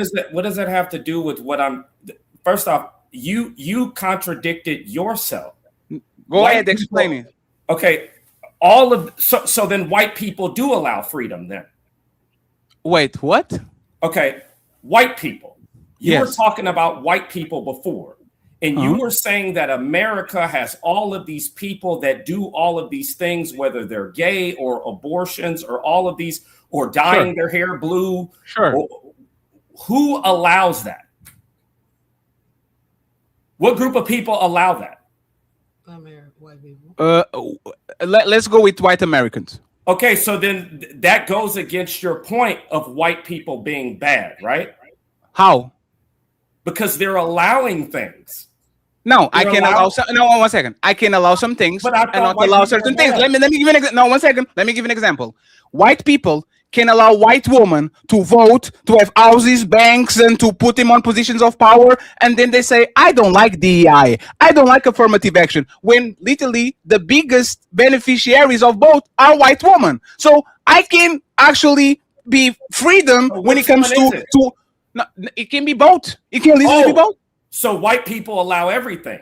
No, they don't. Let me. One second. Eric, Eric, 1 second, guys. Let me give you an example, right? Let me give you an example. White people are diverse in thought. No, let me give you an example, right? Donald Trump banned the procedure of acquiring visas of 78 countries, With the right? exception of Mexico, India, Venezuela. We got you. We know Okay. your Now, points. We got it. so I can say that the United States is allowing Germans, South Africans, people that come from white countries to come ahead and get visas, while literally banning visas from brown countries all around the world. So it can be both. They can allow something on this side and don't allow it on the other one. So you mean America's literally following the laws from 50 years ago?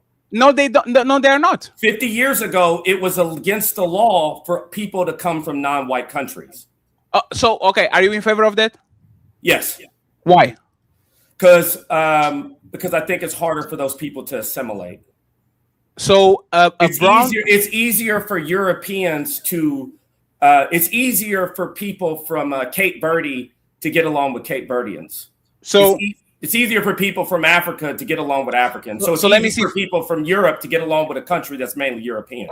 Absolutely. So you're telling me that if there's two South Africans and one is black and the other one is Elon Musk, you are okay with the white South African to come in, and you are not okay with the black South African to come in? How are they getting along in their countries right now? No. I mean, just yeah. Okay. Yeah. So Eric, so this is what black people are complaining about. What are black people? One second. What are black people? No, 1 second. This is a multiple-time baby daddy, like a 7-time baby daddy. Is dead, fuck his own stepdaughter and put a kid on her. Elon Musk comes from a degenerate, evil lineage, and clapped and says, "Come in, you white brother, we got you." This is what black people are complaining about. You have to calm down. 1 second. If Elon Musk look like fatty, y'all will be calling me a degenerate baby daddy that doesn't take care of his kids, and he comes from a black lineage. And if Eric was the president, my white counterpart could come to your country, while my black counterpart couldn't, when we are literally both the same. The thing is this: the people in South Africa who are white are viewed as what? Go ahead. What are they viewed as? They're viewed as the enemy. Because they Right. were. Okay, so then, okay. No. My point One exactly. second. So No, then you should want them out of your country. You should want them out of South Africa then. No, respectfully. People want their resources back. Because, once Okay. again, So does one South second. Africa want more white One second. immigrants? Just like the United States Does wanted South Africa resources. want No, more please, white one immigrants? second. Yes, No, sir. please. I'll answer your question. Just They like want the more United black immigrants, States. not white immigrants. Hey, the United States want resources by a country that is not theirs, called Venezuela. And you are telling me No, that they black owe us South- that. and you are telling me that black South Africans can demand their resources that was stole from them? You can demand whatever. First off, I can demand whatever I like. It doesn't mean anything. I can demand whatever I like. You still, Fatty, I'm disappointed. Have I not? I'm disappointed. Your debate skills been deteriorating lately, Eric. You still think rights are real? They are real if you can enforce them. Yes. My point exactly. So I can want whatever I'd like. The thing is this: the people in South Africa don't want white people like Elon Musk coming into their country. Okay. So what's the problem when white people want more white people in their countries? Because when white people, aka the Democrats, want brown people to get the country, y'all complain. They are in power. They are the ones making the rules. Right now, they are not. But I guarantee you, when Michelle Obama or whatever, the Gavin Newsom, or whatever the president comes in and he asks that he wants more brown people, he's going to be in power and y'all saying, no, I don't want it. Keep ICE, keep all these things.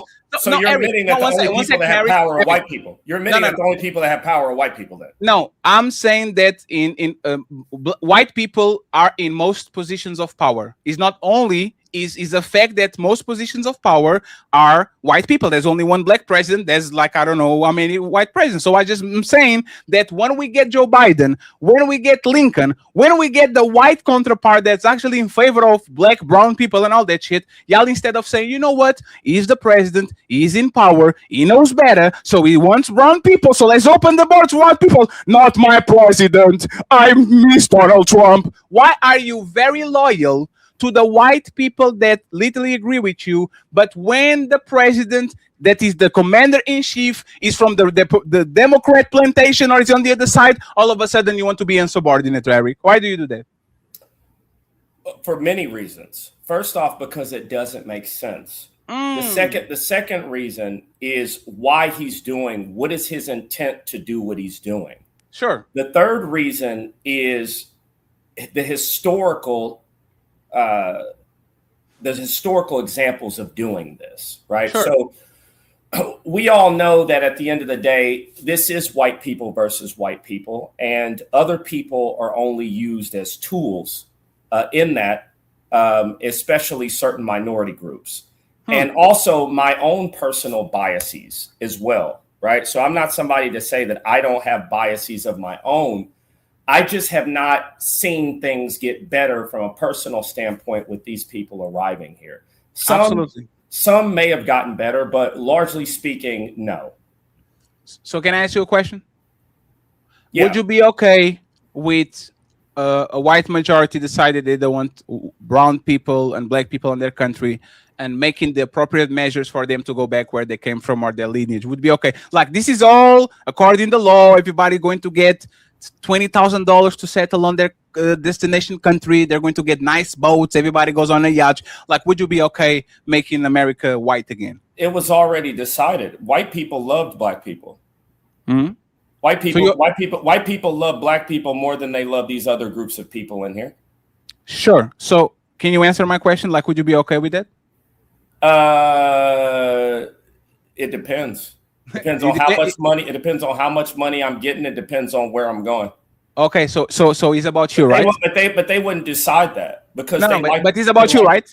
Yeah, it's about me. So and this is what I'm talking about. If Yes, if Eric can do what's best for him, nobody can be barred from doing exactly the same thing. These people want the same thing as you, a chance to survive. That's not what they want. Oh, no, black people don't want that?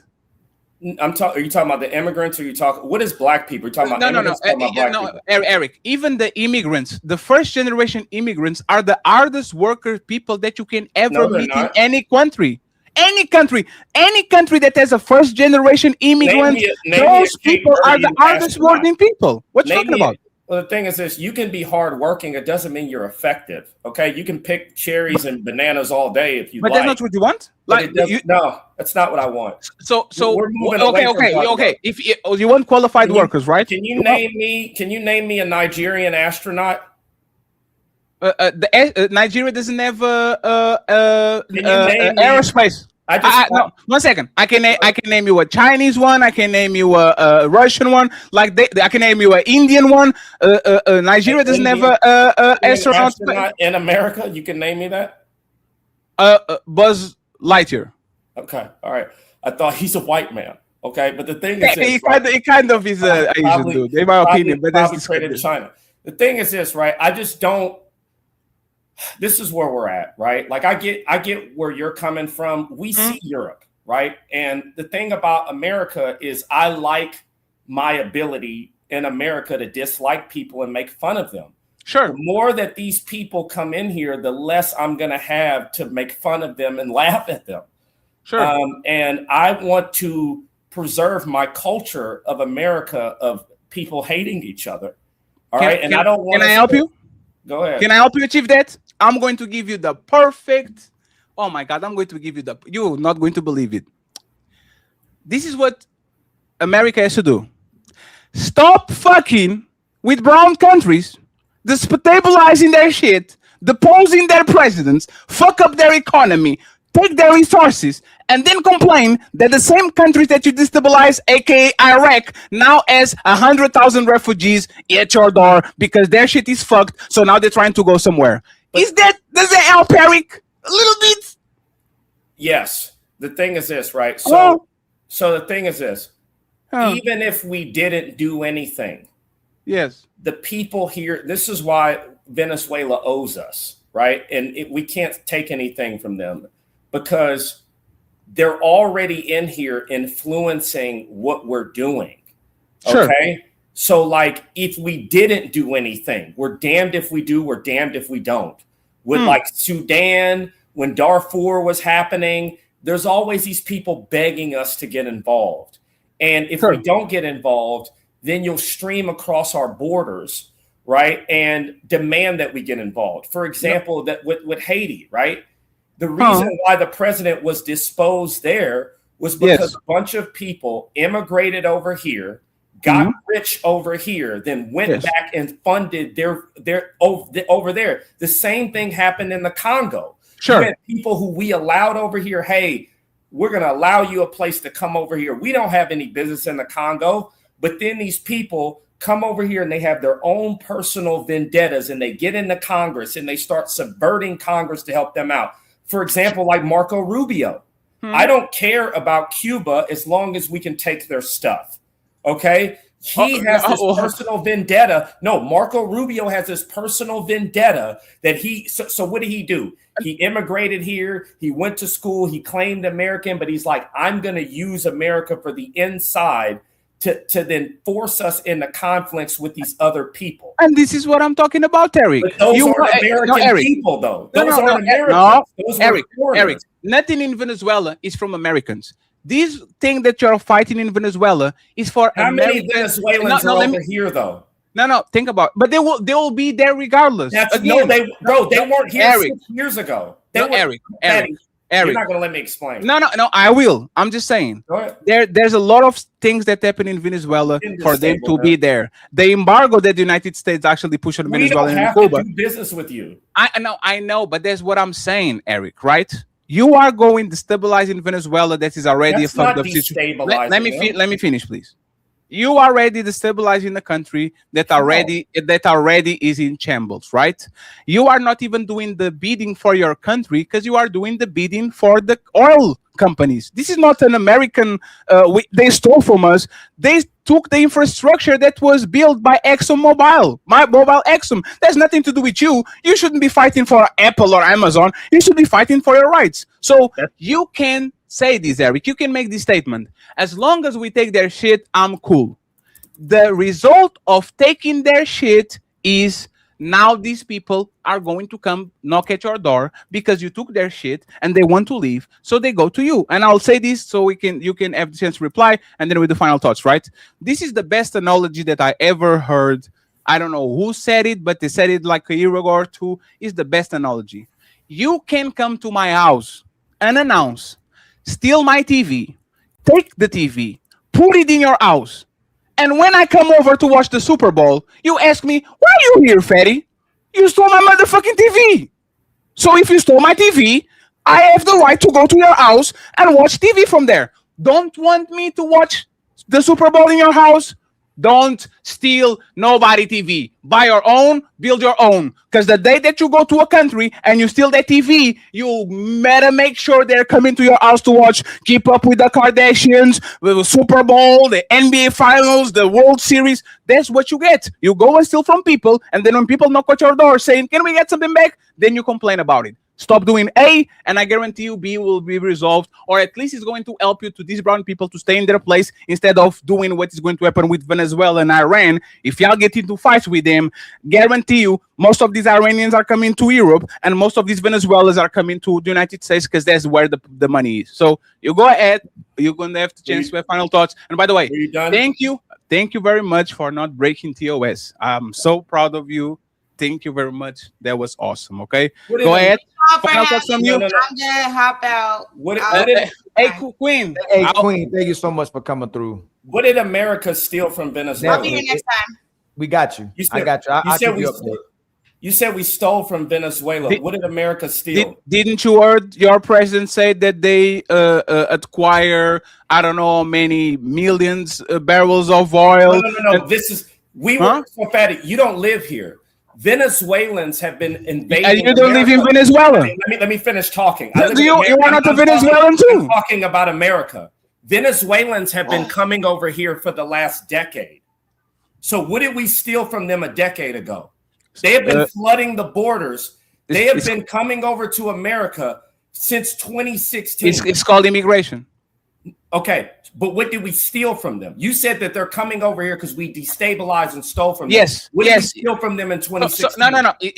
Once again, you put an embargo. You literally depose the president. An embargo is we depose the president. What president? Sir.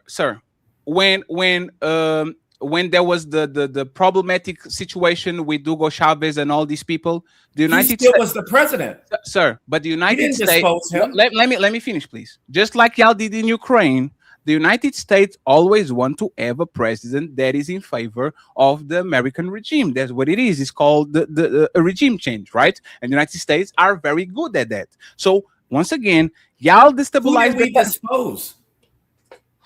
You have to name it, fatty. You're wrong.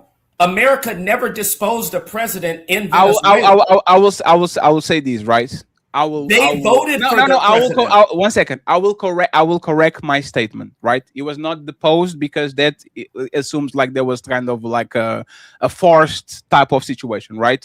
You support regime change. Right? There's a fair assessment. For example, what happened in Ukraine. Ukraine only is on this situation because Russia and the United States are trying to get a puppet regime to literally get them to concede either to NATO or to the Russian, whatever they have going on. Resources and all that. The United States had a massive hand into what happened in Venezuela right now. They have. And there's a reason why they're saying, we stole from them. What did we steal from them? Didn't I told you right now that they literally are taking the oil? No. I'm talking about before. They have been immigrating in here for a decade. So let me ask. What did we steal from them to make them? I will concede. Let me concede for this. Let's assume that they didn't steal nothing, right? Their economy collapsed before Trump was ever president. But I didn't say it was Trump. I said America. I didn't say Trump. So what did we? Let's say 2014. What did we steal from them? I will concede that you didn't steal nothing. My question is. One second. I got you. I'm conceding, but I want you to actually answer this, right? Are you saying that immigrants showing up to your border is a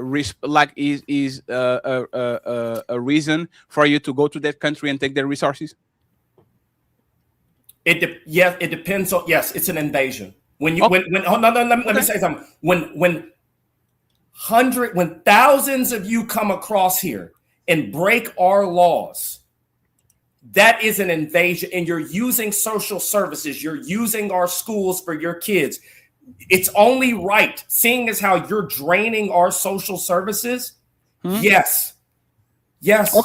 Okay. So my question is, when I'll invade in Italy, because remember the mob and the prohibition and all Al Capone and all the Italian mobsters, like, why are y'all so eager to invade brown countries? And this point, white countries too, because y'all want Greenland for whatever reason. Y'all want Greenland, right?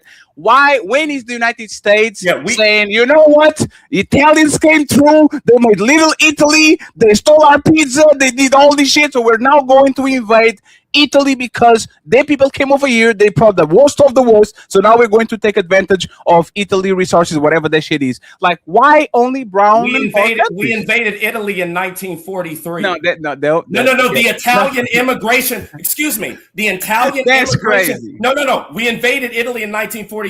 The Italian immigration had started at least 30 to 40 years before that point. And then check this out. The Italians, unlike these brown people, the Italians dropped their flag and fought against the country that they came from.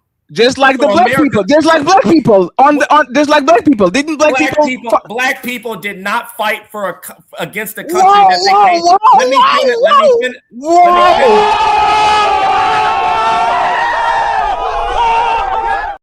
Eric, you just checkmated yourself. Black people fought against the Confederates, and they fought on Vietnam, and they fought on Iraq. That they came from. I said Italians fought against the country that they came from. They fought against Italy. No. That's why. Do you want to run that back? Eric. You want to run it back? Run it back. No, Eric. Run it back. I said they dropped their flag and they fought against Italy. Okay, Eric. Yeah. So I will ask you again, right? Did so if black people on the military go ahead and go and bomb and fight brown countries and all that, you believe that they are better than the people that didn't, right? Do you believe that they deserve to be here more than the people that didn't do that shit? I feel that if we were to go to, there's already Venezuelans protesting us going into Venezuela. Sure.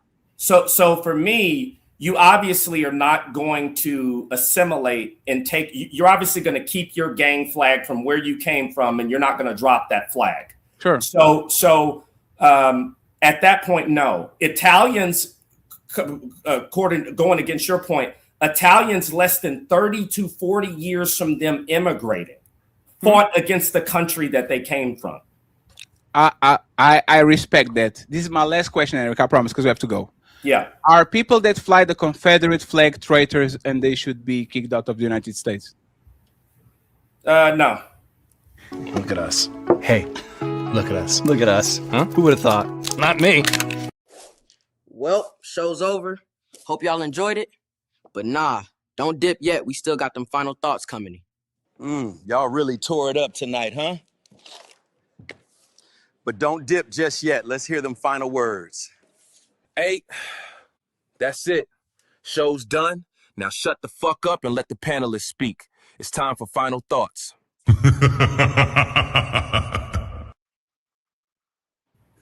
Y'all can be traitors as long as y'all white. Final thoughts, Eric. It wasn't a joke. It was a joke. It was a joke, Eric. The United States violated the Constitution. President Lincoln violated the Constitution. So were you rooting for the Confederates or the...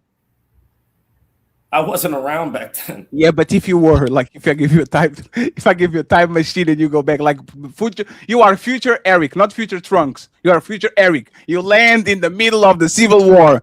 Who are you rooting for? I probably would root for the North, probably, just because I'm a Northerner myself, I guess. You said probably. That was a little the North. I mean, but the thing is, you do know that they violated the Constitution, right? Hey, you said rights don't exist as long as you can, and the Civil War proves it, sir. I will use the same words that you use. Yeah, the Constitution is nothing if you can't uphold him. Take that shit. Right, because slavery was legal. Take the sound shit. Go ahead and take this motherfucker. Okay, so then you can't argue constitutional authority when it was violated to get rid of slavery and invade the South. I'm not American. I don't believe in anything. We know that. We know that.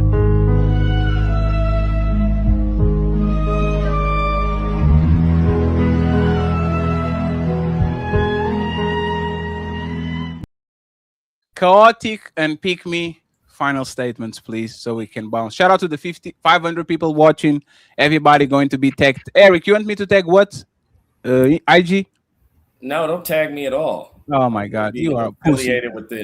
You're still running. I want. This is called the hard R verse, right? I don't want to say the word. I don't want to be affiliated. Yeah, don't say it. Don't say it. Mr. Chaotic, you're the only one I like over here, and that's why. Hey, Eric, you know why I charge you $50? You don't like me? Yeah, you all right, but you be changing like the wind. But Fatty is like, I heard you replace something the other day. I was in the gym. Something like Fatty's a simp, and I'm like, what? That's the new. This is the new Fatty. This is the corporate Fatty. Hey, Eric, you know why I charge you $50? It was not because of the panel spot. It's because you, motherfucker, wasted 40 minutes of my time saying that you were going to come to Europe and say, Fatty, help me with the da-da-da. And then he came here. I ended up going. And he didn't say shit. That's why I charge you $50, because that's my 30-minute fee. So this is now we even. Thank you very much for the donation, sir. Okay, I appreciate you. I'll let you later. I gotta get some. Later, man. Chaotic you. Hey, Chaotic, let me tell you something. You gonna ask him another question. No. I'm sorry, Ali. Hey, Ali, I pulled an Ali today. I said, hey, last question. And then it's the last question. It's the last question. So I'm sorry, my bad. Chaotic, my brother, Jay Priest, is homeless. Thank you very much for taking care of him and giving a roof over his shoulder. He's YouTube homeless right now. So I appreciate you, sir, for making sure that the people that have less have now a place to sleep and stay. Oh my God, thank you very much. And you know what's funny? Everybody's going to think that it's me. I'm snitching. No, it's kind of probably me. It was you that did this shit. Hey, Ali, you are crazy, man. You need to brother. His man Ali coming to the dark side after they got his ass whoop on that Anton versus Corey thing. But God, appreciate you for stopping by. Thank you very much. Absolutely. Final thoughts, my brother, before you go. Oh no, man, it was great having me up. I mean, it was great that you invited. I mean, that you allowed me up, man. Salute to you guys, man. I'll try to catch the next one, man. Read your emails, please. Yes, okay. Yeah, absolutely, bro. Thank you very much, my brother. I appreciate you. Pick Me. Oof. Pick Me came in with a bang. Pick Me said, "I'm here." So Pick Me, tell Thanks me for having exactly. me. I really appreciate it. I should have been on a couple weeks ago, but I made it tonight. Let's go. Hey, Pick Me. You need to come back, Pick Me. I like you, Pick Me. I like you. Definitely. Thank you so much. I can see a star. I can see a star. I can smell it. We need to let Pick Me on that ladies first show, Mr. Ali. Oh, we you talking about tomorrow? You want to come tomorrow? I mean Sunday. Sunday. She said this whole long can't hear us. Yeah, that's crazy. Oh my God. Ali, do you got any cash app? No. Damn, friends. We still at hey y'all, how much more we need to meet? It's 135. We need 65. What did y'all? I couldn't hear y'all. Now Pick Me. Just we have a show on Sunday called Ladies First. Yes, Ali's going to invite. There's a show market. Yeah, send me the link for the. Yes, we will. Yes. Hey y'all, we need $65 more to reach our goals for the entire show, y'all. Just $65 more in the Cash App, yo. Come on, friends. In the Cash App. And friends, we're going to give you a lot of entertainment tomorrow. I'm going to be on Ila's side. I'm going to be on Ila's show, streaming on our side. Ila says that we are Antonites. Antonites, the people that are saying Anton won, just want access to Anton. So we're going to have a conversation real quick, okay? Later on the day, Smoke Show. If you see this show called Fatty, see all that, Smoke Show, 5 p.m. the last one. I'm not doing more smoke shows, friends. Y'all not showing up. Y'all scared of the fat one. I'm not even going to do that all that. And then Sunday, we get Ali in the morning with the ladies first, and 5 p.m. the ladies first show. Everybody talking about this. We're going to bring the ladies and talk about it. All men cheat. The ladies are going to decide. So Pick Me. We need 55 more. 55 more. Please bring me on. Yes, Ali. Make sure that I have no idea what is. I got it. You got the social media, Ali. Mm-hmm. You got the social media. Yep.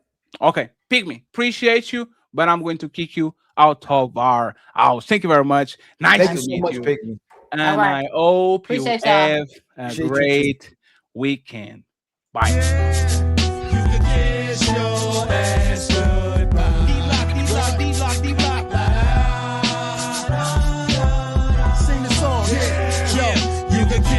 your ass goodbye.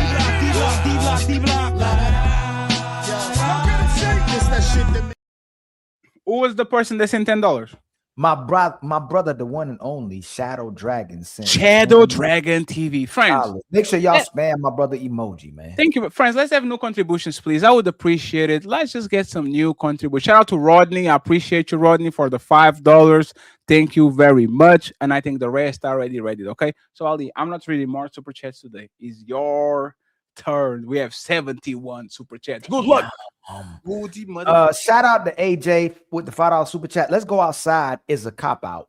If you want to, you will right there. If somebody slaps your wife, you don't ask to go outside. It was inauthentic. You didn't read that one? No, keep going. And then my brother Donnell Hawkins with the $2 super chat. Anton did everything except repeat those words, man. That's what I'm talking about.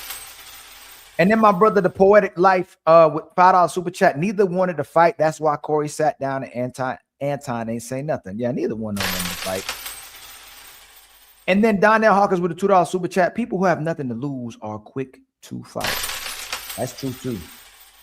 But then people who have something to lose are quick to fight as well too. Tabitha with $2 super chat. I believe AD would have sued Corey. Damn. And then my brother Poetic with the $2 super chat. Why we acting like the B word wasn't used? Yeah.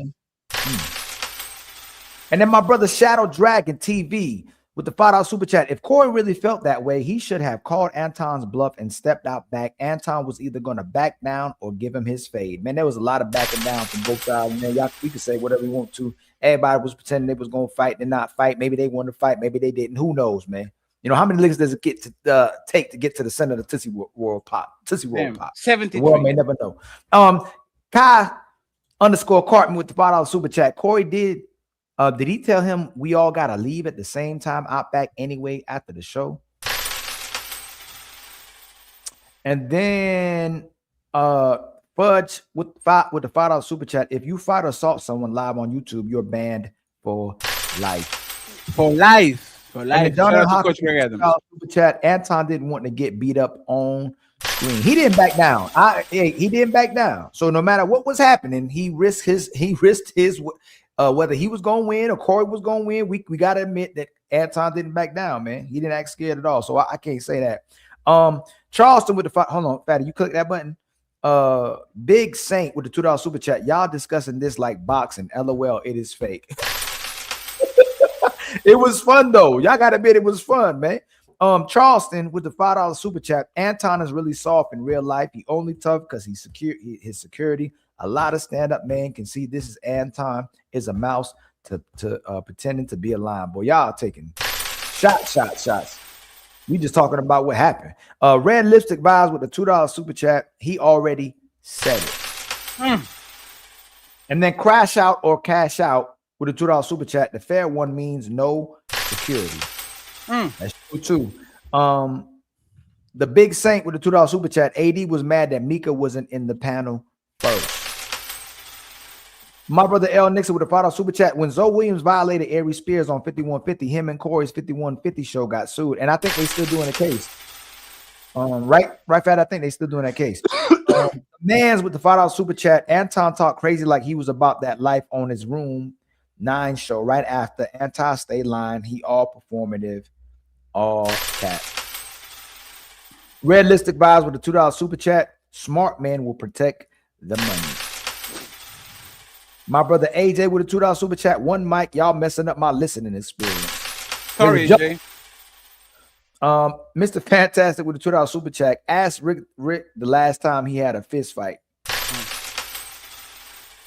Rebel Rose with the 55. I thought that was with the $5 super chat. I got a question, Ali. Do you think Anton is smarter than Corey? Do you think Corey was in his right mind or Anton wasn't in his right mind? I think they both intellectual brothers. I can't say whether one is smarter than the other one, but I think they both had a moment and they both reacted and they both tried to pull each other's bluff and nobody fought. At the end of the day, they were doing a lot of started doing a lot of throwing shade at each other the second part, but we got to admit Anton was being condescending more so than he was, and then he went directly disrespectful. But both of them, I think can do better. I hope they do another show. I would like to see Anton and Corey do another show. I do. I thought it would have been a great conversation. You're such a nice You don't person. think they'll do another one? Philip Jameson, $2 super chat. I think they'll do another one, and way more people will watch. If it's for content. Philip Jameson with the $2 super chat. Last point. Anton did the same to Slimmy and Q. I gotta go watch them shows, but I did see certain things. It looked like they was getting into it, but I got to see the whole back. Did you see the Slimmy and Q stuff, Fatty? Absolutely. Anton was 1,000% wrong on both situations. AJ with the $2 super chat. This turned into an unpleasant panel. One mic, please. And then my brother AJ again. Nas, all the panel needs is one mic. One mic. Tell G with the $2 super chat. Ilkan Holcomb versus Fatty Daniels. It wasn't that bad. Juan Solo with the $5 super chat. Corey said he would fight Stephen A. Smith in person. Took a pic. Said he would fight Charles Barkley. Saw him, nothing. Corey always postures online. He said he wouldn't want no smoke with Charles Barkley. I heard him say that.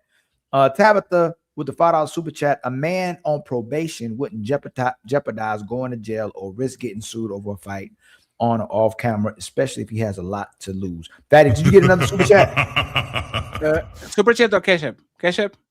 Oh, you got another cash app? No, yeah, I didn't. Absolutely not. Y'all, we still need just $55. Friends, $55, friends. That's friends. it, y'all. And we reach our goals, man. Help us reach our goals. The more we support y'all, the more y'all support us, man. Help us keep the good fight, keep the momentum up, man. We still hit y'all with back to back shows. Poet Life with the $2 super chat. I seen people do what Anton did and not fight. Robert Platten with a $5 super chat. Why didn't Anton have that same energy with Fleece Johnson or that white man that punked him on camera? What was that? I seen the Fleece Johnson. What white man punked him on camera? I think he was like on a bakery or something like that, and there was like an old white man tried to punk him. Rebel Rose with the $5 super chat. On my effing G, Corey got invited outside. Corey rejected. Checkmate. End of story. Anton knew what was on the line by fighting on camera. That's Fatty agrees with you. Thanks. Better believes me with the $5 super chat. Ali, if Jonathan addressed you with the hard ER, are you going to explain to him that he isn't there isn't something he should say and ask him to say it again? That's a whole say it again. Say it again. I ain't hear you. Say it one more time. Say it again. That's a great question. Y'all still got a point. I'm not saying y'all don't have a point either. You got a point, but still. I'll give you no point. You are wrong. 100%. Carly, Tom with the $5 super chat. Have anybody noticed a pump in 5150 viewership since? Have anyone noticed a bump, excuse me, in room 9 viewership since? Chess, no matter how do you look at it. Both their views went up, Fatty? No, because he didn't do a show yet. Anton views are up, but there's my brother L. Nixon with the $5 super chat. The issue is too many men confusing manhood for a character in internet games is performative because real beef doesn't need views in chat. And then tells you with the $5 super chat to Ali's point of Corey saying say again. Anton responded, I'm right here, basically saying F what you talking about. What's up? What's up? Mac with the $5 super chat. I'm glad they didn't come to blows. I am too. In a way. I'm glad too. I'm glad they didn't like. I'm glad. It's the WWE. Everybody you're crazy. Poet Life with the $5 super chat. Mont, you wrong. If he was willing to fight, he wouldn't said it again. He would have said it again. He came to get a rise, and he let Corey call him the B word. And then OD Shlomo with the $5 super chat. Majority of the panel is sucking Anton D. Damn. Fight me if you don't like what I just said. I'm already outside. Shlomo, the problem with saying that is that I can say y'all are sucking Corey Holcomb 57-year-old dick. Like it's not an attack because I can say the same thing about y'all. So like, to be honest, who is more popular? Isn't Corey more popular than Anton? Like more known? For the most part? Corey, definitely.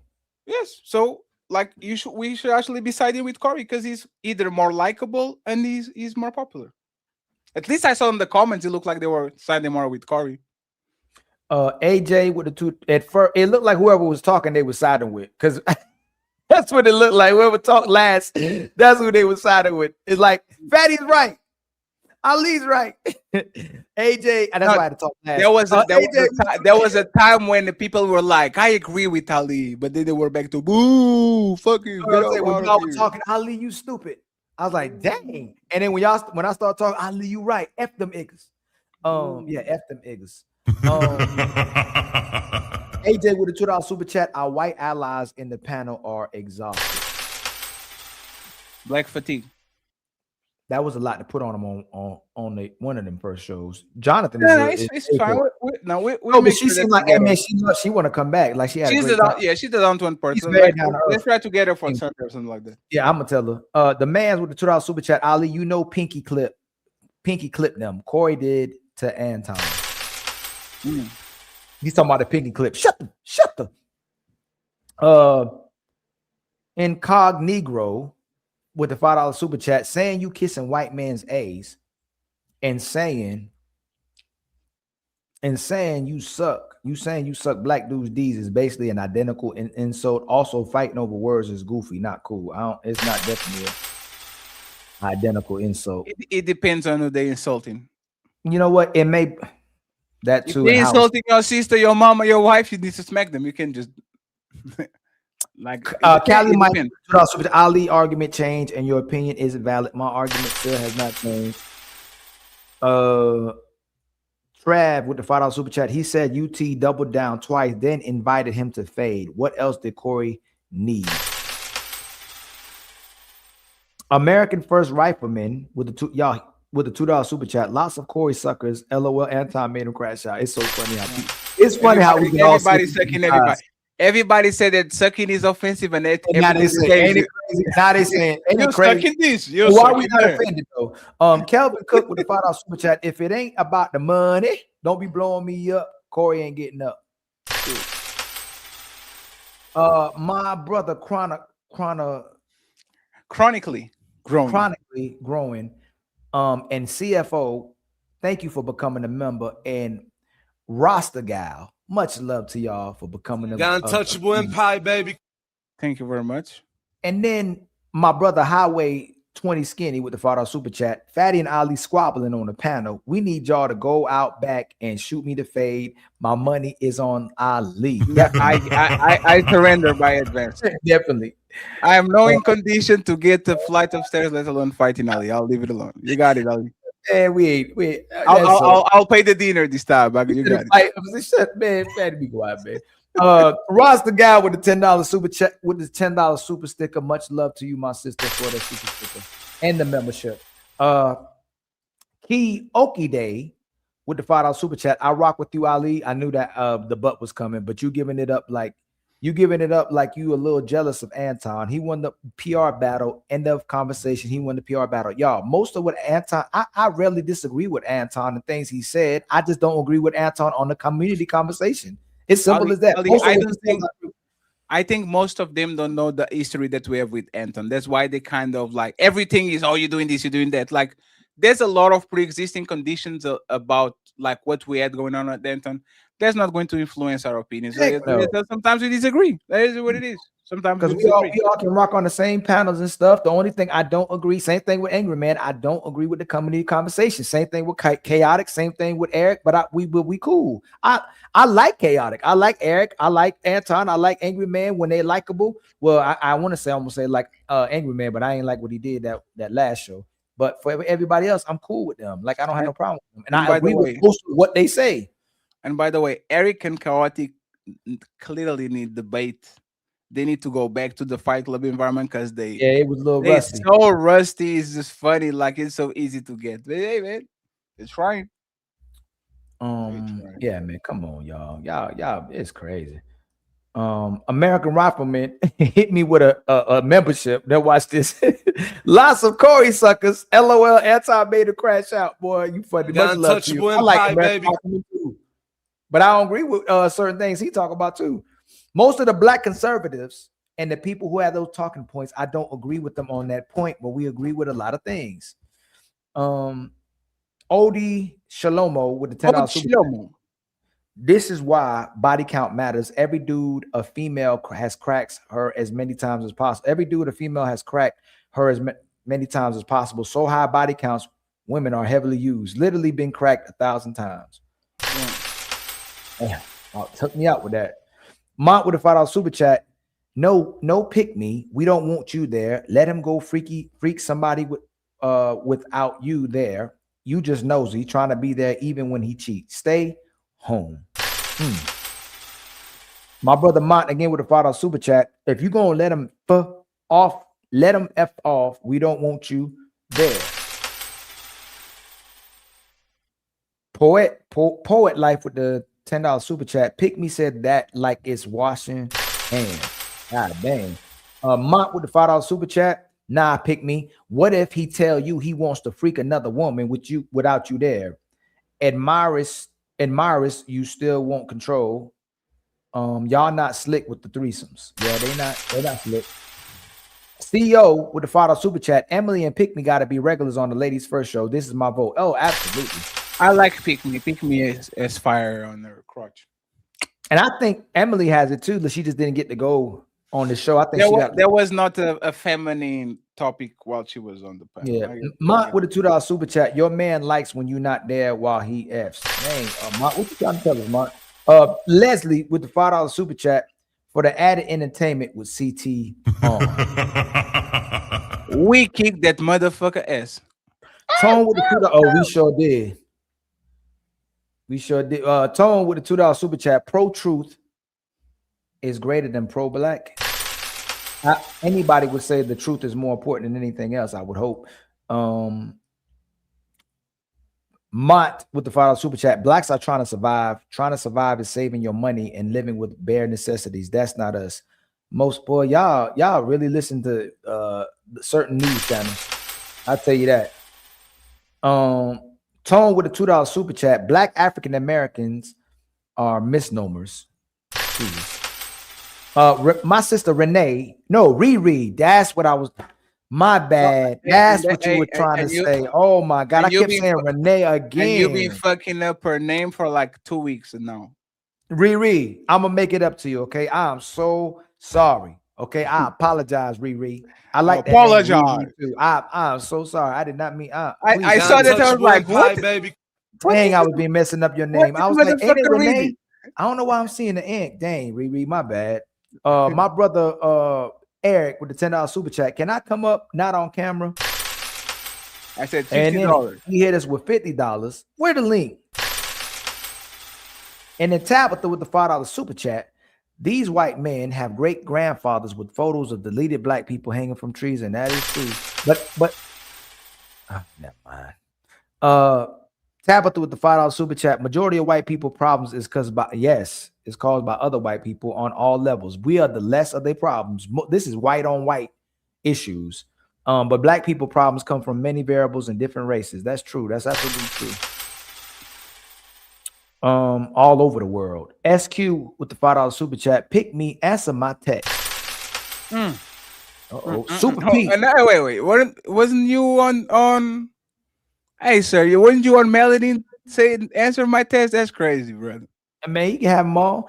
Super Pete with the gifted membership to Ali, man. Much love to you. I really appreciate that. Thank y'all for helping us reach our goals. Untouchable Empire, baby. But and then I know, except for the Cash App goals for $50. We just needed $55 more dollars.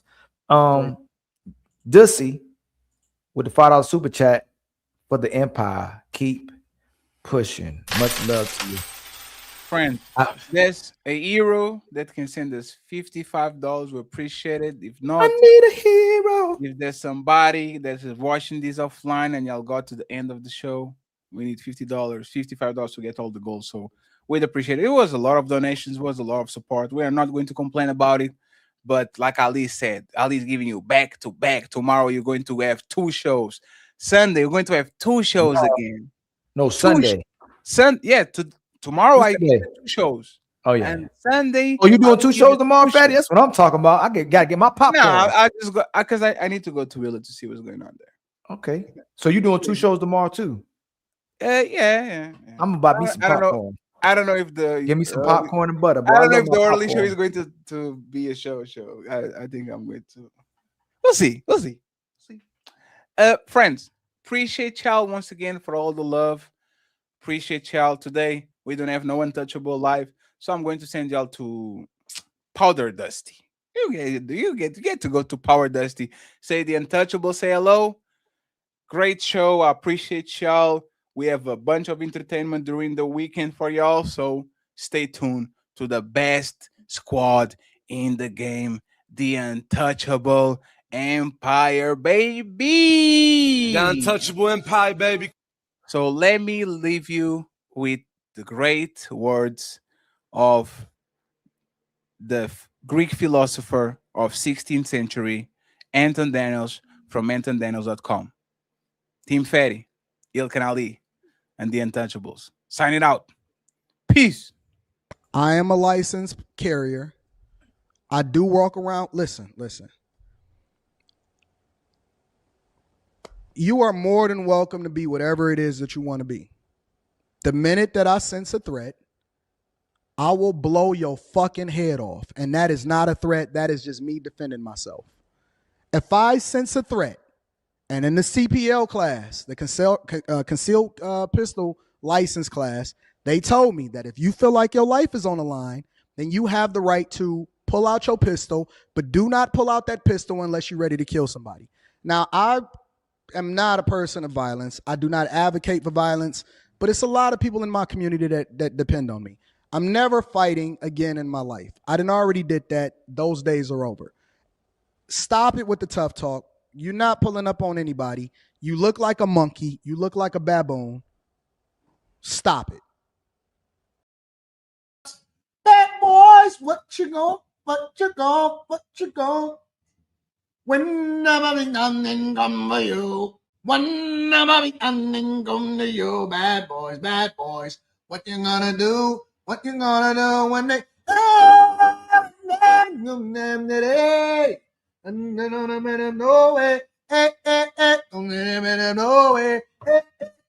no way, no way, no way,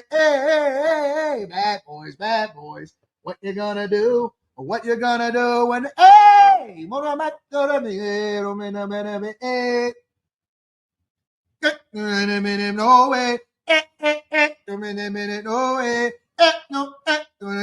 No way, bad boy, what you gonna do?